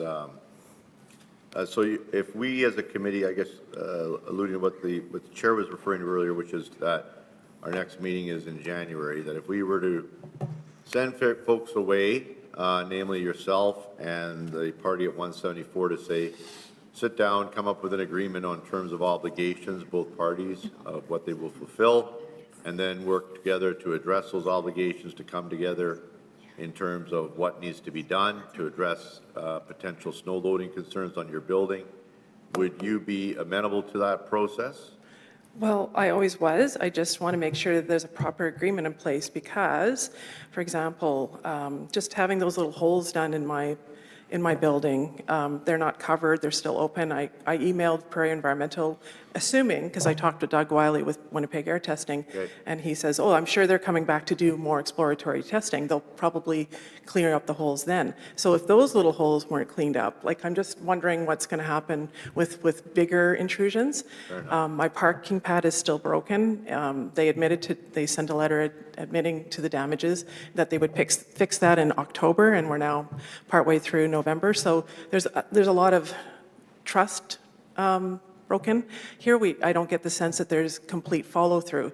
So sure, do what you need to do, but give us a proper agreement that you will stick to. I want to see those proper deliverables as I'm heading into my busy season, which is Christmas, Valentine's, Easter. That's like all chocolate shops. Right. And not have any major disturbances so that I can carry out my business. But I want to see the results, and I haven't already yet at all. Okay, no, I think what you're saying is very reasonable, but at the same time, I guess, just to play the devil's advocate, because we haven't heard from the other side, is that they're going to want to know that you're in good faith participating in that process to come to that agreement as well. We have, and we said, Okay. yes, you can come in, but please give us clear instructions of what you're going to do. So Okay. continue on, but again, I need to have that proper assurances, because we have not seen it to date. Thank you for being such a wonderful entrepreneur in our city. Oh, okay, you're welcome. Counselor Schreier. Do you recall, what was it, about 7 years ago, the original application for the new building right beside you? Was that about 7 years ago, would you think? I think so. That was a different, I Yeah. think it was even a different, owners or whatever, but yes. Nonetheless, I think I was standing here. I happen to be, by coincidence, a member of the Standing Committee for Property Planning Development at that time. By coincidence, because this is only my second year on it. My recollection is that you did not speak against the development, which was a rather expensive development. You spoke for information, and you made a point to say that you encouraged the development so long as issues were dealt with. Which It's always been my position right from the start that, the city says either for or against, and it's just, there's no middle ground. And so, yes, but I'm always concerned about not just the integrity of my building, but also just the facade of Provencher, like that we have buildings that harmonize, new buildings, because new buildings are also cool, that harmonize with the streetscape of the street, but also provide accommodation. I know with that particular one, I was hoping, I was urging for additional parking within the building so that contractors or guests of that particular condo building weren't forced to go onto the street. At that time, I was living in a condo building. That was an issue with us. So I brought up some of those kinds of issues, more greenery in the front, and there were small little things, and I think those adjustments were made. But that plan doesn't exist anymore, and then there was nothing happening for a couple of years, and then this building came on site. Sure, you bothered to mention that. That's in order. I get the impression you all want to harmonize with the visual aesthetic, architectural aesthetic. You also harmonize with the gastronomic concepts, and that's where you shoot through the roof, because you really add to that aspect of Provencher and Old St. Boniface.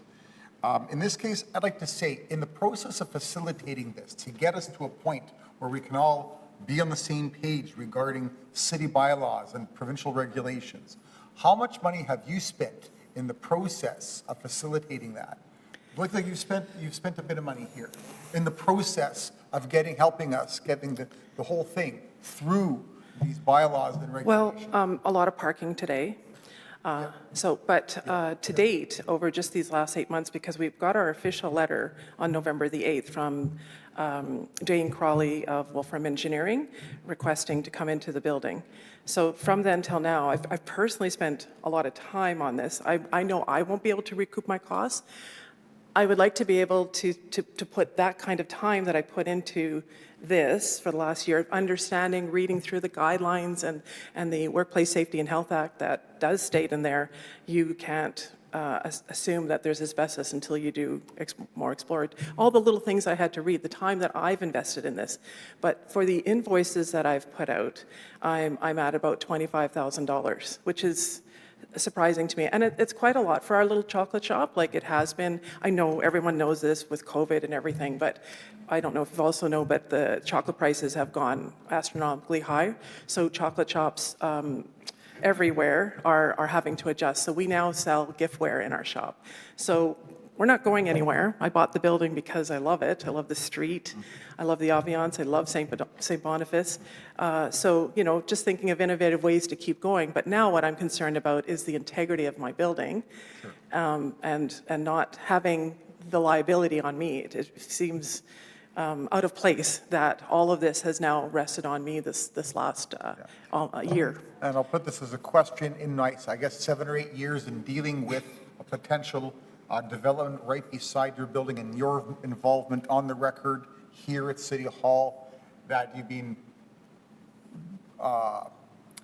apparently rather obviously consistent in your approach of encouraging a development next door so long as... I think all my correspondence, whether it's from me directly or with Pat or with Stephen Schmidt from Restall and Restall, or from, I guess there might have been a couple of other people, it's always been civil and rational and always requesting, tell us this, how are you going to form that? What's happening with this? Can you please fix our parking pad that you broke? Because we can only park 3 cars there. One of us has to go out and park on the street somewhere, and winter's coming, and So little things like that is follow-up. If I may, to your point, you say our correspondence has always been reasonable, and you sound like you've always gotten back in an expeditious fashion? Right away. I know one time Stephen couldn't get back right away because he was in the hospital, and I remember seeing an apology in his letter saying, sorry, I couldn't get back to you within 4 days. Like, our turnaround time has always been, and that's just been a practice of mine. Would it surprise you in general. then? Did it surprise you when you read the record today to hear things like in the chronology, there was no response? Or, you know, for instance, you know, there's a chronology here. Are you familiar with the chronology I'm reading? I did. I looked through that, and I also have letters that So for instance, respond to those. yeah, okay. So for instance, on February 20th, now that is, you know, in January and 22, February 20, you might say what you've already said into the record, that this is Valentine's Day. This is our busiest season, right? Right after Christmas, Valentine's Day. But I see on January 2022, 2024, 180 Provencher reached out to Wolfram Engineering requesting again that the new building be shorter. Is that true? Provencher reached out to Wolfram Engineering requesting the new building be shorter. That on February 20th, Wolfram Engineering followed up requesting access. There was no response perhaps that day, but is that true? Or in the intervening time from March 4th, Wolfram Engineering followed up again requesting access. There was no communication at that time, is that fair? I don't remember if there was any communication on that day, but there was always a response every time a letter or an email request came to us. And I'd have to look at Stephen's replies to that, but I think that there was a letter on March the 10th where we were trying to... On March 7th, it then goes on to say that 174 Provencher received a letter, a second letter from 180 Provencher indicating that they were again too busy to allow access, and again asking that the building be shorter, and asking that a third-party engineer be engaged to conduct an investigation. I think that letter also requested, not that we were too busy, well, Easter was around the corner then, so we did let them know ahead of time, Christmas, Valentine's, Easter, Christmas, Valentine's, Easter.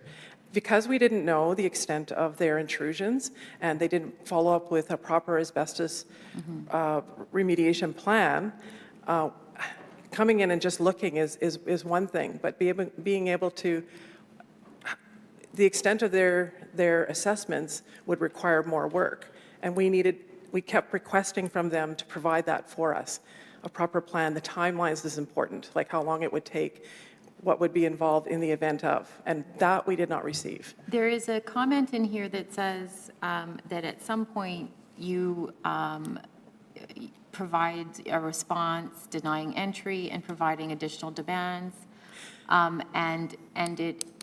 I remember that. Yeah, do you remember that in it? I do remember because characterizes he it came as in, because on one of our letters, one of our many letters, and there were, I think, Pat wrote in his appeal that there were 100 letters, like he wasn't exaggerating, there was a lot of responses from us, a lot of backing and forthing.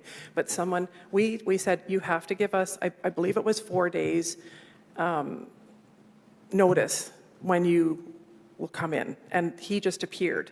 And we're like, we still don't have a plan. Like you looking and poking around while we have staff and customers, this is not. So yes, we asked him to come back on another day. Okay.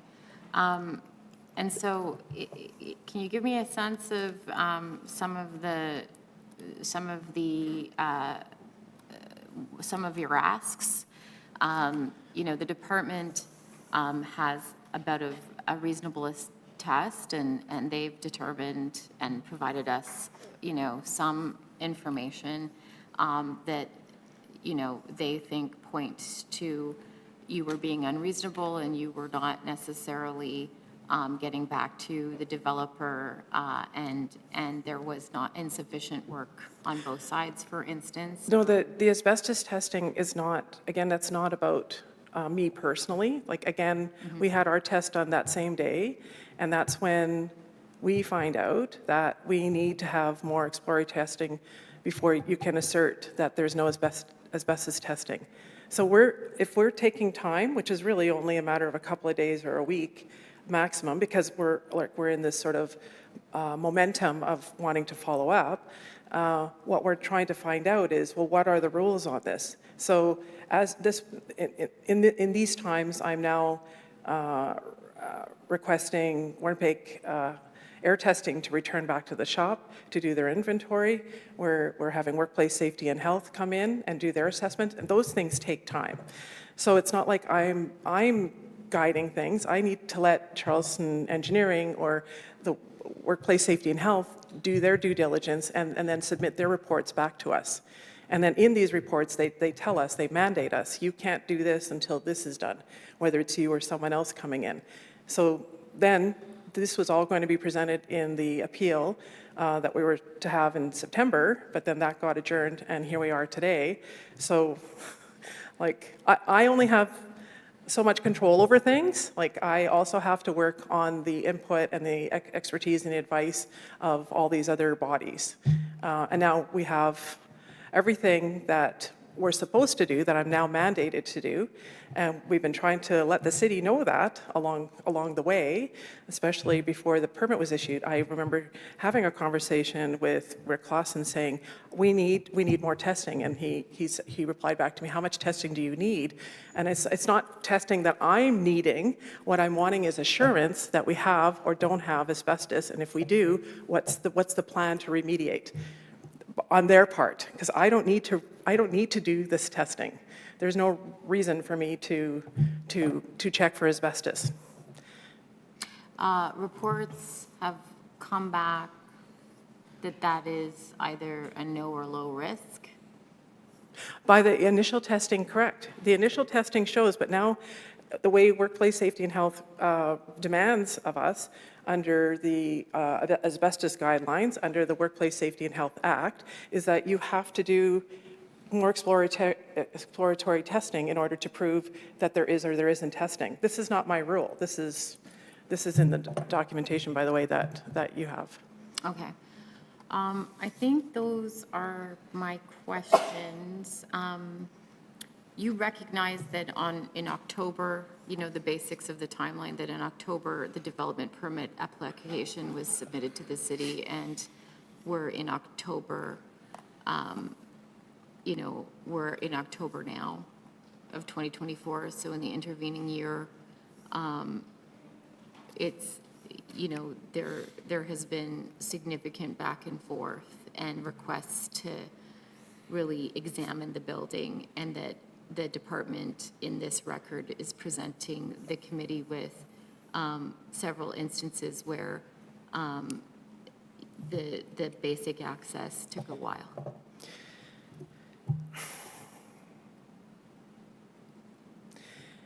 When the decision, when I received the email, Question. when, Yeah. when the decision, when I received the email that that the decision was made, it was made that there was no asbestos testing or no asbestos found in the building. So all along the way, I keep asking for, Pat talked about the agreement. I'm talking about a plan. So yes, of course, we need to start with the agreement, but the agreement includes a plan. And so all the way along the way, we have one little small test from Prairie Environmental. It only checks the first layer, which is the stucco that we put on. We didn't go into the drywall. We didn't go into whatever is behind the drywall, the wood. Like some of that, there's photos of some of that in the Charleston report. So we didn't do that testing. But and it's not me that wants this. I keep trying to say that this is something that's required. It's who? Who are you saying that wants it? It's a requirement of workplace safety and health. Okay, and so when in June, you indicated that the asbestos report wasn't accepted, and you Wasn't sufficient enough. And then in June, when the developer sent you a letter indicating that There's no asbestos found in my client's that premises. everything's reasonable, yeah. And then, so your next steps, if, in theory, in this relationship that you have with your neighbor, would be that they would, in theory, if asbestos was found, provide you with a remediation plan. So theoretically, all things being equal, and asbestos is found, right? You want a theoretical framework of a plan. We requested this in letters several months ago. Okay, and when did you request this in letters? Well, I think you have one of them there, so it would have been earlier this year. Date? Which letter are you referring to? I have a letter from you, Pat, do you see that? right? Which date? Is it the letter that you have provided? Which date do you mean? Which letter? Is it the letter? Might be the March 10th one. Is it, you're saying there's a March 10th letter by you in here? I can locate this letter. Okay. I don't have it on me right Okay, now, and it that's may fine. or may not be in the binder, but we have asked for these plans Okay. and then- officially in these letters. Okay, so that's your theoretical ask. Is there any more asks? You mentioned your parking. What happened to your parking lot, just really briefly? They cut into it for whatever purposes that they have. So is it an asphalt problem or what? Yeah, the asphalt's broken. it Our grade is higher than theirs, and so it's cut down and it's cut. Did So it eliminate a parking spot? or- It did, And yeah. how many? Just one.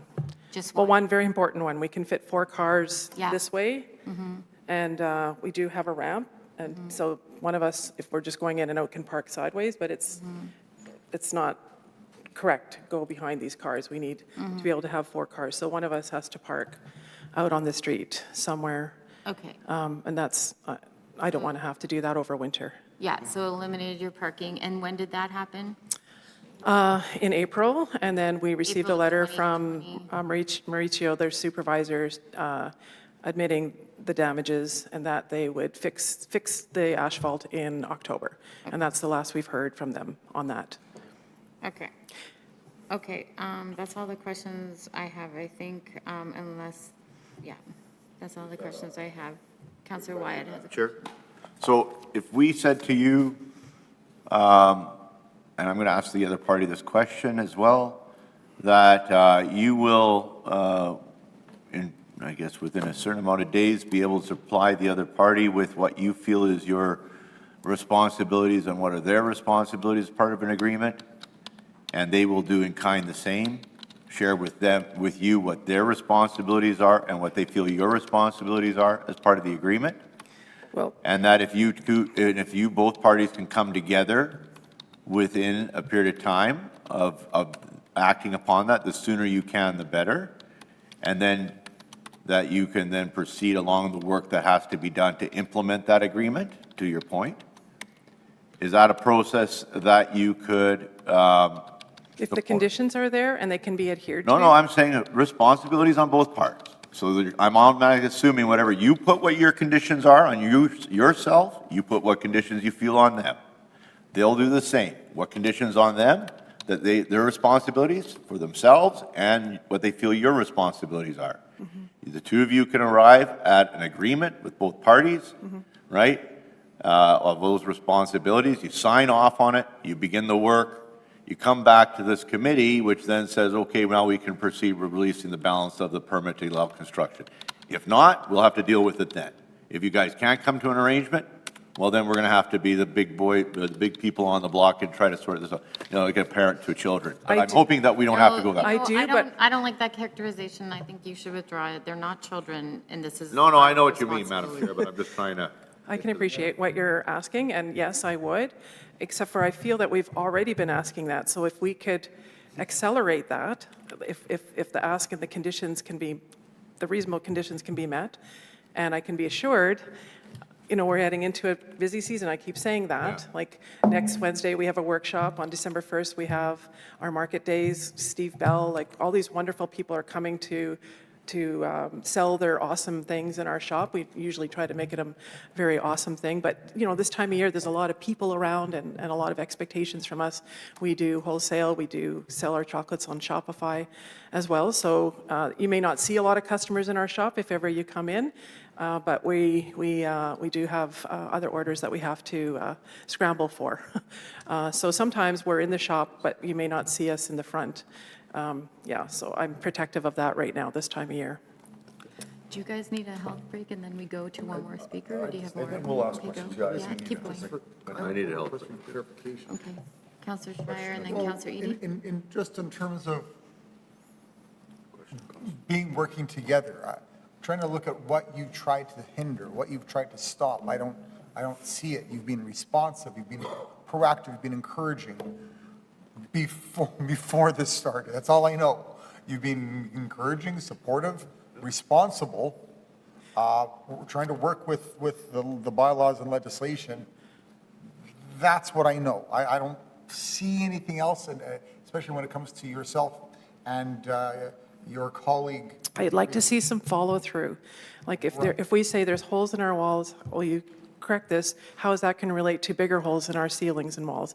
If our parking pad is broken and you tell us you're going to fix it in October and then we don't hear from you and we're in mid-November. So how do I get that assurance if we come up with an agreement that it'll be followed through? We can respond, but I can request, but where's the follow-through? There's not a lot of trust there on my part with these. That's why I made the point about who's going to be the grown-up here. I get the no. impression you're the big one. That's the impression I got. But anyway, in case we need arbitration. Like, again, I just want to talk to the committee. Like, it's not in following our bylaw on decorum to characterize anyone coming before us as children or us as parents. That's patronizing. Please withdraw those statements. What do you mean by the big one? If I use those words, I don't recall what I said. I said to bring us together. Yeah. Could someone be there Part of to, what you said is, yeah, okay. how How can that be confirmed? Yeah, if I used any patronizing language there, but I need to know She's what still was on I your said. question. I accept that it's withdrawn, but you're saying how I'm not can sure what I I- withdrew. I think what characterize Councillor them as Shire is children. trying to say, Ms. Pop, is that Menzies. he has huge respect for how you conduct yourself. Thank you. Yeah, thank you very much. Okay. Do I get another chance to come speak, or is this it? You needed to have registered. Pardon? You, Lindsay can. you can withdraw. Leary? Present, because you have a representative Yes. that you provided, he could cede his time in part to you if he introduced you, but you are not technically allowed back. Only the appellant is allowed Yeah. to rebut the comments made. So as indicated, you had sent Mr. O'Leary as your representative and had opted not to register to speak. You have decided today to speak, but I understand it's just simply in support of the appeal. Okay, well, I just want to, one last little point then, in case I don't come back, that it is the workplace safety and health report and mandate that has been placed upon us that trumps Prairie Environmental, or even for that matter, Winnipeg air testing. So that, I have to abide by that, and so does anybody else that wants to do any exploratory or intrusions into my building. That's, and I've been trying to relay that information to the city. Yeah, The province of Manitoba has in place regulations when it comes to dealing with asbestos that have to be followed. Okay? That's all that you need, that will Okay. kick in automatically. All right, thank you. Yeah. Councillor Edie, I saw your hand up. Yeah, I just wanted, just a quick question, though. So the workplace safety and health, that's as things progress. As a result of any of this testing and your inquiries, has workplace safety and health, a government agency, have they demanded, because you have people working with you in that building, right? Have they asked you to prove that it's a safe place for your workers to work? No, because it's only a problem if you break through the wall. So right now, everything's status quo, but they say you can leave things, I don't have to test now. If there's a reason to test, then even if I test, I have to let them know. Yep. And I have to let them know my results either way. And of course, if there's asbestos found, then I'm mandated to provide a remediation plan. Yeah, okay, thanks. So there's where we're at. Okay. All right. Sorry, workplace safety and health, you could theoretically show the department the correspondence you have. Do you have correspondence, or are you just saying there's ACT, WMIS, I'm obviously. Oh, yeah, no, I have an actual order, like Yeah. actually, I have And have I have two you provided it to the department? And when did you do that? Like your March 10th? When did you do that? We did that in July and August. So then I had to, so they came Provided in. the city, the order The from. province came in, Yeah. Andrea Hone came into my shop and then requested, once she got the report, then she requested an inventory. So I didn't have to do the testing because there was no reason to do the testing. But what I had to do is I hired Winnipeg Air Testing, and they came back and they went throughout my building on the inside and out, took pictures, and then created a report to show, and that, you have a copy of that. There's one sheet there that shows my building divided into 4 spaces and where the potential asbestos could lie. It doesn't say it does lie, it just says where it could lie. So now if I want to cut into that spot where they indicated where it could be, then, you know, I have to follow through with the protocols that are now officially placed upon me. And these are orders that are put up on my walls, like I have to post them. I don't have to redo the inventory. The inventory is as is, because there's an assumption that I'm not going to renovate my building in the meanwhile, because it's like this little circle. So right now, I don't have to redo, like I have an inventory.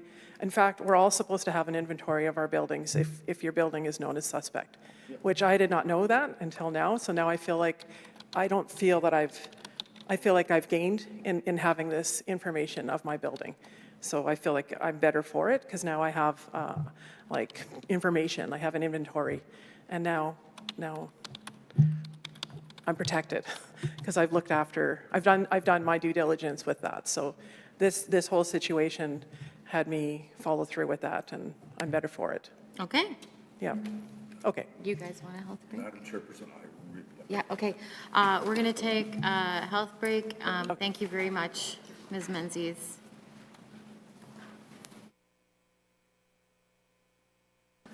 Hi, welcome back. We are continuing with the appeal on 174 Provencher Boulevard. We have our next speaker. Yes. Delegation. Just confirming there's no one else in the gallery looking to speak in support of the appeal. Okay, so we'll move on to opposition. So Daniel Sirhall is registered in opposition to the appeal and is joining us in person. Lots of discussion, lots of waiting. Thanks, everyone, for your patience. You're the last appeal of the day. It's very difficult. I appreciate that. You've got 10 minutes with committee. Good morning, Councilor. Good afternoon, Councilors. Yes, I thank you for making the time today. I think I just want, not really gonna, maybe you can ask me some questions maybe after I'm done, and we can sort of comment about some of the things that have been raised thus far. I just want to talk about 4 things. Thing number 1 is how I think it should have gone down. Thing number 2 is what went down. Thing number 3 is the material costs of how things unfolded. And thing number 4 is maybe some ideas about how to move forward.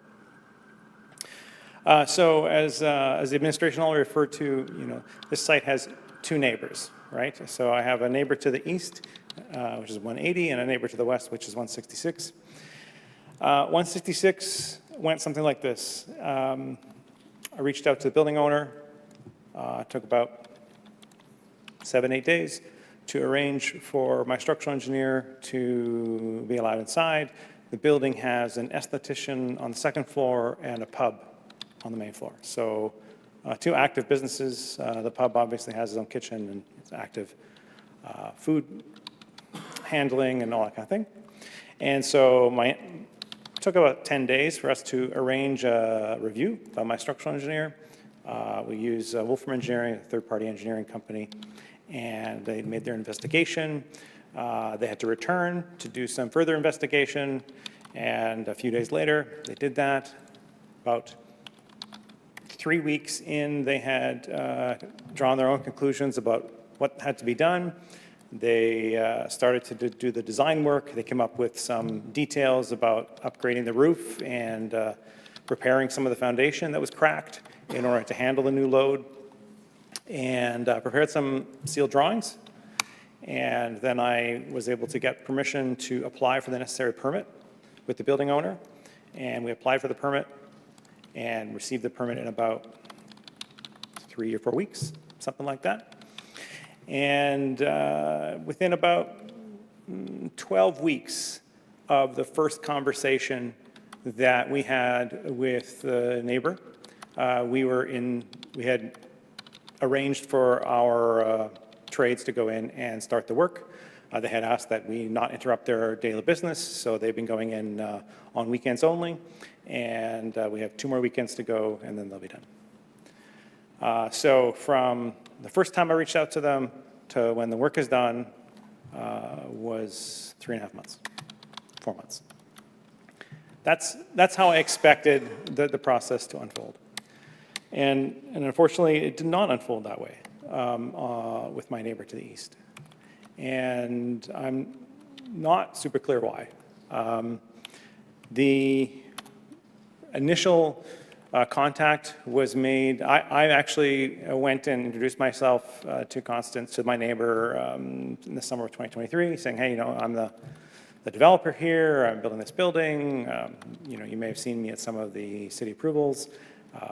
Anyway, this is the building. I received my plan approval from council, and I'm applying for permits. And we had a little bit of chit chat. She asked for a copy of the drawings. I provided the drawings. That was in June 2023. We got our first development permit at the, let's see here. Development permit issued was the beginning of November. And so development permit is just for site work and so on. So at that time, I asked the structural engineer that we engaged to do the work to, sorry, was there a question? No? Oh. Just letting her know that I'm in line for questions. Oh, very good. Okay, so in November, I asked the structural engineer that we'd engage to do this work to reach out to the owner of 180 to see if they could just go in and have a look around and start that process. And right out of the gate, we were told, and this was, I think, November 8, 9, 10, something like that.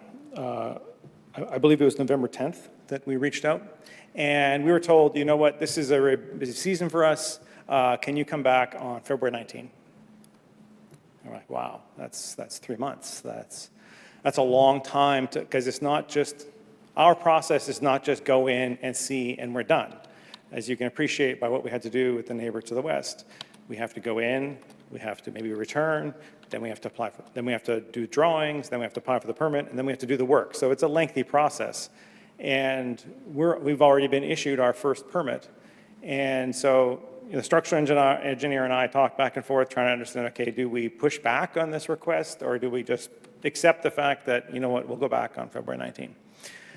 And so, between us, we thought, you know what, if they're genuine that this is their busy season and we can get in there on February 19, we can make that work.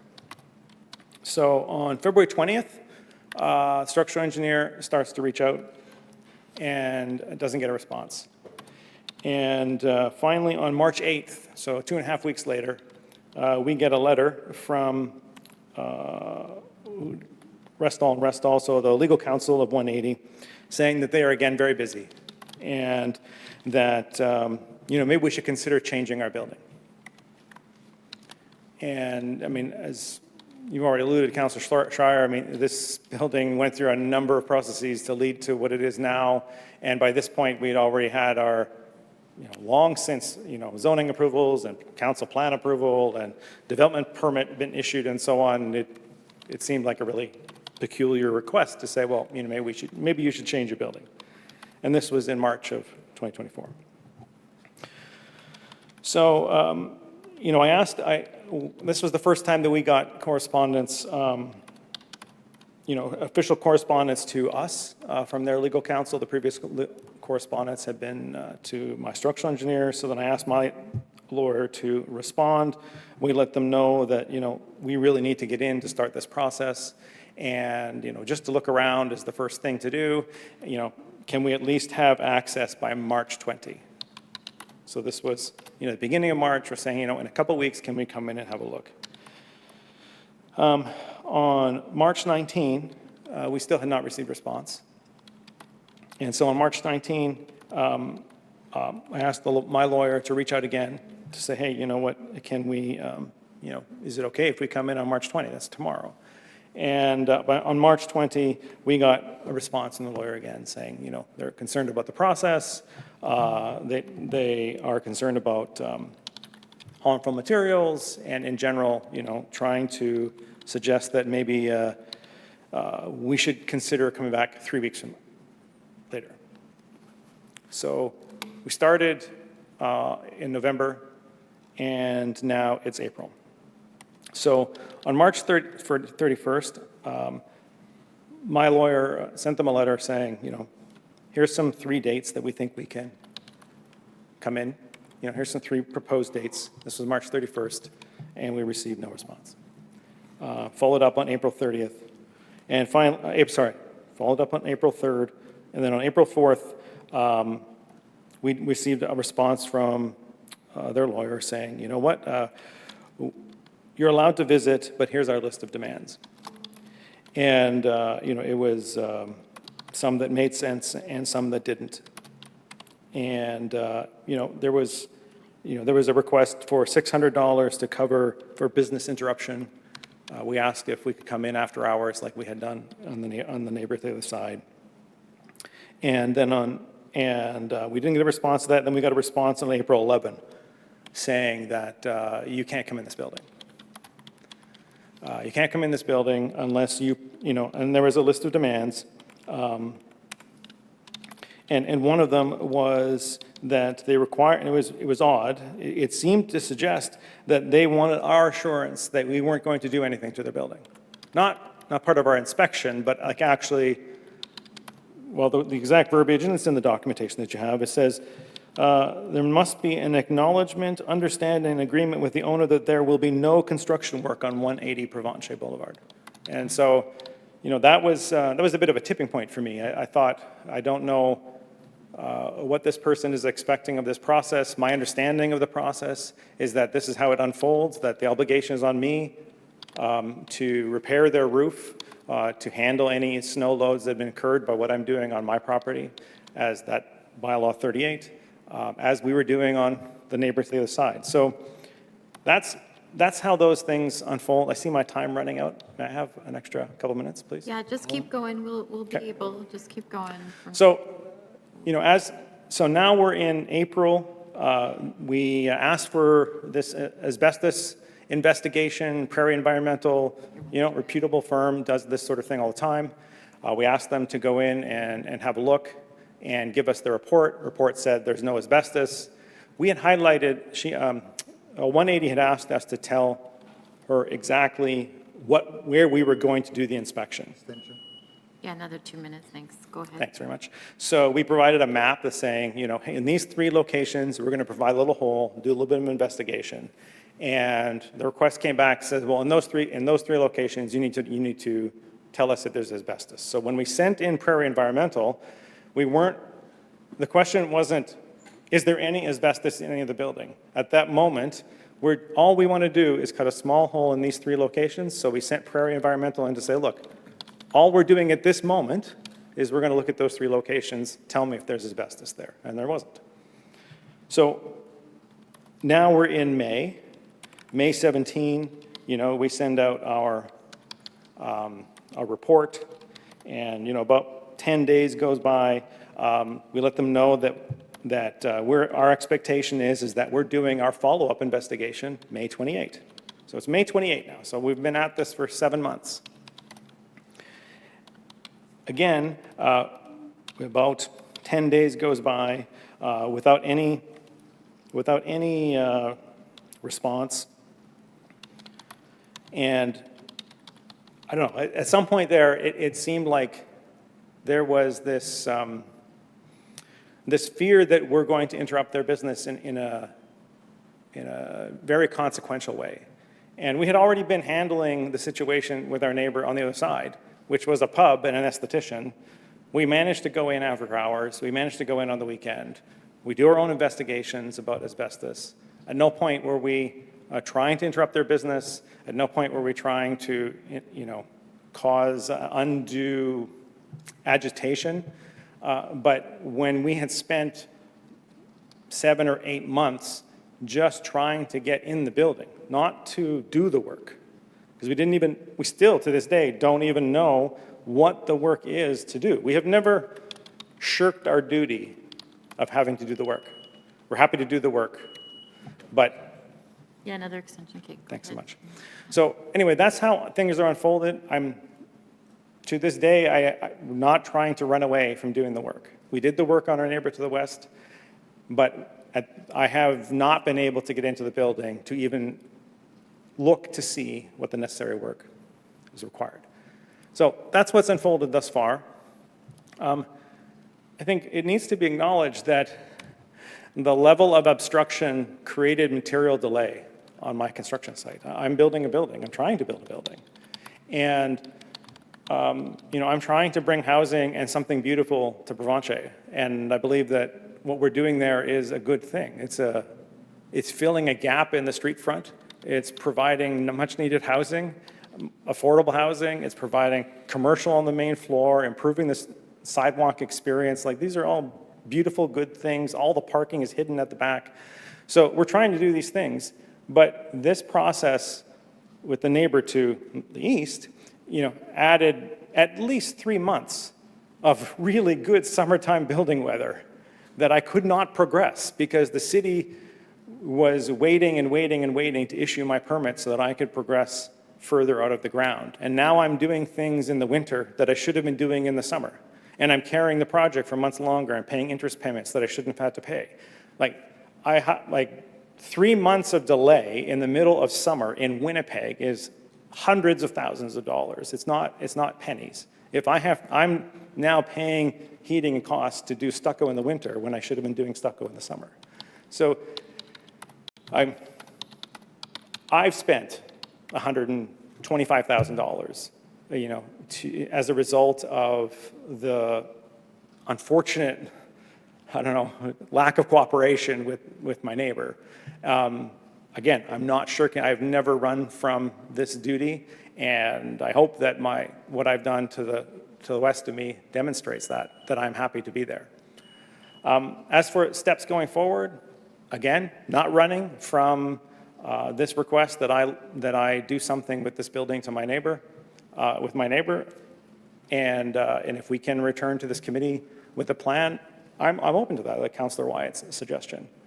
The building that we're building, so we're building inside now. So the outside box of the building is already constructed. The roof's on, windows are going in. I acknowledge my neighbor's comment about the asphalt, and we were a little delayed. I did check with the contractor yesterday because I expected that question. That's your time. Very good. So I just want to let them know that'll be repaired on Monday. Okay, Councillor Schreier. Thank you. So to your west there at, 166. yeah, 166, another pillar and institution of Provencher, Le Garage, and in between the former, Le Dépanneur is where you're building. And there, to the west, you've got Le Garage. Did they have any concerns about asbestos regarding provincial legislation? They didn't. They left that to us. So our normal process would be that the trades that we hire, and I have a full, I wear a couple of hats, right? So I also have my own construction company, Pen 4 Construction, and I have a full-time safety officer who conducts all my safety examinations. And whenever we do a renovation, he goes to the site first, and if he sees anything that he feels indicates the possibility of the presence of asbestos, then he calls an outside agency to come do the test. So he did his own investigation, didn't see anything on our property, on the property to the west, to lead him to feel that was necessary. Fair enough. So that got bypassed, and Yeah. that's great. In this case, can't get around the old regulations when they come out to be quoted, kind of thing. And in this case, that was presented. In terms of the chronology of things, you mentioned that there was a number of conditions for entry. You said some of them didn't make sense, which I'm assuming therefore some of them did. Did they ever include the issue of the provincial regulations as relates to asbestos? They didn't phrase it that way. There was a concern expressed about asbestos, and so that was in April or May. I'd have to go through the chronology a bit in more detail, but that's when we agreed to engage Prairie Environmental to go in before us. Okay. And that did happen nonetheless, from what I see, because I've never dealt with this before. That's why we have the appeals.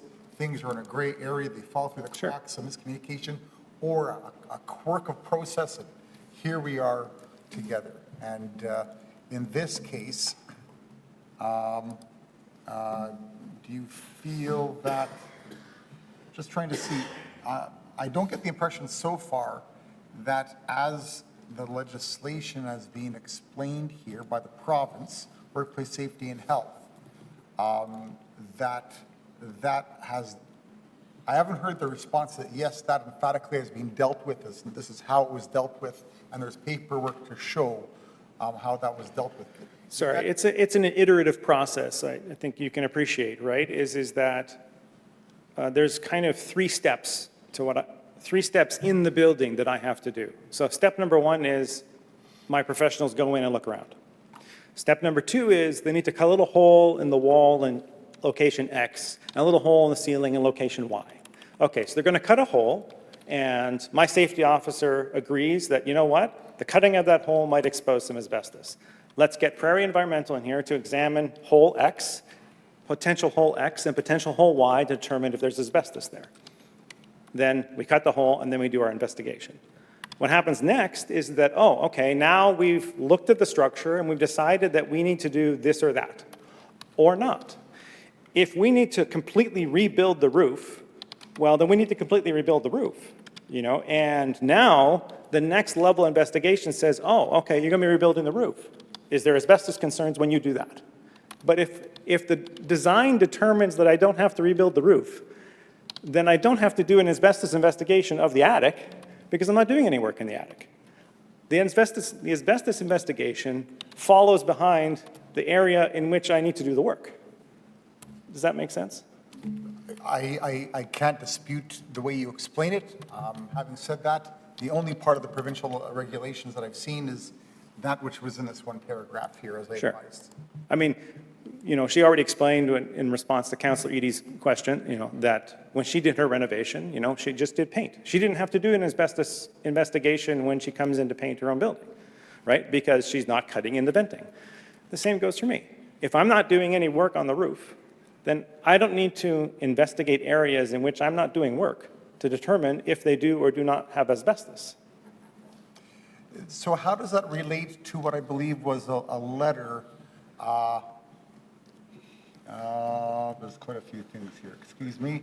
There was a letter, we discussed it earlier on in this meeting. There was from the Department of Workplace Safety and Health, from an Andrea Hone, who visited 180 Provencher and issued an improvement order form in capital letters. It's an official document, presumably, unless this is inaccurate, stated on July 4th, 2024, a specific date from that specific government department of workplace safety and health, in order to ensure proper further testing is adhered to before any further intrusions take place. That's the documentation. I'm assuming it's true. This is why we're here. In terms of process, what do we have to say about item D here? That showing up here today and reading the docket was the first time I saw that notice, but as far as the order of events, Councillor, so we got issued our permit, I think, on June 18, somewhere around there, and that order was appealed somewhere around the end of June. So by the time the order was appealed, we thought, okay, we should pause on this just to see how, because I've never been in this circumstance before. So we chose to pause on our push to get in the building because we wanted to see what would happen with this appeal. We don't, again, I mean, you folks, I think, are doing this the first time, just like me, right? It's like, okay, how does this even work? I don't know. And it was really unfortunate that, you know, we had a hearing in September and it got postponed, or August, and, you know, we thought at the time, it's like, okay, well, we're just going to take a pause. There's going to be an appeal hearing in August. They'll all get sorted out, and then we'll go from there. So any of the documentation that our neighbor received after that, after they filed their appeal, didn't come to me. Does that make sense? Councillor Wyatt? So where you are right now in terms of the construction on the building? The roof's on. The roof is on? Yep. Are the walls up? Yep. So the walls are up on either side? There's some small part of the end walls that are still open, but if you drove by there today, you would see there's a 4-story building on Provencher. I understand, but on the east side, are the walls on the east side up? They're being fabricated because when you build right to the property line, I can't step on my neighbor's roof and install stuff. So they're being fabricated off-site, and then we're going to use a crane to just drop them in. Okay. Yeah. Now, I guess that's where the concern kicks in with regards to the snow loading at that point. No, the snow loading is being incurred already. So the box is built. Whatever snow load is being imposed by my building is being imposed by my building in its present state. Yes, but you just said that the walls are not installed on the east There's side. a small portion of the walls that it's, if I could stand on the 3rd floor and it's open, Right. but you appreciate that I'm dropping material and closing in that opening so that I can work inside. Right. And the snow load is being generated by this mass that I've now constructed. It's there. Yeah. Yes and no. You don't have the walls up yet. You don't have, if you have the walls full, if the east side of your building is entirely enclosed, that would then trigger the phenomenon of the snow loading. Would you not agree? Yes, but I think you would find that it's essentially enclosed already, I guess would be. But you just said you're dropping a wall. I am dropping in some panels in there, Okay. but we'll be hoarding it off. Trying to like- get to the facts of the matter without having to Correct. go to the site right Yeah, now. understood. Okay.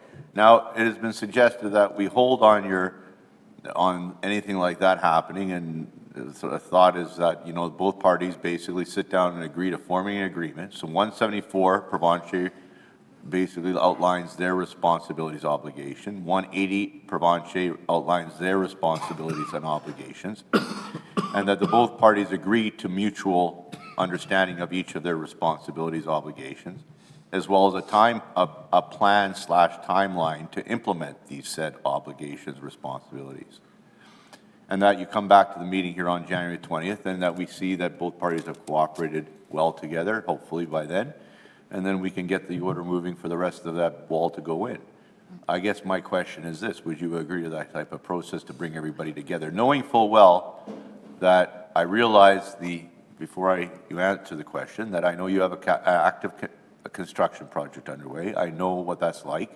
I know that to hold up the installation of an entire wall on the east side is problematic, especially since you want the building enclosed and start doing the work inside. But knowing full well as well that the committee here will take into consideration the other party if they do not necessarily work in good faith as well, and we will definitely act accordingly come January the 20th. I'm trying to bring this matter together for the committee. I appreciate that, Council. Yeah. We did actually propose a timeline, and it was, And obligations and responsibilities? yeah, because, you know, we had gone through the process of what happened at 166, our neighbor to the west, and, you know, recognize that, look, you know what, this process takes time. You know, there's a two-part investigation, then there's an engineering design study thing, and then there's a permit application, then there's a pricing process, and then I get trades on site. Like, those things. And when we proposed the timeline, it wasn't warmly welcomed. I don't mind committing to this committee to meet with these folks and nail down a timeline and return here in January to have a plan. I don't know what pausing the construction is going to do except harm me. It's not actually materially affecting, good or bad. It's not making the matter worse for my neighbor. The damage is done, right? There's a four-story building next to them. I appreciate what you're saying about the temporary, about the actual east wall, but it's, I don't think that is materially impacting the snow load. The snow load is being affected by the fact that I have a roof, 20 feet taller than her roof. I'm not suggesting that you remove your roof, Right. okay? Yeah. And Those panels, like, I haven't actually checked in on my construction in a few days. Those gotta- panels might actually be there already today. Well, and I but- guess you got to understand where I'm coming from. appreciate that. I'm concerned about potential liabilities being created for the city here as the permitting issuing agency. Sure. That the cart might have been placed before the horse, and that could be, if an event were to occur, heaven forbid, at 180 in terms of snow Absolutely. loading, of potential liability being open for the city that we could be avoiding, we could work to avoid here today. I'm happy to come up with some milestones. You know what? My structural engineer, can be there whenever we need to. My safety officer can be there whenever we need to. We can have our environmental agency company be there, whenever they need to. I'm not trying to stall this matter, and I'm happy to even commit to the committee on milestone dates to accomplish those things. I think the issue is that, to say that you're going to put a 2-month pause on my construction is a massive, massive cost.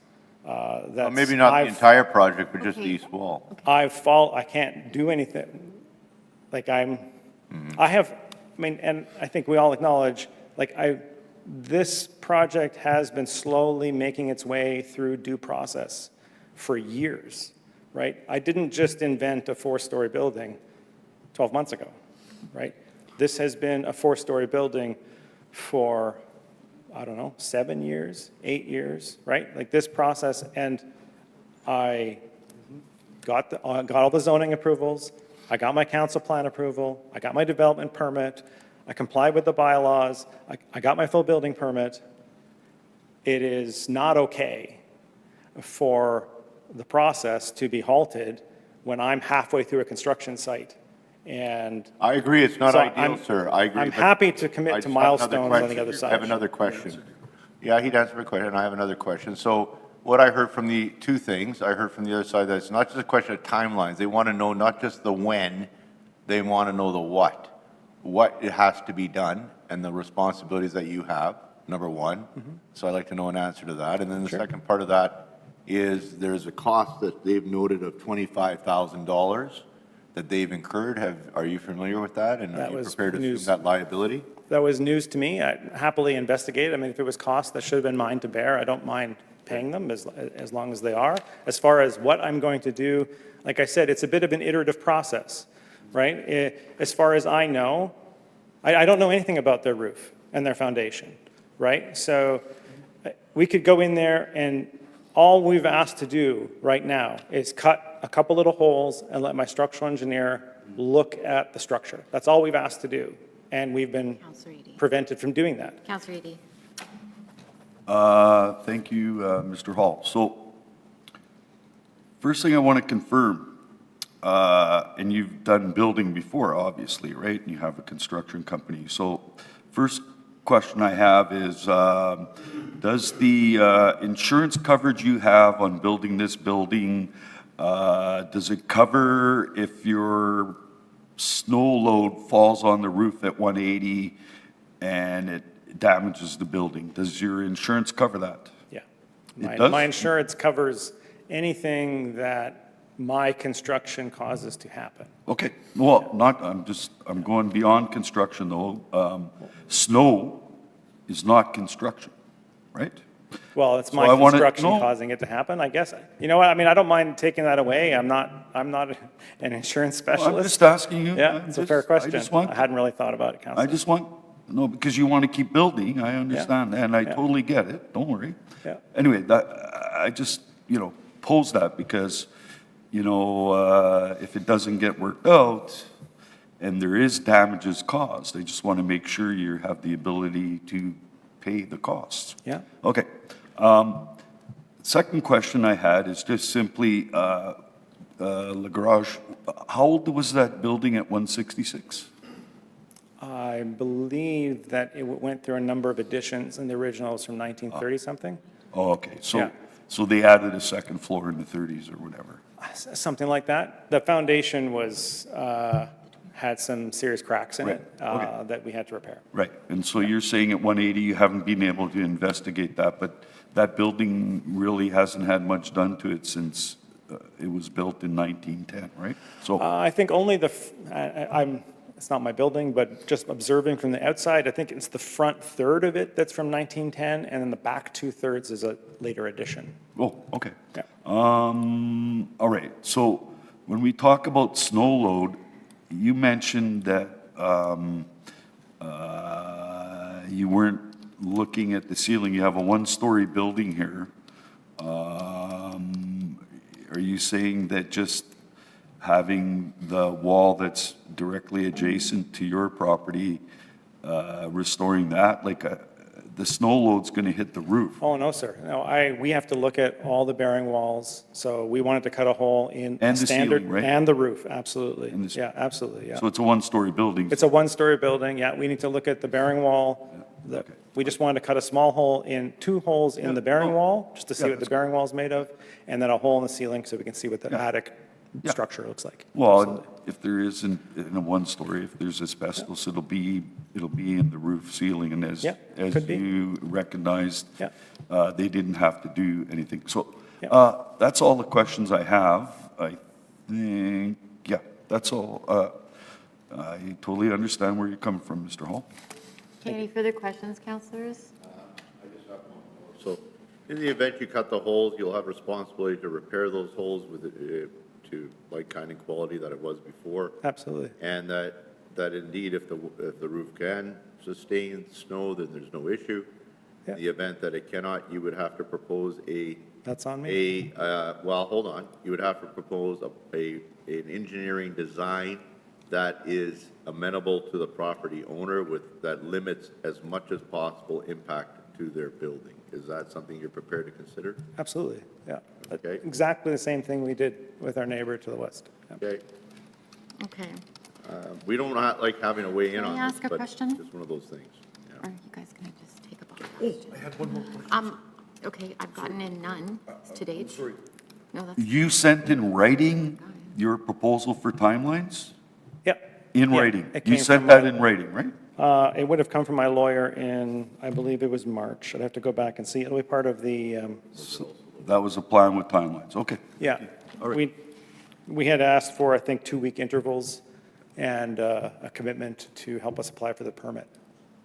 Did you, Madam Chair? yes.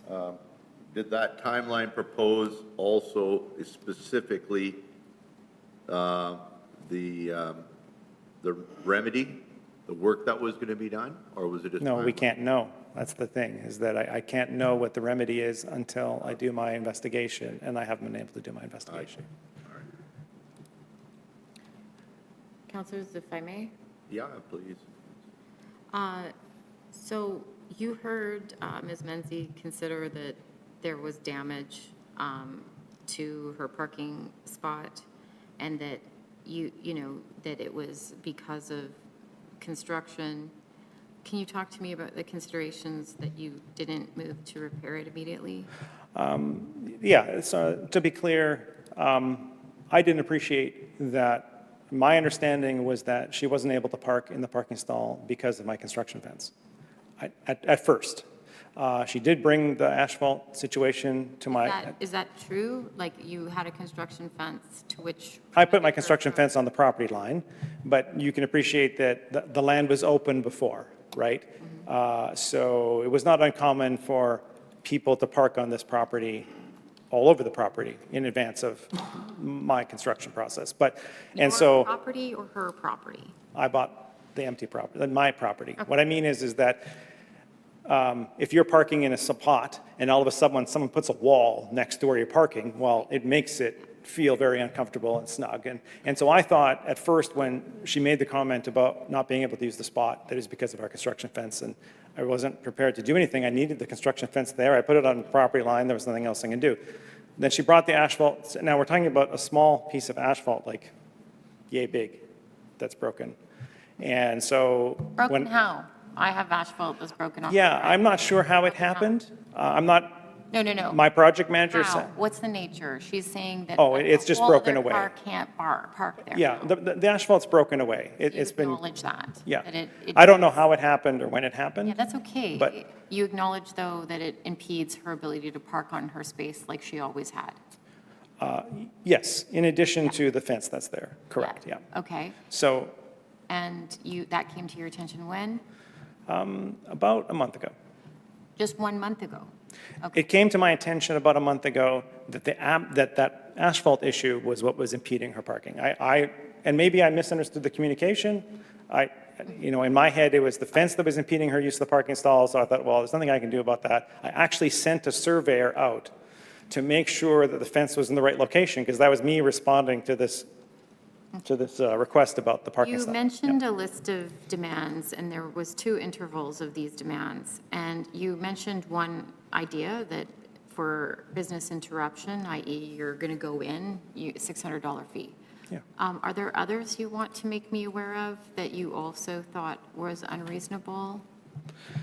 in Well, the April I have to go letter? back to that letter of, Off the top of your head, just a general nature of, the list of demands and what. well, the one that really took me aback was the demand that I was to provide written assurance that no construction would take place on And 180. it took you back because, in particular, you can't provide written instruction when Yeah. your instructions from this government is, no, you must do Yeah, this. I must do it. And So- that took place at really the end of, That- a lot of correspondence. That was in April. Yeah. So we'd already had some back and forth.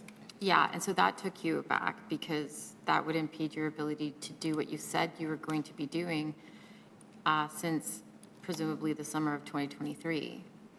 Yeah, the other thing was that, and I don't want to say she, I'm not sure how the correspondence takes place. I received a letter from her lawyer, but the lawyer required that I obtain workplace health and safety clearance in advance of my engineer coming in, and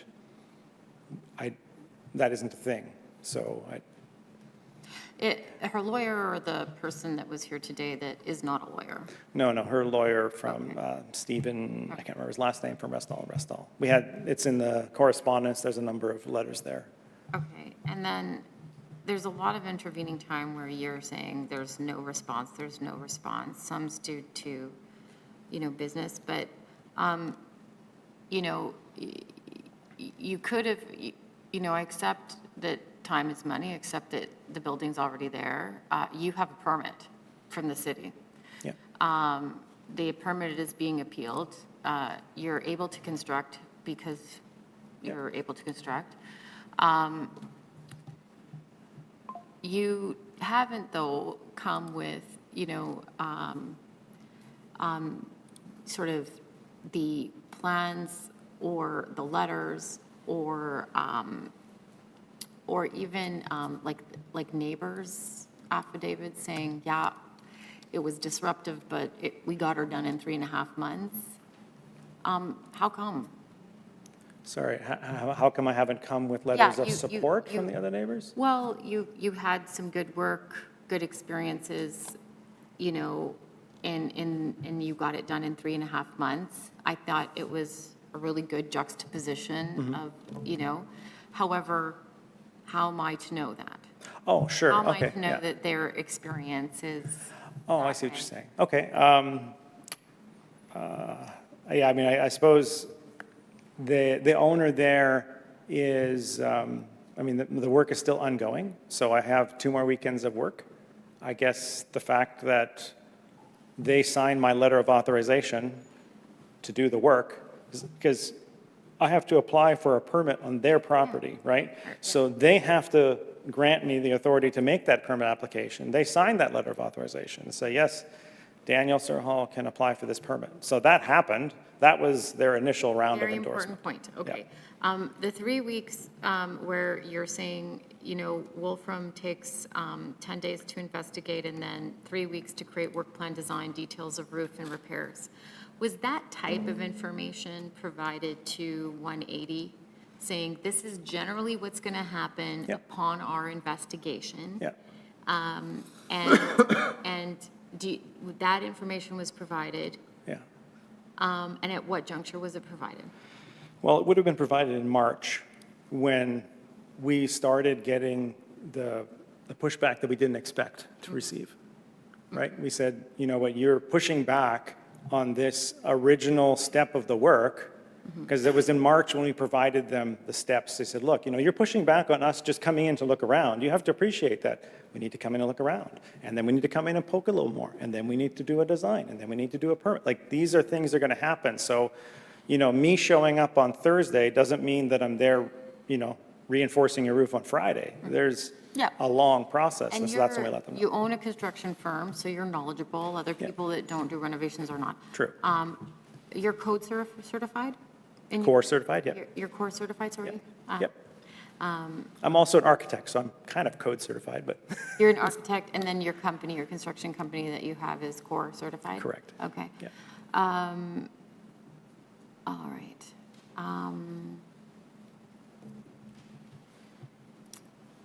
Okay.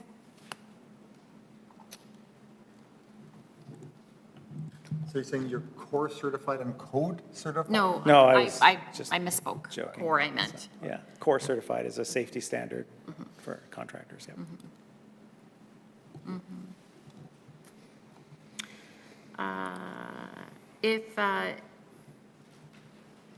Okay, that's all the questions I have. Councilors, you don't have any further questions? All right, we don't have any further questions. Thank you. Thank you. So no one in the gallery looking to speak in opposition to the appeal that hasn't yet registered. So if there are questions for the public service? I have some questions. The appellant gets to speak again? Yes, but they On should, what they've heard. they should speak after the public service questions. So you're not up yet. We have questions to the public service and, yeah, and then we'll call you down.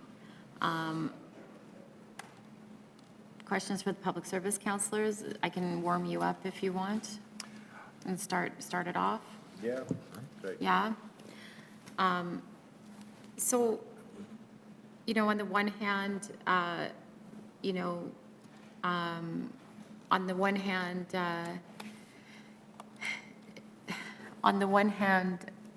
there is, you know, there's always truth on both sides.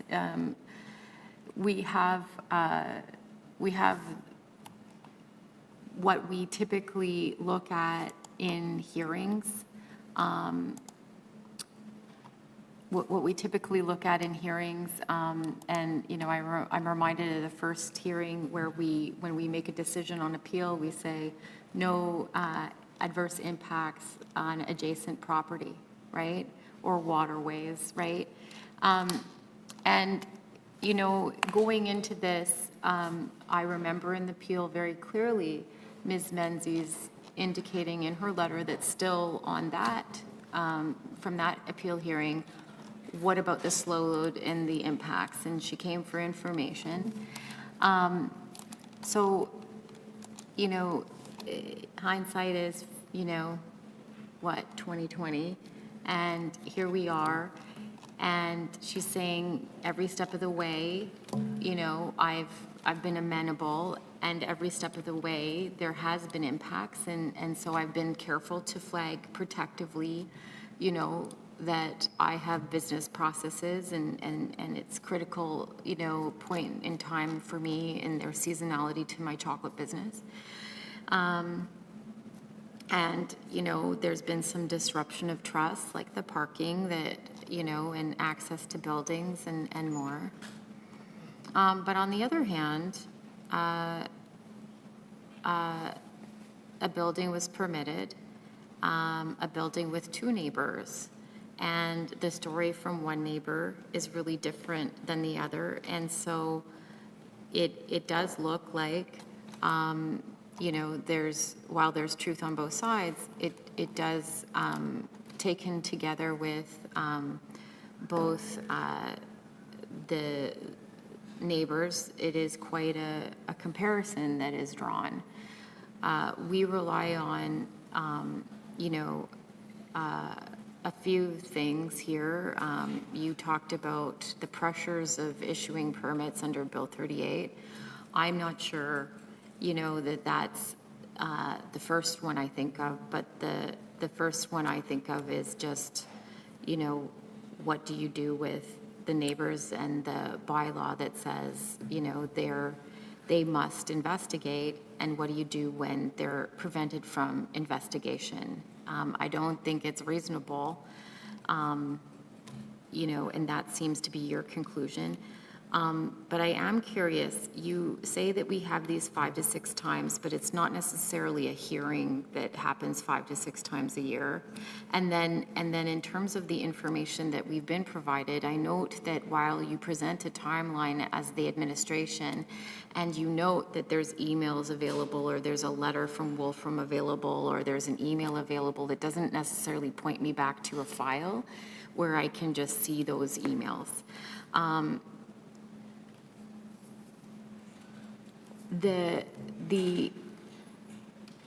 It doesn't sound like, because these 2 parties are to be talking to each other, the department just has a record. Do you feel confident, and this is my question, I'm sorry it took me a long time to get to it, do you feel confident you have a full record?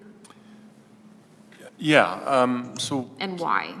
Well, keep in mind, the record that we have would be independent of what we do as a department, like we issue permits. So, for example, 174, when they come in, they apply for a permit, we have a certain software system, database, everything gets filtered and collected and centralized in that system based on that permit.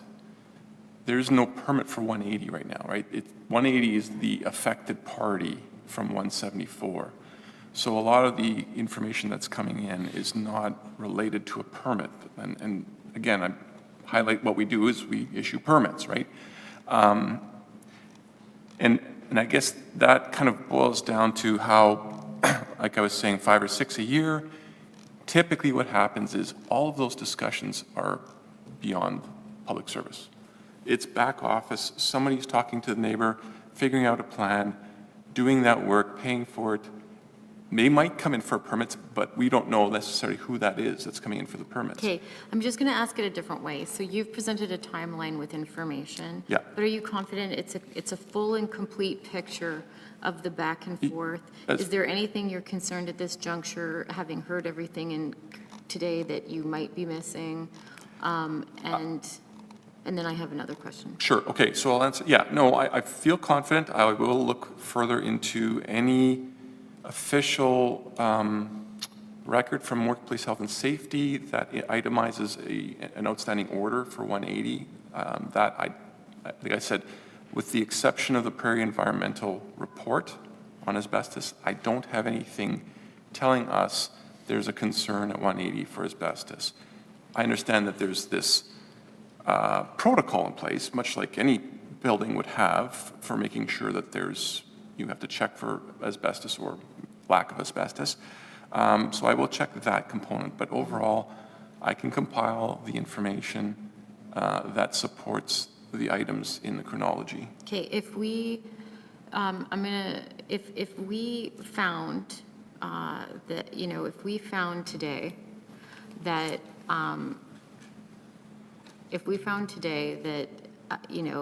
and we find against, if a committee found against this appeal, and then the appeal did not stand, would that release 174 from their obligation to pay for that, to pay for any repairs on 180?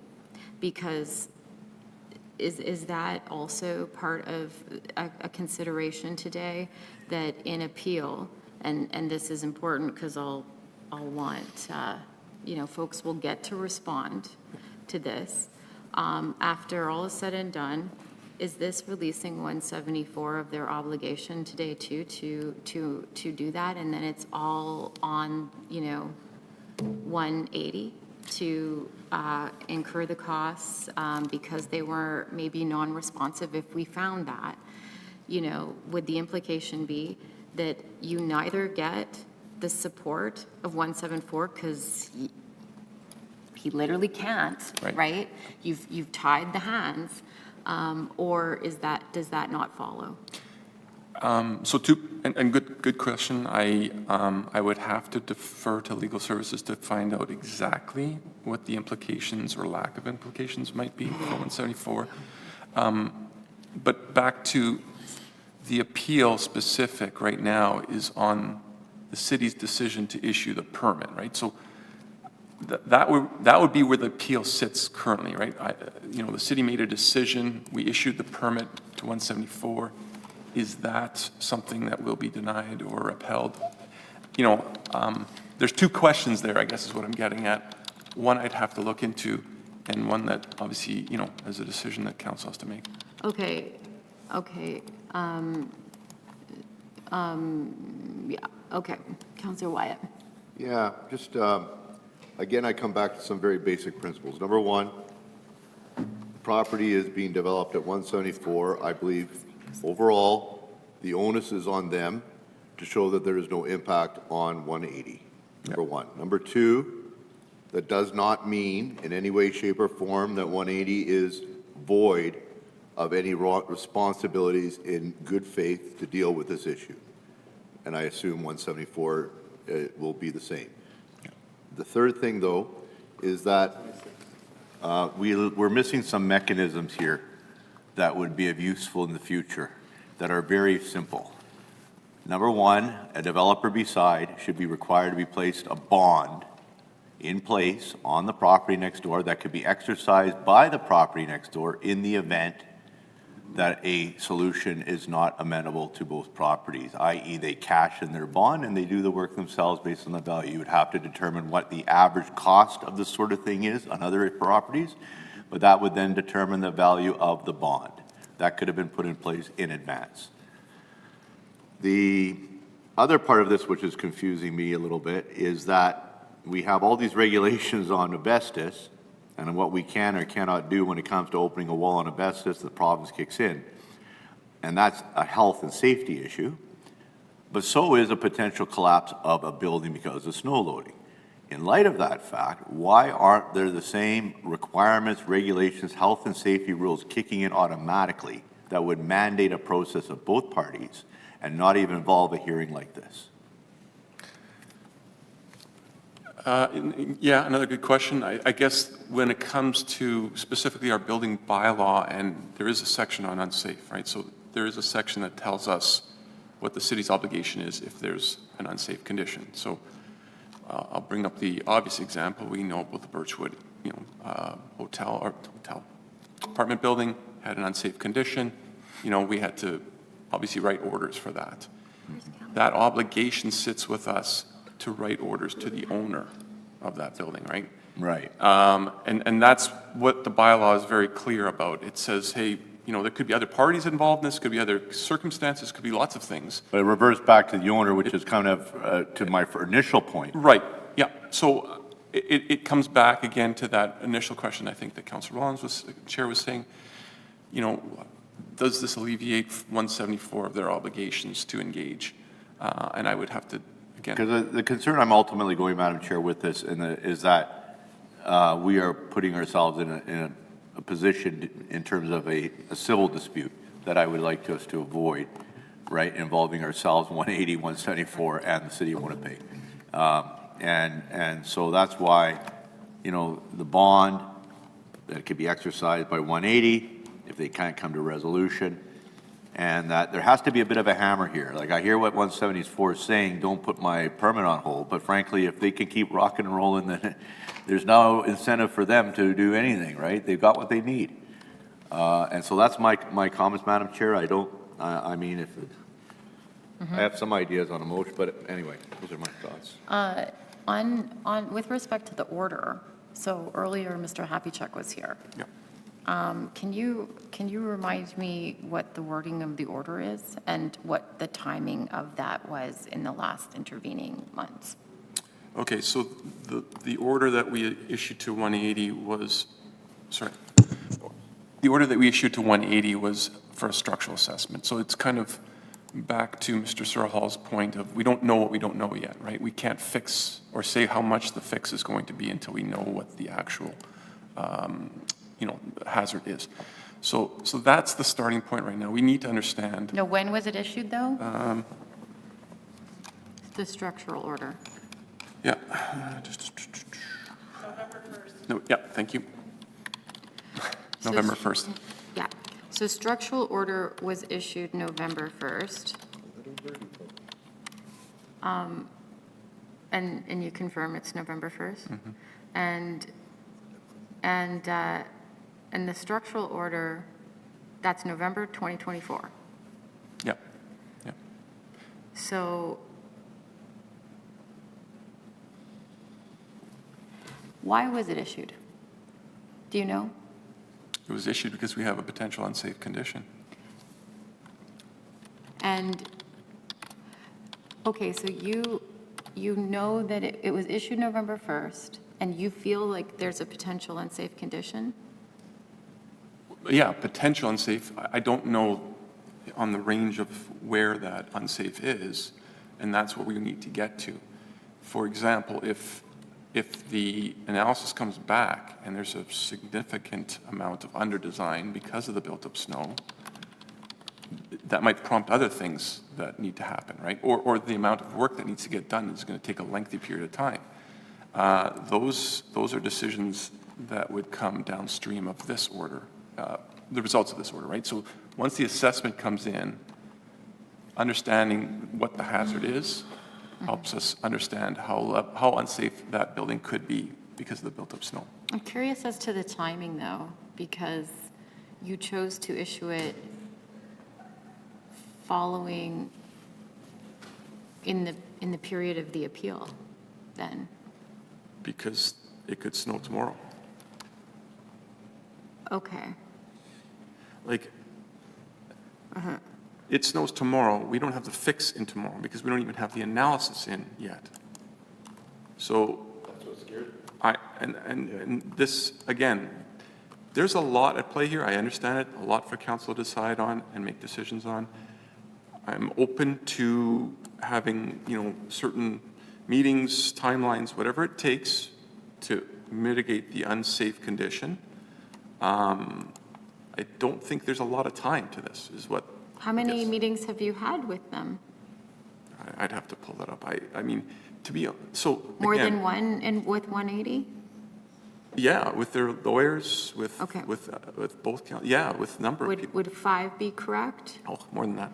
Okay, since November 1st or Oh, prior to I'm talking about the entire period of time, or, sorry, the entire period of time? yeah, I would say more than 5. Starting in 2022? No, not 2022. I think we would have been engaged more along the lines of late 2023. Okay. And can you remind me the wording of the original hearing item from Riyadh Committee? And what, at that time, the concern was on the snow load, if any, was written into the public service report? Sorry, the original hearing for The building, For 174. 174? What had been written in at that time?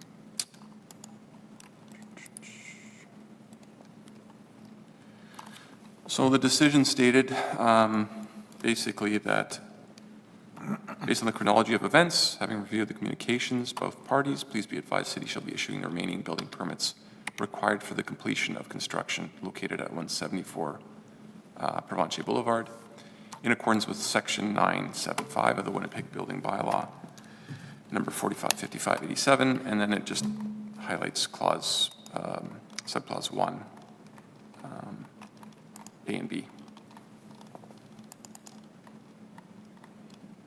I.e. the clause of,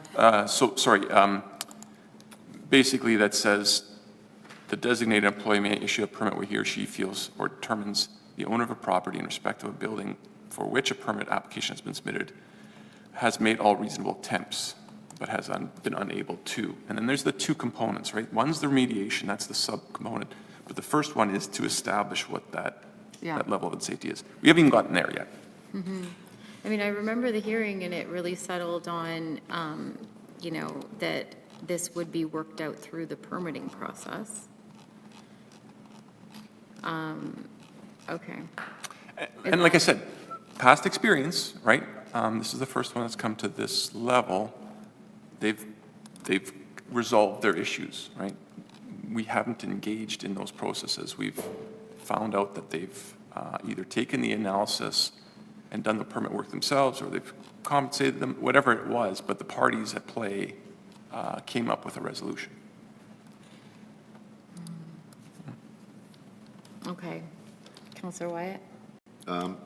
So based on your comments, Rick, and these are great questions the chair was asking, based on your comments of the potential, because we're at that moment now when snow starts, would it be safe to say that if this committee said that within 15 days of this committee, that both parties will have, not only will have done the investigation to determine the work required, and that by within the following 15 days after that, 1/5 after that, that a plan be put in place to then proceed with the work required and the responsibility, and that that this information be submitted to the city, in other words, within the next 30 days.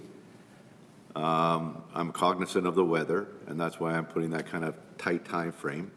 And then that we lay this matter over for consideration. We wouldn't act on the permit, but delay it over for consideration at the January 20th meeting, where we could then still act on the permit if the event parties are not cooperating, one way or the other. Is that a scenario that could work, Rick, in your mind? That makes sense. Okay. I'm trying to get to. Absolutely, yeah. Yeah.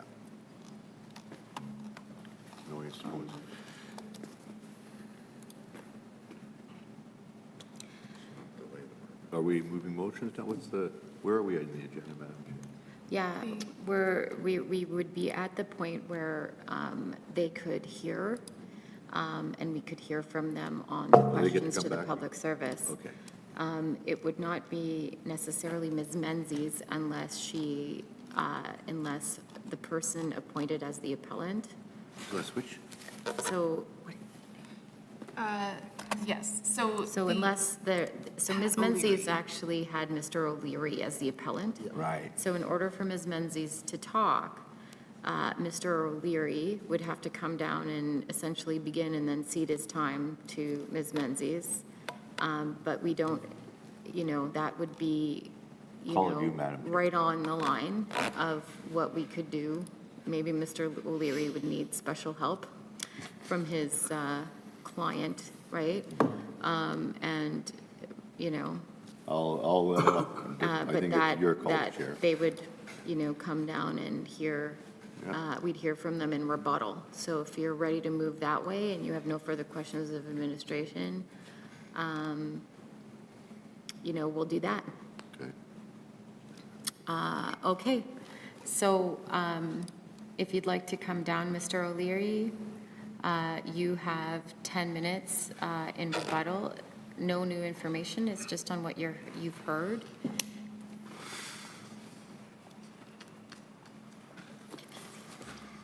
Thank you, Madam Chair and councilors.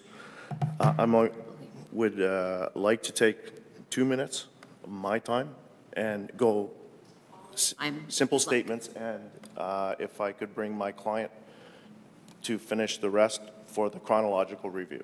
It's all your time, so it's up to you. So I can, she can? Okay.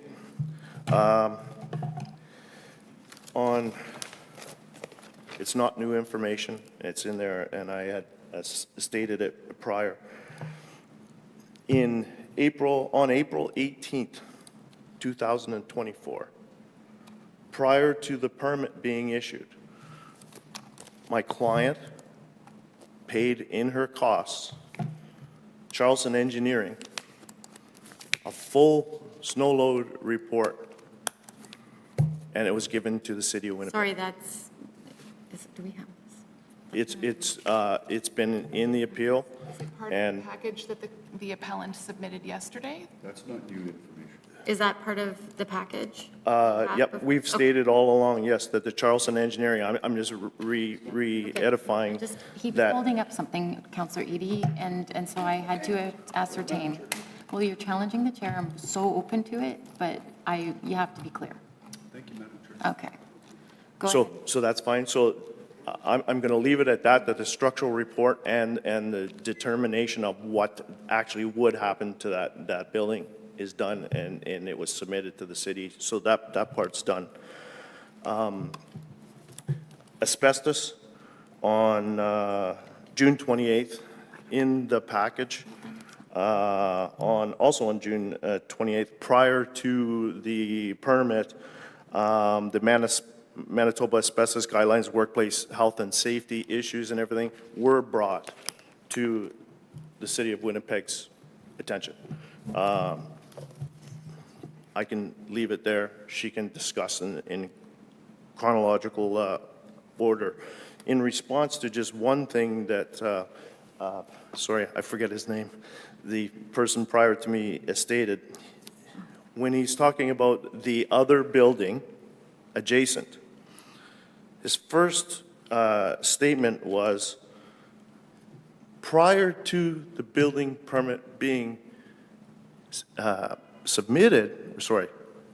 permitted, we had our plan with the building owner. So it all comes down to that the plan is required to issue the building permit. And that's what triggers the power in the city of Winnipeg to have the power to fix these situations with that bylaw. Because it's not a person, it says there's an issue, there was a plan, and that plan is part of the entire building permit, because that fills that hole. So now, and that's what we respectively want to do, is have the building permit rescinded, start from fresh, have all costs put back to, so that we're starting from scratch. Have a plan that goes with the building permit, because at this point in time, there still wasn't a statement or anything legally that says, can we build that building beside you? Nobody has ever said, yes, you can. All she's heard was, we're going to build this big building. I'm just going to point out, you're at the 6 minutes mark, so you've taken up 4 Yeah. minutes. And I will also point out, I'm not sure Yeah. you're speaking to anything that is. Anything new. today. So the most important thing to me relevant right today. now is liability when you're discussing the order. Right now, all the liability is on my client because of that order. So if it snows tonight, she's liable.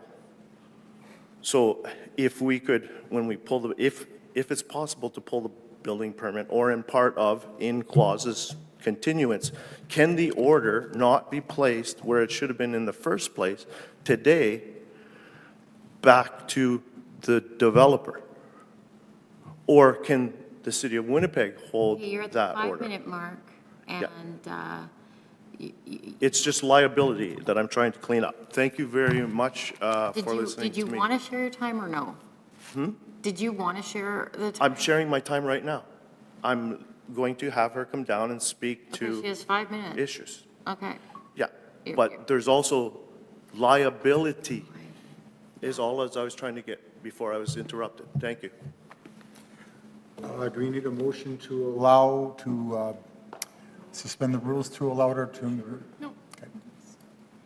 I think there was consensus that, Okay. and she's a better advocate for herself. I'm okay to speak? Yeah. All right, long day for all of us. Thanks every single person in this room for following through. This is some new information. So the order was dated on November 1st. We received it by registered mail on the following Tuesday of last week. I think that was November 5th. And we had by November 11th to adhere to all the requests on it. That gave us 4 business days. It wasn't very much time. I was surprised to receive that in light of the appeal this week and didn't understand why that order was not issued to the developer, or if it had to be issued to us, why wasn't it not issued to us once the permit was issued? It gave us 0 time. First and foremost, again, is that asbestos testing. So if I need to consult with an engineer, I still have to do the requirements of the asbestos testing. Regarding Building 166 Provencher, I really do think that has nothing to do with our building, although they do have 2 floors. We only have 1. I don't believe they're nearly as old as we are. Our shop is open on weekends. So this was part of the struggle of trying to find time. So they are not open on weekends. I don't think that I don't know, but I don't think that 166 realize all their issues. Like, they don't probably know that they need to make sure and be careful about asbestos. I don't know. But I know that we became aware, and these became issues that were paramount to next steps. Yes, we did ask for after February 19th. February 14th is Easter. We have a workshop at this part of the year. This year, we had a workshop right after February 14th. So our shop is busy. I can't stress that enough. It's super busy December, November. Our next workshop is next week, Wednesday. November, December, January, and then February. So this is paramount on my mind at all times. I think that they made an assumption we would undertake their plan. We never had meetings. We never had a time to be able to discuss and work through what a plan would be. When he says that there was a plan, he means that, yeah, we did receive a timeline for 1 visit. But when we brought up issues for, okay, how will these other issues be addressed, that was not followed through time and time again. And somebody here talked about, yes, they sent letters, but we replied back with letters. So it would be good to see a timeline of the communication. Almost all the communication was via email and letters. So, and we responded when we responded. Yes, there was a time when we didn't respond up to 3 weeks in March.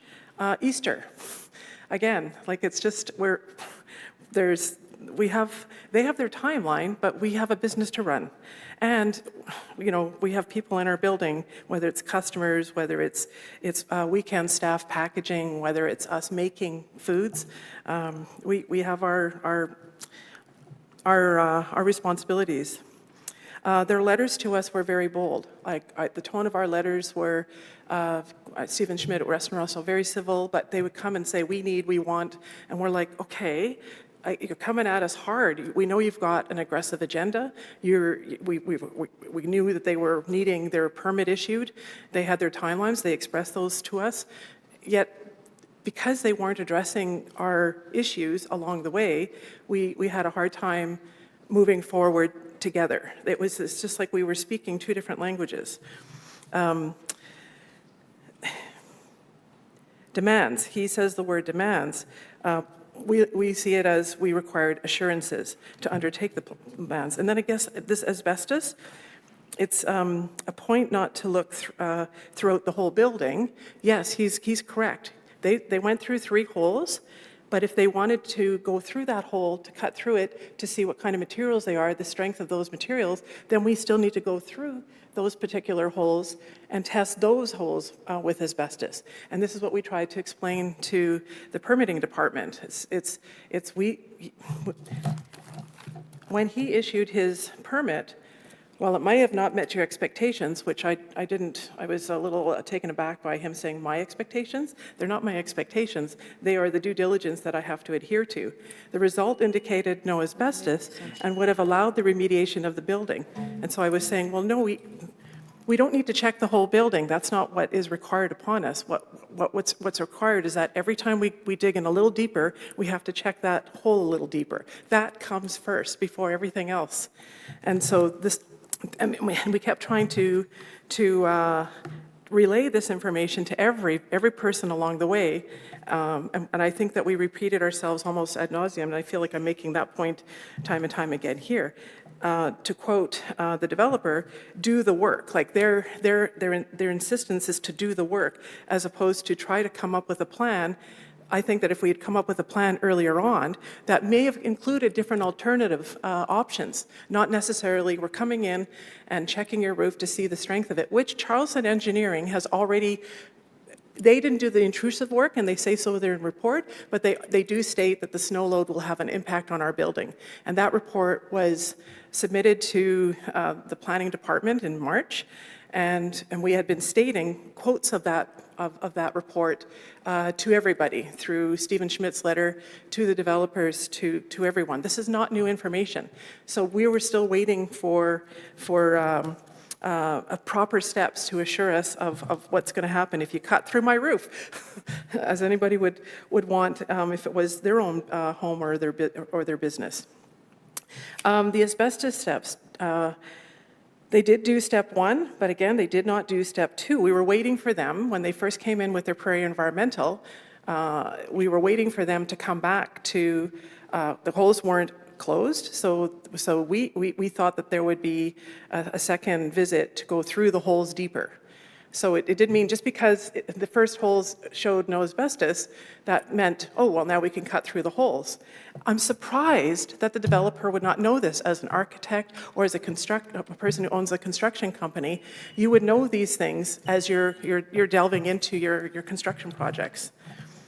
And last point, we received a letter from an employee from Penfor Construction on July 23rd indicating that as you may be aware, during our excavation at the rear property located at 174 Provencher, adjacent to the back lane and bordering the parking area of your property at 180 Provencher, we encountered an issue. Approximately 12 inches of the parking spot 1 adjacent to our building have been affected, as illustrated in the attached photograph.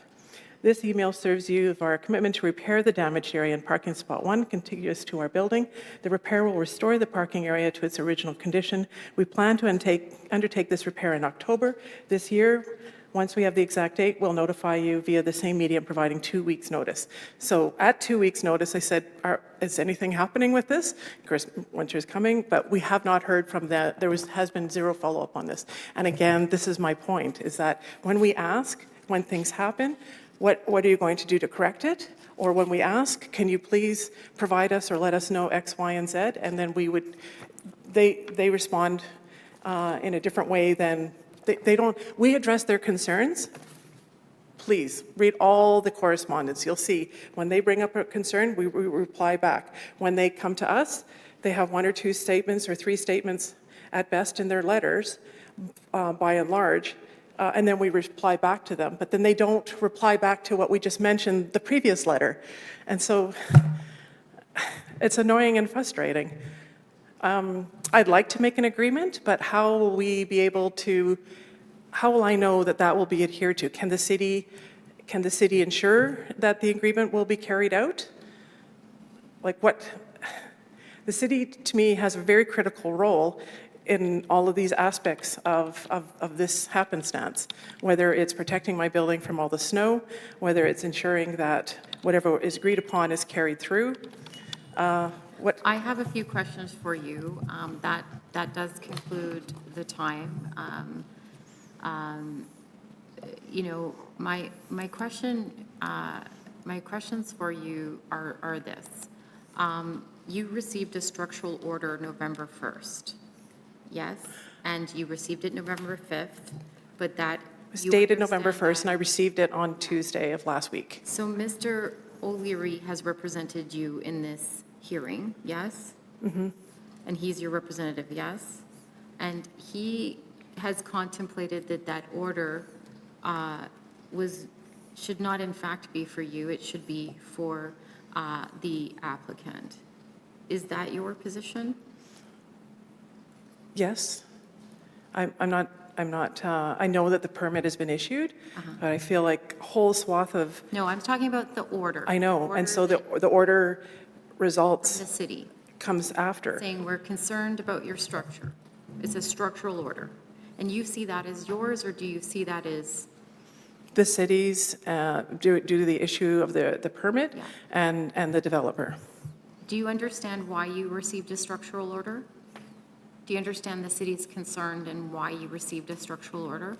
Well, for the same reason I'm concerned about my building. Right, and you were so concerned, in fact, that you got ahead of the game and asked an engineer to come in and say, snow load, I should be concerned. But you didn't pursue the work. Why is that at that time? Because it's not me building a building next to my Right. building. And that was back then. But now the building is up, right? And it's been a year, and I appreciate the churn of your business. But if you're concerned, and are you concerned right now? Because winter's coming? Mm-hmm. And they've built now. Mm-hmm. Now the snow load reality is in effect any minute now, right? You're concerned? Mm-hmm. And you would characterize that concern from, 1 to 10, 10 being, I'm really, really concerned, it's keeping me up at night. What would that fall under? Quite concerned. Yeah, like 6? So if you had to stick it on a scale? Okay, 10. I don't know, 10, yeah? Then why wouldn't you let them in to do the work and pay for the work? What I wanted initially is to be able to explore options. So their only I just option had to that. us, You've presented. I know, and their only option to us was your building needs to get stabilized. And in the very beginning of this, there are examples of buildings whose second floor under the National Building Code that has the second floor bumped in by 5 meters. So that the snow falls onto their building, they have the capability of building their new building structurally sound. So we didn't even have a discussion about that Yeah, possible option. I see on the record that you sought first at a few intervals to then renegotiate the permits as if, and Mr. O'Leary represents you, and Mr. O'Leary has been very clear. He thinks that the onus is not on you, it should be on us. However, that's just not necessarily the law that's before us, right? And so you sought to renegotiate, in fact, their land rights, right, that had been already permitted from the city. Is that correct? I.e., saying build shorter. So originally, I was looking to see if we could investigate these, whatever options. I don't even know if there might have been a fourth or a fifth option.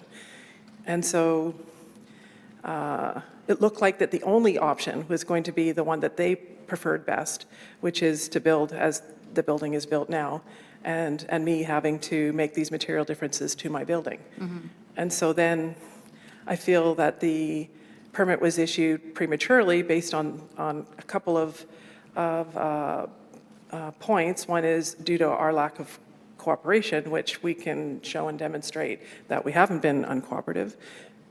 And the second one would be that that the asbestos testing that they had was sufficient in allowing them to proceed to go through the to do their assessment.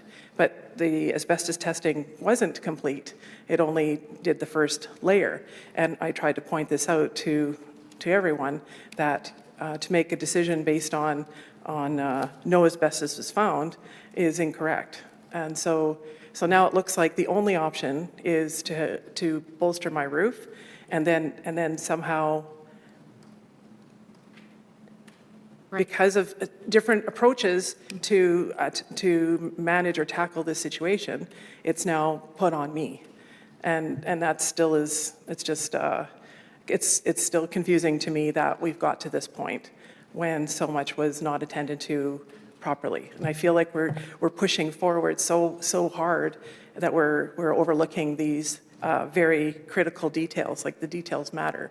And the lack of attention to those details has led us to this on everyone's part, with me trying to like point out all these details, has now put it onto the responsibility onto the owner of 180 Provencher, which is myself.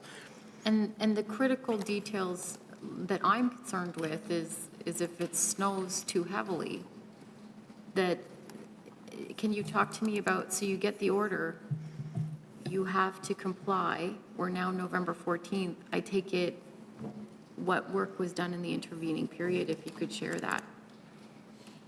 What work have you done to comply with the order? Well, I just got it on Tuesday, and so I actually was waiting to see what happened today, and I think that... In 2 business days, it's a 4-day week, maybe longer for you. Yeah, well, Monday was November 11th. Yeah.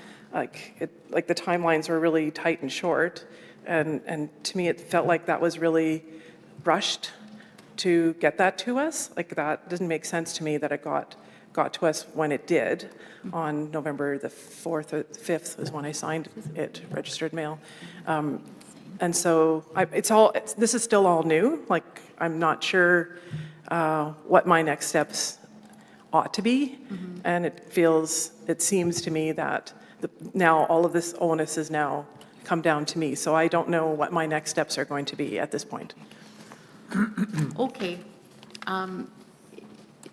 Does it substantively feel all new, and that feeling for you hasn't really changed since I saw you at that appeal hearing? Has the newness of this at any point changed for you? When you saw me at that hearing, that was with another development plan, and then that didn't happen, and now we have, there was nothing that happened for a couple of years, and then this building came up in this calendar year. So now we're back. And I think that our other building was moved over by 4 feet, whereas this one is about 4 or 5, maybe 6 inches away from my building. It's right close to my building. They've really used the footprint of their property. Of course, it's a concern, but yet it's Okay. Okay. Anything further, Councillor Schreier? Sure. You were sent a letter to comply with things by what date? November 11th. By Remembrance Day, and you received them how many business days before Remembrance Day? I received it on the Tuesday. I can't remember if the Tuesday is the 5th or the 4th. Thursday, Friday. All right, and that's before and the hearing was already called, right? we already knew it was today. Okay. Trying to figure that one out. Now, something that you've provided, I see that it was provided here, one of the exhibits.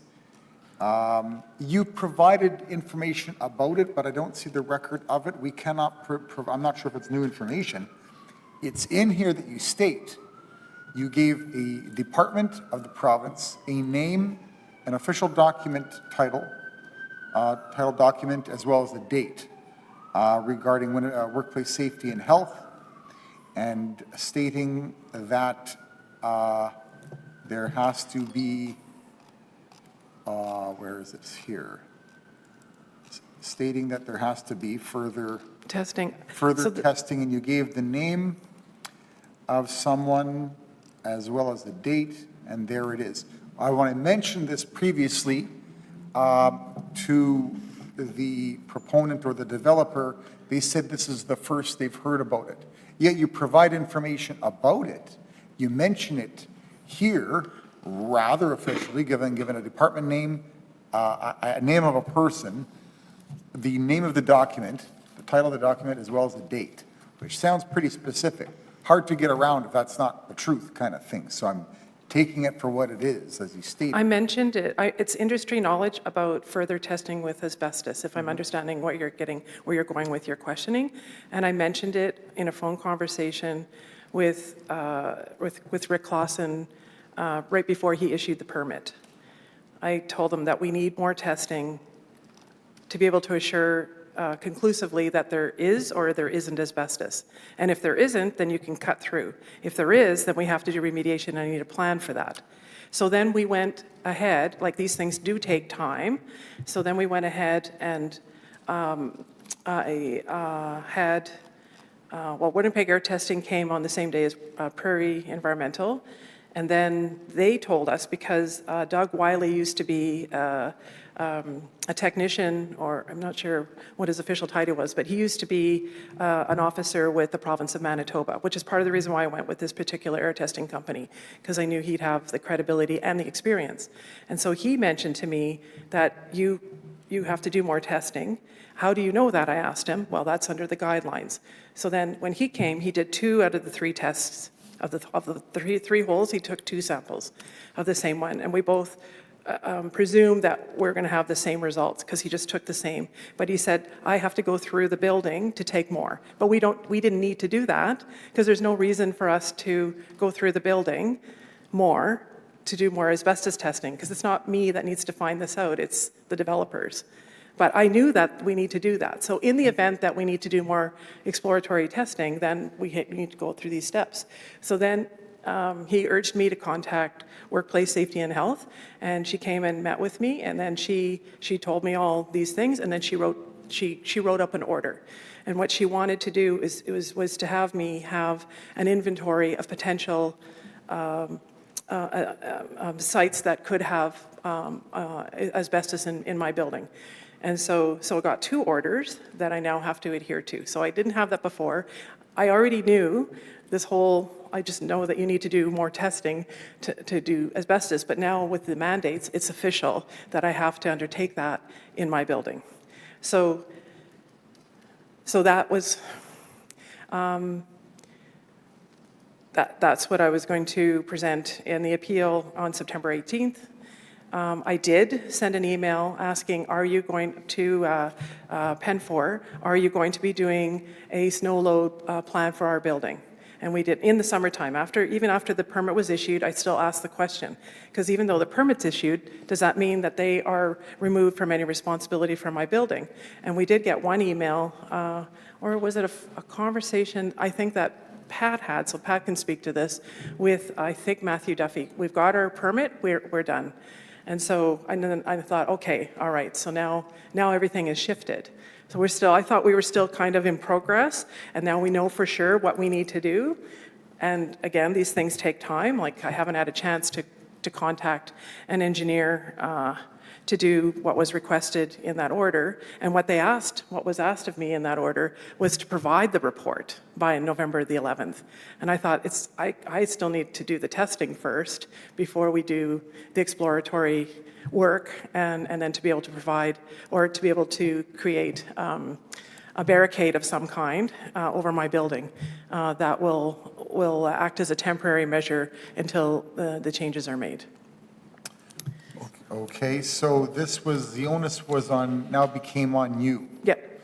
Now, I'm trying to make sense of your colleague who, excuse me, Pardon? you were going to say something. Nope. No, I just, I guess I didn't think that the onus was on me over the summer at this point. Okay. I still think that everything was still in a holding pattern, even though winter's coming, and then, the other thing is, I'm not privy to their plans, so I don't see, I start to see the building go from one floor to another floor, and it's, this is happening in parallel to the permit being issued. The permit gets issued, then they can start to build the second floor up, but they're moving quickly. Like they're building the second and then the third, and now they're up to the fourth. And so it's not like, it's everything, to them, it's not, they don't have enough time, whereas to me, it looks like it's happening really quickly. And so we're still like, I feel like we're still in limbo, or we're still in the midst of trying to organize the scenario of this situation. While it's under construction? Mm-hmm. Yeah, okay. I'm trying to make sense of the statement made this evening by your colleague, appellant, who stated nowhere in this country can a development next door to a building force changes to a building. I can't dispute that. There is no one here to refute that either throughout the entire. I'm not sure if he's referring to the National Building Code on that one, or the Manitoba Building Code. We are not going to talk about his intent. I don't know about intent. I'm not even going to go there. But just in terms of how it applies in this case, I don't know what to say. It seems to make sense to me, but it seems that you've been asked to do something to your building because of the development next door, and that the onus is now on you to do the asbestos. I also understand that Pat had a discussion with Rick Clausen about that order, and that the order got extended by however many days. It's to be able to provide that report because of this appeal today. Okay. Yeah, I'm good for now, thank you. Okay, any further questions? Okay. Everybody wants supper. No, thank you very much. I don't see any further questions. Thanks for your time today. Okay, thank you, each of you as well. Okay, But I maybe just take a minute, Madam Chair, to have a look. So I did really quick. Sent to you, Ross, and Jason have it as well. Pretty sure I sent it to Jason. Oh, wait a minute, Jason, my apologies. I'm sorry, Jason. I didn't mean. Nothing I'm not used to. I got you right here. Don't worry. Okay, now you got it.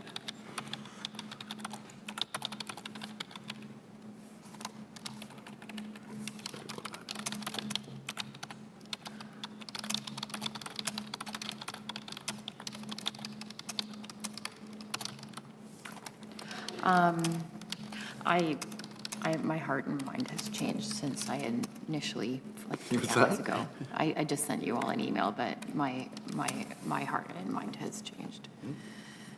Just so you know, my heart and mind has changed. I no longer want to adjourn.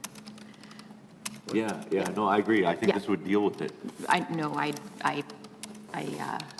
don't want to. Okay. You can So pitch can you it, be and more I'll precise? put comments on the record, or we could have a big discussion. Yeah. Can we take a 5-minute break, Madam Chair, if possible? And- I have my son's hockey game at Oh, do you? 6:15, Okay, so fair enough. I appreciate that, No. I might have, yeah. I guess, if I could, Madam Chair, my worry is on the liability front. I would hate for us, So I'm not concerned because this is a forum of dispute resolution, and that is a separate forum, and that has its own processes. What I'm concerned with is that it's been over a year from start to finish, including, prior to that, several discussions within public hearings.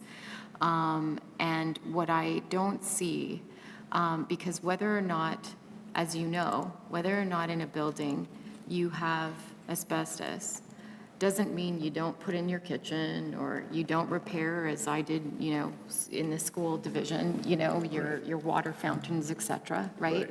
But it all starts with the investigation of where is it? And similar to the requirement that is on the 174 applicant, it all starts with, the investigation of what he'll need to pay for the adjacent neighbor. And I don't see any logic to the concerns, the safety concerns,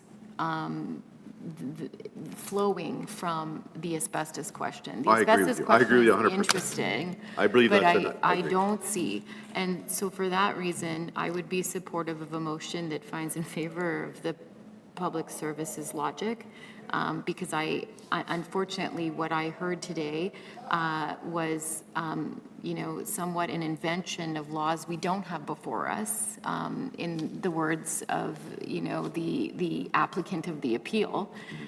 We don't have a world where,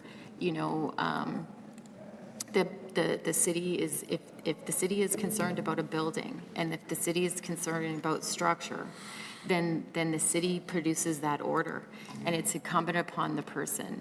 And so while I've heard that for the last year, if not more, there has been a shared concern on snow load by 180, I don't see logic falling out and work product that would lead me to that, i.e., a negotiation that is commensurate with the concern and commensurate with like a timeline and commensurate with just the logic of construction.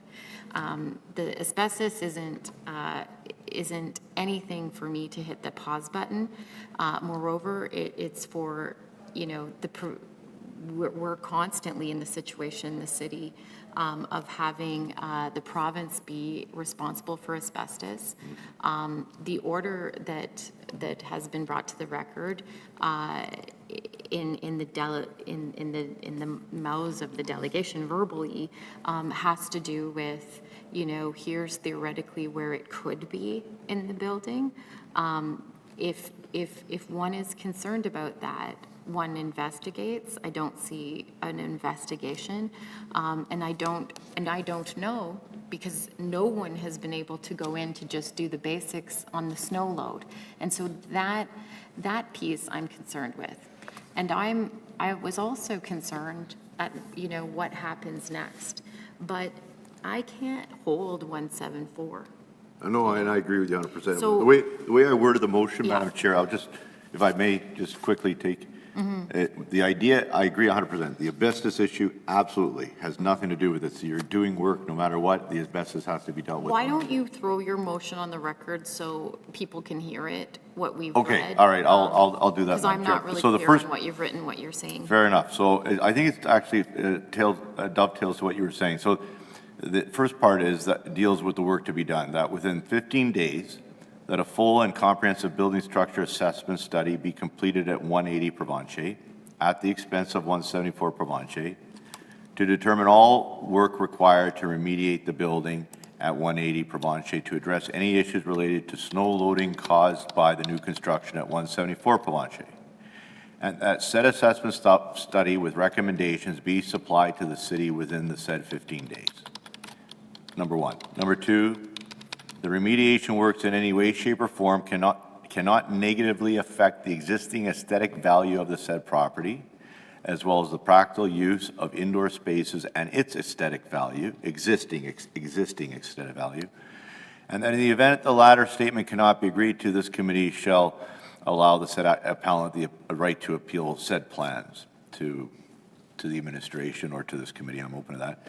The second part of this is then getting the work done. So that's establishing the type of work that has to be done. The second part of the motion is this.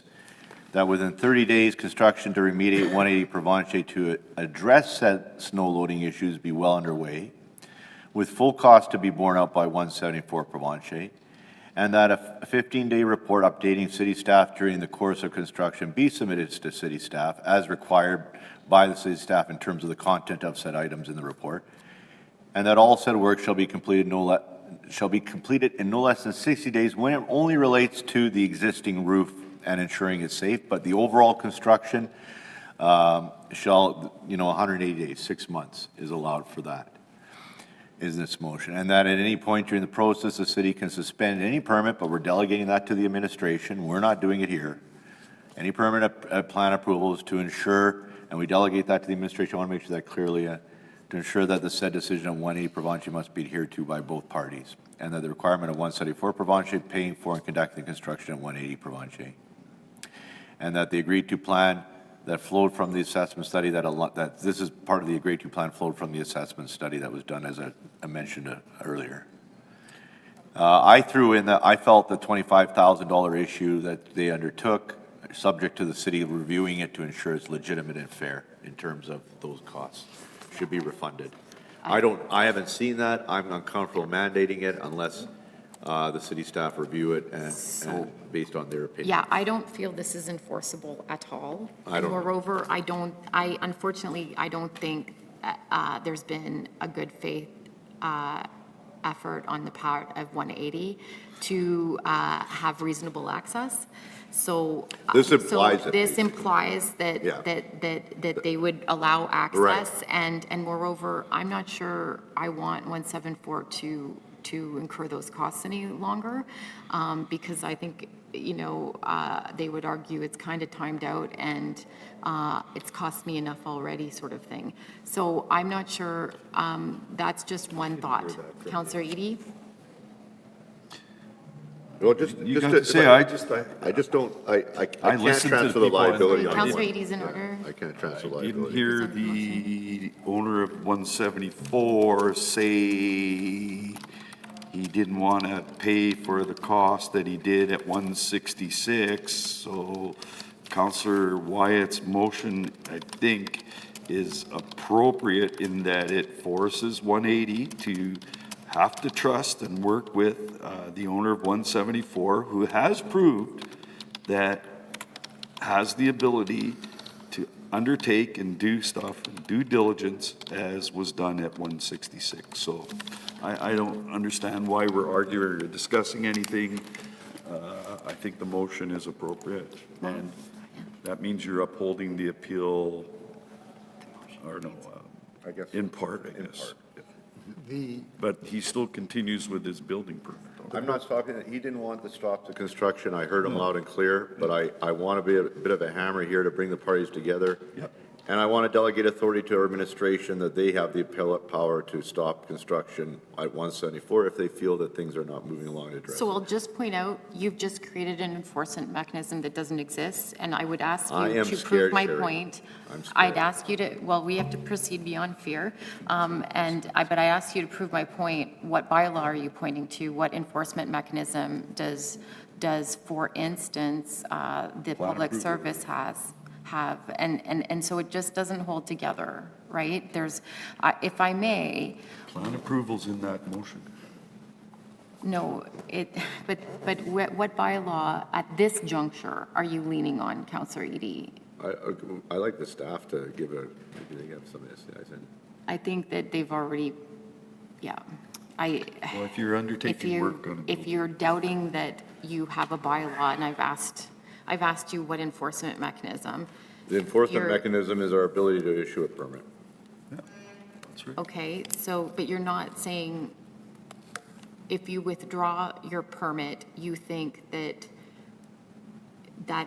punishes 174, you think that opens 180's door automatically?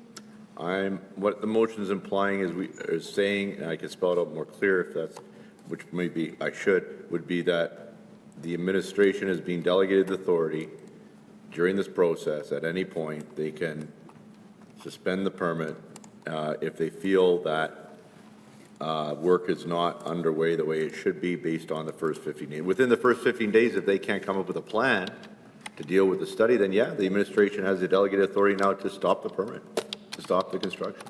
I guess my concern is that an event could happen here, and this matter will be like, you know, it's kind of Murphy's Law. This committee will be the one that folks come back to and say, well, why did you not do, or why did you not act in?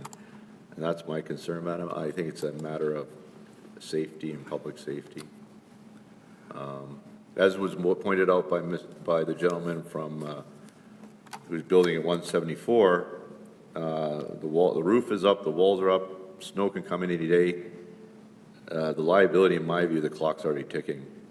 And I'm concerned about that, especially in light of what I read in these documents about the findings of the consultant that 180 hired on their own, that said that there is an issue there with regards to the roof and snow loading potential. And so that's to be honest, yeah, I am scared that something could happen and that the city will be held liable and the leadership or lack thereof of this committee at the time. So that's my concern. The proponent, the developer did say they were amenable to incurring whatever costs there were as per what I think would be the record, including when it comes to asbestos, when it comes to provincial regulations. I think there's that to work with within the credibility of the motion. And just to thank you, Madam Chair, and to your point, I don't have legal in the room. Legal's not here. You're absolutely right to ask me those questions. I mean, I would be more than happy to have something like this, have this sent to legal, have us adjourn to reschedule another day next week if we have to this meeting to deal with this, you know, and have it done with all the legalese necessary as legal would have with our administration, ensure we're passing a motion that is enforceable. I don't have an issue with doing that. So I hear what you're saying, councillors. Like, I really feel like, you know, it's not that I was being disrespectful to Councillor Wyatt, Councillor Eadie, when I said I think it's a piece of writing that emphasizes, though, his life safety protection, while on the whole, it emphasizes, I think, something punitive for 174 Provencher that I don't think is warranted. What I will say is I, too, am concerned about what we've heard today, in particular that in November, we just threw out, as a manner of dealing with something, an order on 180. And so I think that we have identified a few limitations of this process and a few limitations of our enforcement model relative to risk. To that end, may I suggest I think adjournment to January 20th would not be palatable because of your life safety concerns, and that is reasonable. What we can do is, as you know, you can ask for a special meeting from mayor and council to manage this item. I do think that we are missing some avenues for enforcement, given that we can't be, you know, sometimes cooks and cleaners at the same time. But we need a path. And so even to, you know, look at your path here, that I've said which bylaw are you relying on for enforcement, might take a bit, right? So even if we were to agree. So what I would suggest is we adjourn with the direction that we call on a special meeting. I will talk to the mayor myself and say, this is what, you know, has gone on. We've heard a lot from the public service, and in some cases, Mr. Klassen, while he's presented with a perspective, he's also identified some very problematic, you know, policy pieces that he's been really transparent about, and, you know, areas for further work. So if that is something that would both connote the life safety urgency and hold out, you could shape the motion further. I would obviously, we would start with this motion or however it is drafted in order, and that might satisfy, because, you know, I'm a chair, I'm one vote, I might lose a vote here.